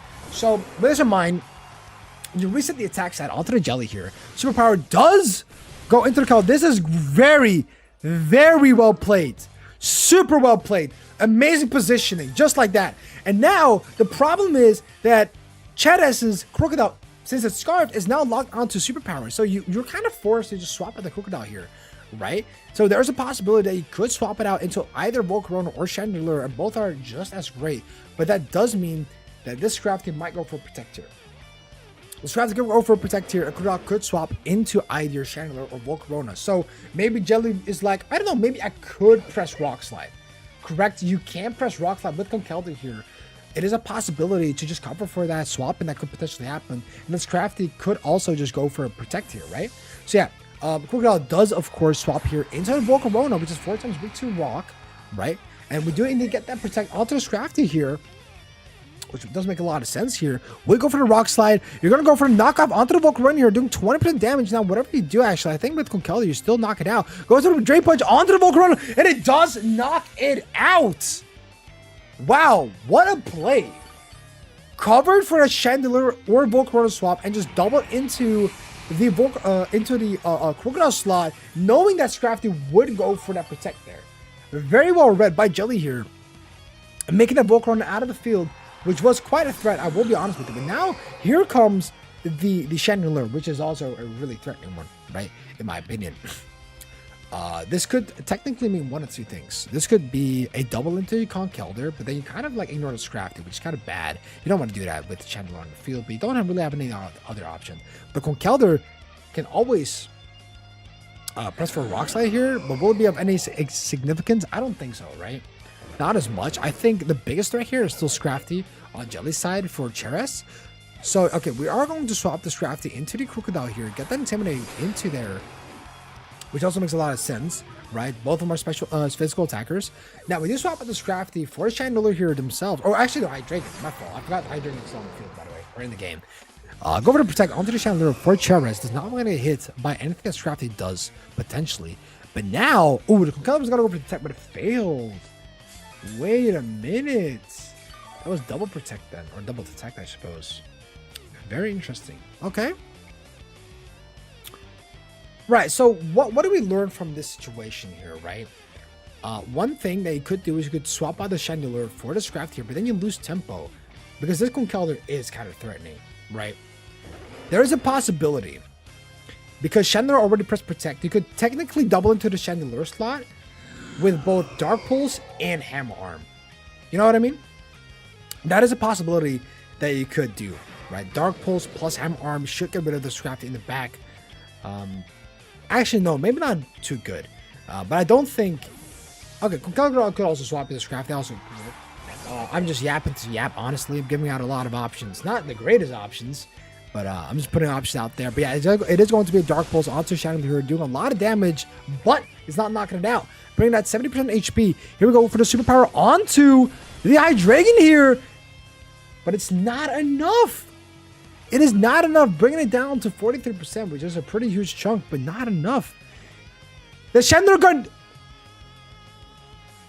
Oh my god, Cheras just got flinched. Normally it's the Crocodile flinching everyone in Cheras' way, but now Chandelure is finally getting, as we like to say in Dutch, a cookie of its own dough. Alright? Cookie van eigen deeg. Look it up on Google. It's fun. Trust me. But now the question is, Cheras, what are you going to do? What will you do in this situation? Right? Right, so you're going to swap out the Hydreigon for the Conkeldurr here, which, I mean, honestly, fair enough. I would have just hit Chandelure. Yeah, I'll speed the Chandelure anyway, so I don't know where the swap came from. Maybe to cover for something specifically, but either way, see, now your attack is dropped. You go for a Protect here. I don't know about this one, Chief. I don't know about this one. Right, okay, so you go for Fake Out onto the Scrafty here. Alright. But that's as far as it goes. Right, that's as far as it goes, really. Yeah, now the Chandelure is back to being threatening. So, well, not threatening, but it's that you're not in a good spot either. Well, Conkeldurr could go technically for a Rock Slide here. Try and get that Chandelure out of the way. But no, we're gonna swap out this Scrafty here into the Hydreigon. So, what is the idea here specifically, right? So we're gonna go Detect onto the Conkeldurr here. So Shadow Wall can't specifically hit the... Oh, it's gonna be a Heat Wave regardless, right? So we do tank that Heat Wave then with the Hydreigon. Do we? Ooh, 12%. That's a lot, dude. Okay, and then we go with the Drain Punch. Ooh! And there is the Hydreigon is out of the field. Wow. Okay. A lot of big reads going on here.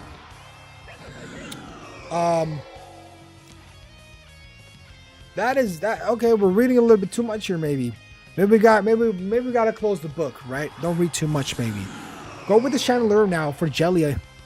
But which one is faster, right? Then there's also an issue where you don't exactly do enough damage with the Conkeldurr right now, as Conkeldurr did get an attack drop before, right? They got an attack drop before, so Hammer Arm. I don't know if Hammer Arm actually one-shots the Scrafty. Probably not. Scrafty does have some form of bulk enough to actually live a -1 Hammer Arm, right? It is possible. It is possible. But let's see as this match unfolds, right? Right. Shout that out, buddy. Shout it out. Let's see what's going to happen here. So, interesting. What are they thinking? Decisions. They got to think it. All right. This is what you got to use. Anyway, Now the turn has been decided. We're going to swap the Chandelure for the Crocodile here. Get rid of that attack from the Conkeldurr in case there is an Hammer Arm come through very soon. Protect comes from Chandelure's side. And what is this going to be? Is this going to be... Oh, it's going to be Drain Punch from the Scrafty. Expecting the Protect from the Chandelure here.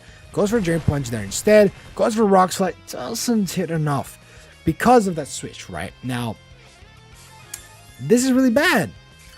This almost makes you want to swap the Conkeldurr for the Scrafty. You got 2 physical attackers on the field, right? 2 physical attackers on the field.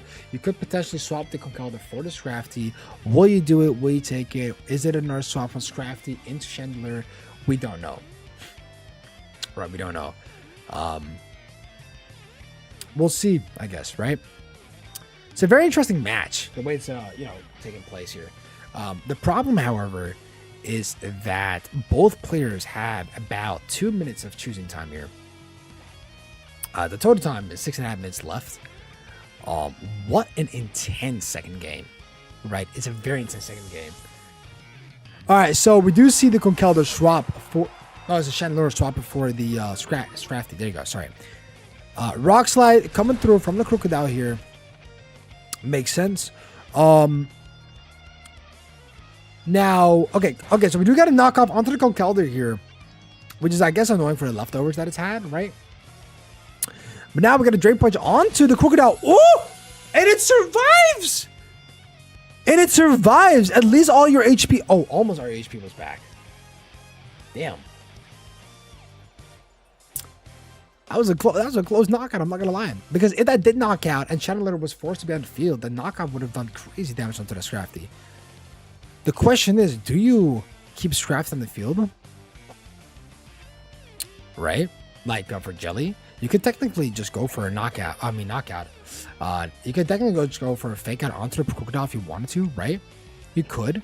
That is a posible, right? But then, you can also swap it out. You can also swap with the Crocodile so that fake out doesn't hit the Chandelure, right? So, that is also one of those plays. No, you actually go for the fake out onto the Scrafty here. Are we going to see a Rock Slide here?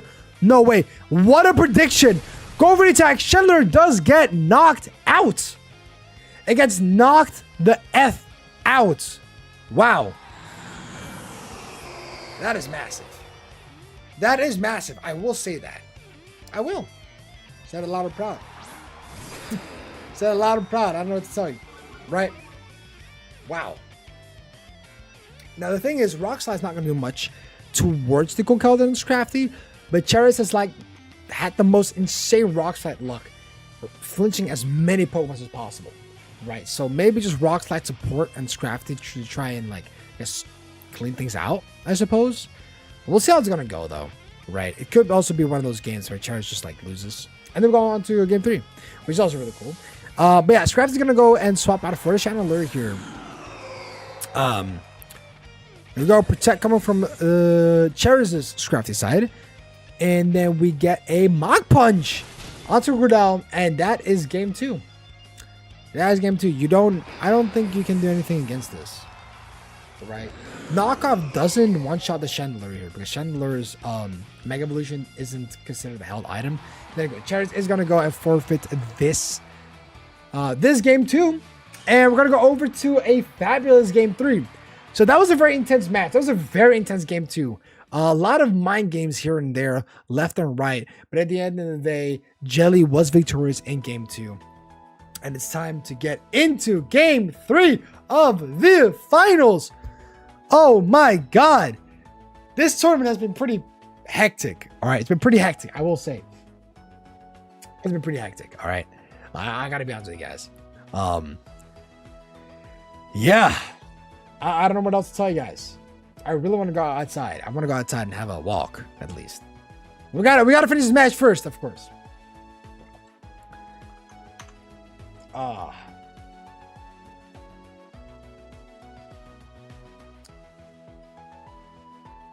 right, let's see. Jelly is requesting a little hydration break. Look at this. Can we go on hydration break? Up to the host. I finished my water bottle. Now let's finish it. High stakes. This was so stressful. I'm also stressed.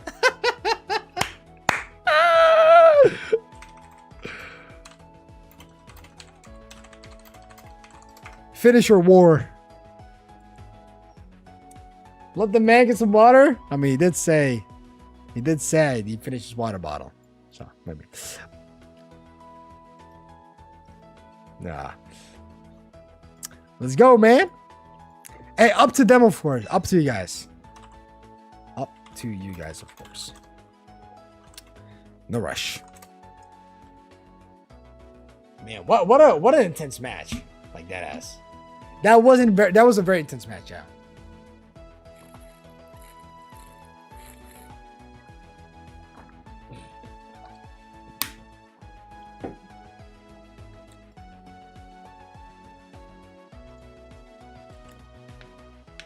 Intense match, intense caster. The caster must have 9 girlfriends, bro. Oh, whoa, oh. Calm down. I ain't a fuckboy like that. I'm not a fuckboy like that. Yet. Just kidding.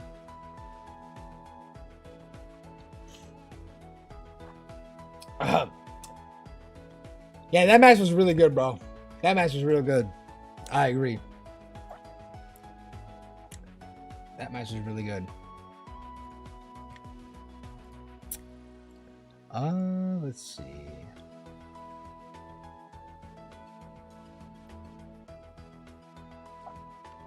So much intensity, I could feel the pressure.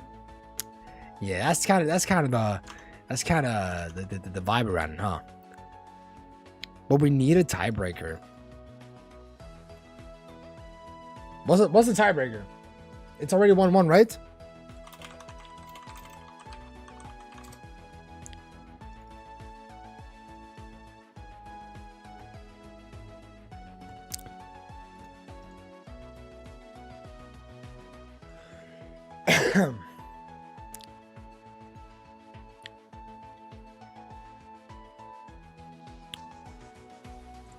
Let's see how this goes.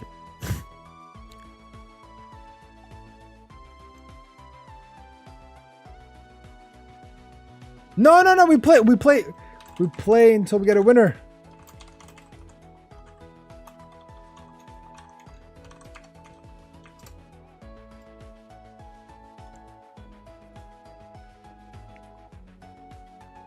Like, you can't tell me you're gonna play a tie after playing 8 games. You know what I mean? Like 8 rounds. It's a lot. They played a lot of matches today. Okay, they played a lot of matches today. All right, let's go. I think they're ready, man. I think they're ready. I was about to press battle myself. What the fuck?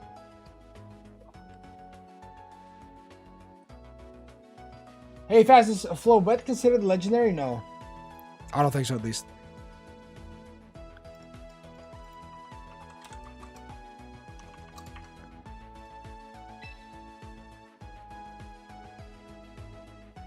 All right, come on, man. Hopefully not by RNG. That's crazy. All right, let's see. Preparing. Preparing. And let's go ahead and spectate. Do we have like a champions? Really? We don't have a champions one?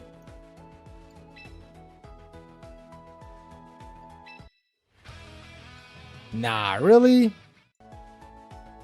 All right, whatever. We're just gonna do this with this one. All right, everybody, lock in. Lock in. We're at the finals. Game 3. It's 1-1 for both finalists.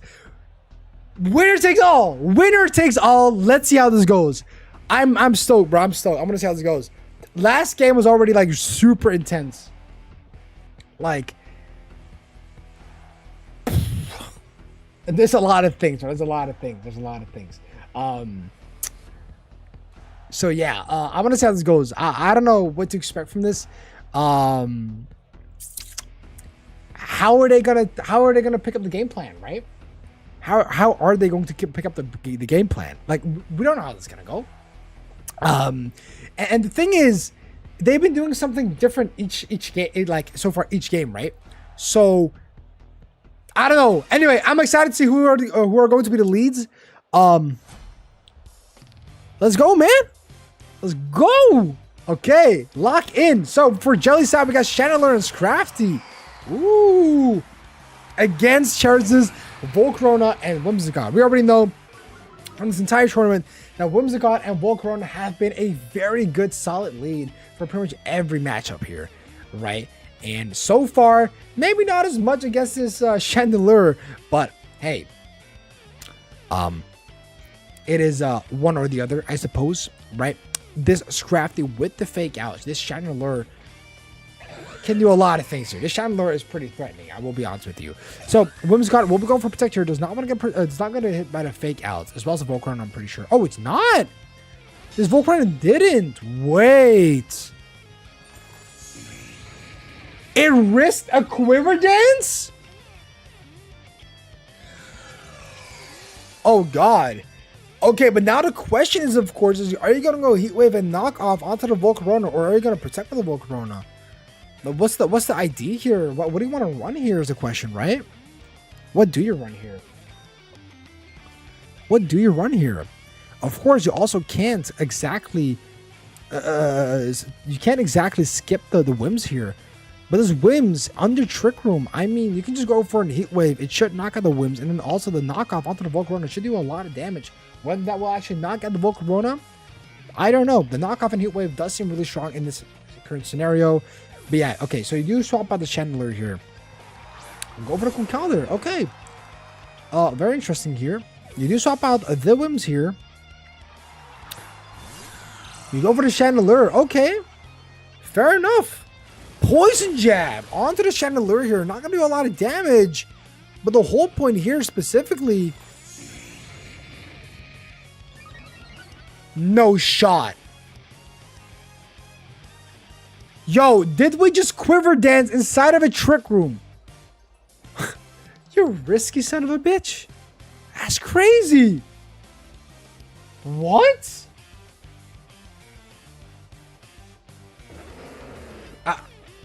No words. No words. Because now, one Rock Slide and you're out of the game here. Right? Because you just got knocked off and Rock Slid. And then that's it. Right? Okay, here comes Reuniclus. And this guy's just not scared of this guy's just not scared of like swapping in Pokemon right here, left and right. Like, Rock Slide does hit the Reuniclus here, maybe? It does. And it does do decent chip damage. I will say that. Knockoff does not hit the Volcarona here. Oh, I thought it was going to hit the Volcarona here. But no, it is indeed a knockoff onto the Reuniclus here. Now, Reuniclus is the slowest Pokemon on the field here right now. Or is it Conkeldurr? I don't know. Scrafty isn't, however. So, there is a possibility where we might see either a Protect or Swap from Scrafty's side here. But of course, we don't know that yet, right? We do not know. Also, guys, is my microphone working good? I hope it is. But yeah, that's pretty much one of the concerns, I suppose. It could be a sacking onto the Conkeldurr here as well, right? That is a possibility. That is el posible. But there's a lot of things that can happen here, right? So we are going to protect the Conkeldurr here. We do not want to get hit by the Psychic, is what Jelly's saying right here. But no, instead we're going to go for a Focus Blast onto Scrafty here. And we do survive it with 41% HP. But then again, do we hit the knockoff onto the Volcarona? We're doing 7%. My fault, bro. I should stop. I don't know what's wrong with me. But yeah, this Scrafty is out of the rules right now. So yeah, the double special attack increase was insane. All right, it is pretty insane. And now there's one thing, right? There's one turn of Trick Room left. There's a massive possibility that Cheddar just presses Protect on Volcarona. Does not want to hit by that Rock Slide, of course, right? And from that point on, it's kind of GG, right? The moment Trick Room runs out, okay, maybe it's not GG, right? Technically, right now, you could send out Chandelure if you want. You could technically right now send out Chandelure. We're going to go Hydrating here. Okay. So we're not scared of Bug Buzz later on, right? Apparently. Of course, not as much. I don't. The reason why I think Reuniclus is not scared of Hydreigon is because Volcarona, after this, right? After this turn, when Trick Room is down, Volcarona one-shots Hydreigon with Bug Buzz. We can't forget that, right? So there is a possibility where we do see a Psychic coming into the Conqueror slot right now. We're stopping the Hydreigon here. Ooh, into the Chandelier. I don't know if I like this play. Actually, but we'll see. You're gonna have to maybe protect from Volcarona as expected, and they're gonna Psychic the Conkeldurr, right? Yeah, this is how the game plan was supposed to go in the first place. And then Conkeldurr gets knocked out. Now the only other option you got right now is the Hydreigon and the Chandelier. And it's very tight. It's very tight for Jelly here, honestly. Not impossible, but it's very tight. You have a Pokemon essentially with a +2 special attack and +2 speed. No Trick Room to get off of. It's kind of scary. Bug Buzz will one-shot the Hydreigon here. So what do you do in a situation like this, though, is the real question, right? Is there a possibility where right now you do go for a Mega Evolution onto the Chandelier and go for a Heat Wave, right? Will it knock out the Reuniclus? That is also another thing that we don't know, right? Maybe you even go, I don't know what you go for. You could technically maybe like protect the Hydreigon, right? And then Mega Evolve, Shadow Ball. I mean, you're not gonna do a lot of damage on Volcarona, right? It's +2 special defense. So yeah, Bug Buzz does go into the Hydreigon. I think that might be it. That might low-key be it. Psychic onto the Chandelier does a lot of damage, under 50%. And yeah, I think that's GG. I do think that's GG. Is it GG? It is. The Reuniclus outspeeds the Chandelier here, so Psychic always kills. Right? Or am I tripping? Yeah, it's GG, right? Is this a GG? It should be GG. I don't think Chandelier does do this alone.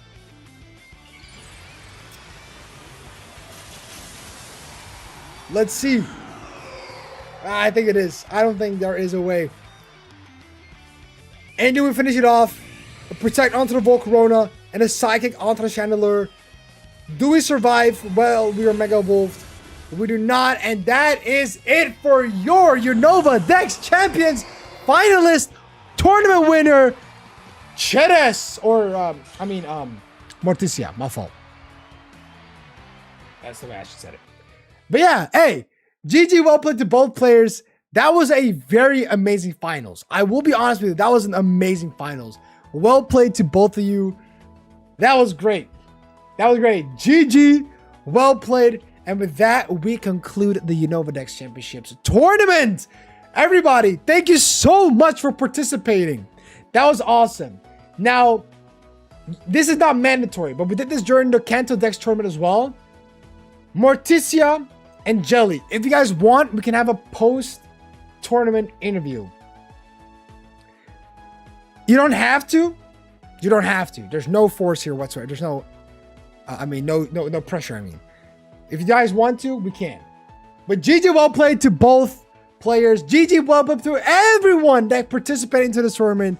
Me personally, I had a lot of fun commentating on all of these matches. We had a couple of technical issues from the start of the tournament and from the start of the stream. We had a couple of crashes here and there. But at the end of the day, it worked out. We finished the tournament. We have a winner. And now there's nothing else but to roll out the red carpet to every single player who played in this tournament. Thank you guys so much for playing. I love it. And now thank you for hosting this event. Hey, you're welcome, Morticia. I will always keep doing these type of themed tournaments, so if you're interested, make sure stick around in the community. Everyone here is amazing. All right, the fast community is as good as can get. All right, everybody here is awesome. Stick around, you'll find out. Right, and for the rest, like I said, Morticia, and Jelly. If you guys want, we can have a post-tournament interview.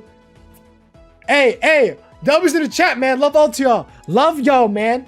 All that positivity in chat, bro. what it is. Well played to both of you. GG, W fast, W tournament, W fast. Oh, man, I love y'all, man. I love y'all. I love y'all so much. But yeah, GG's to everyone. Let's see. Morticia, Jelly, are you guys ready? Or are you guys down for a post-game interview? Or post-tournament interview? Whatever you want to call it.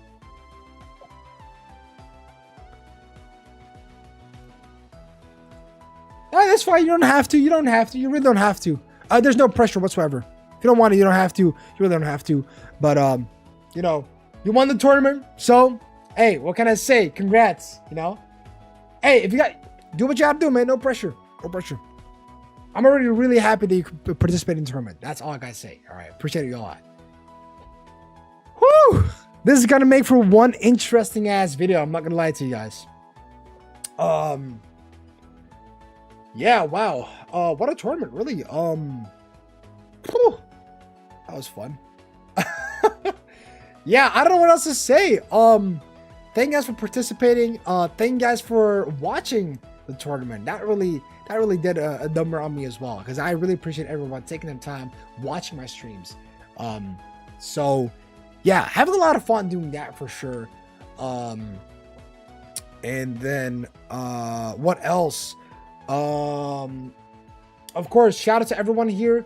Morticia, if you're still in the stream, you're allowed to give your shout outs. Give a shout out. Maybe you do YouTube content, maybe you Twitch stream. Same goes for Jelly. Same goes for everyone who participated in the tournament, of course. Shout out to whatever you want to do. Link your socials. That's fine. Put them in the chat. Put them in the Discord server. I really don't mind. Do whatever you got to do. But I do appreciate you guys all for taking your time to join the tournament and for watching the stream. I hope everyone enjoyed it. And for now, yeah. Next time, I will wear a suit. But of course, the morning was kind of rough on me. We had technical issues, so I didn't have the time to wear a suit. But yeah, shout out to the OnlyFans now that you have the chance. You have facts. Facts. You should definitely do that. Get your money up. Let your money up. Yeah. Anyway, guys, if that is all, then I got nothing else to say, but I'm going to end the stream. I'm going to go make dinner. And I'm going to get ready to play some other day. Actually, I'm going to go for a walk outside. I need some of that fucking vitamin D from the sun, bro. Like, my ass is swamped. Right? My ass is swamped. So, I'm sorry, my fault. Anyway, everybody. CSGO when I'm back, for sure. I first gotta fix whatever's inside this. Oh, whatever, bro. Whatever. Anyway, everybody, take care.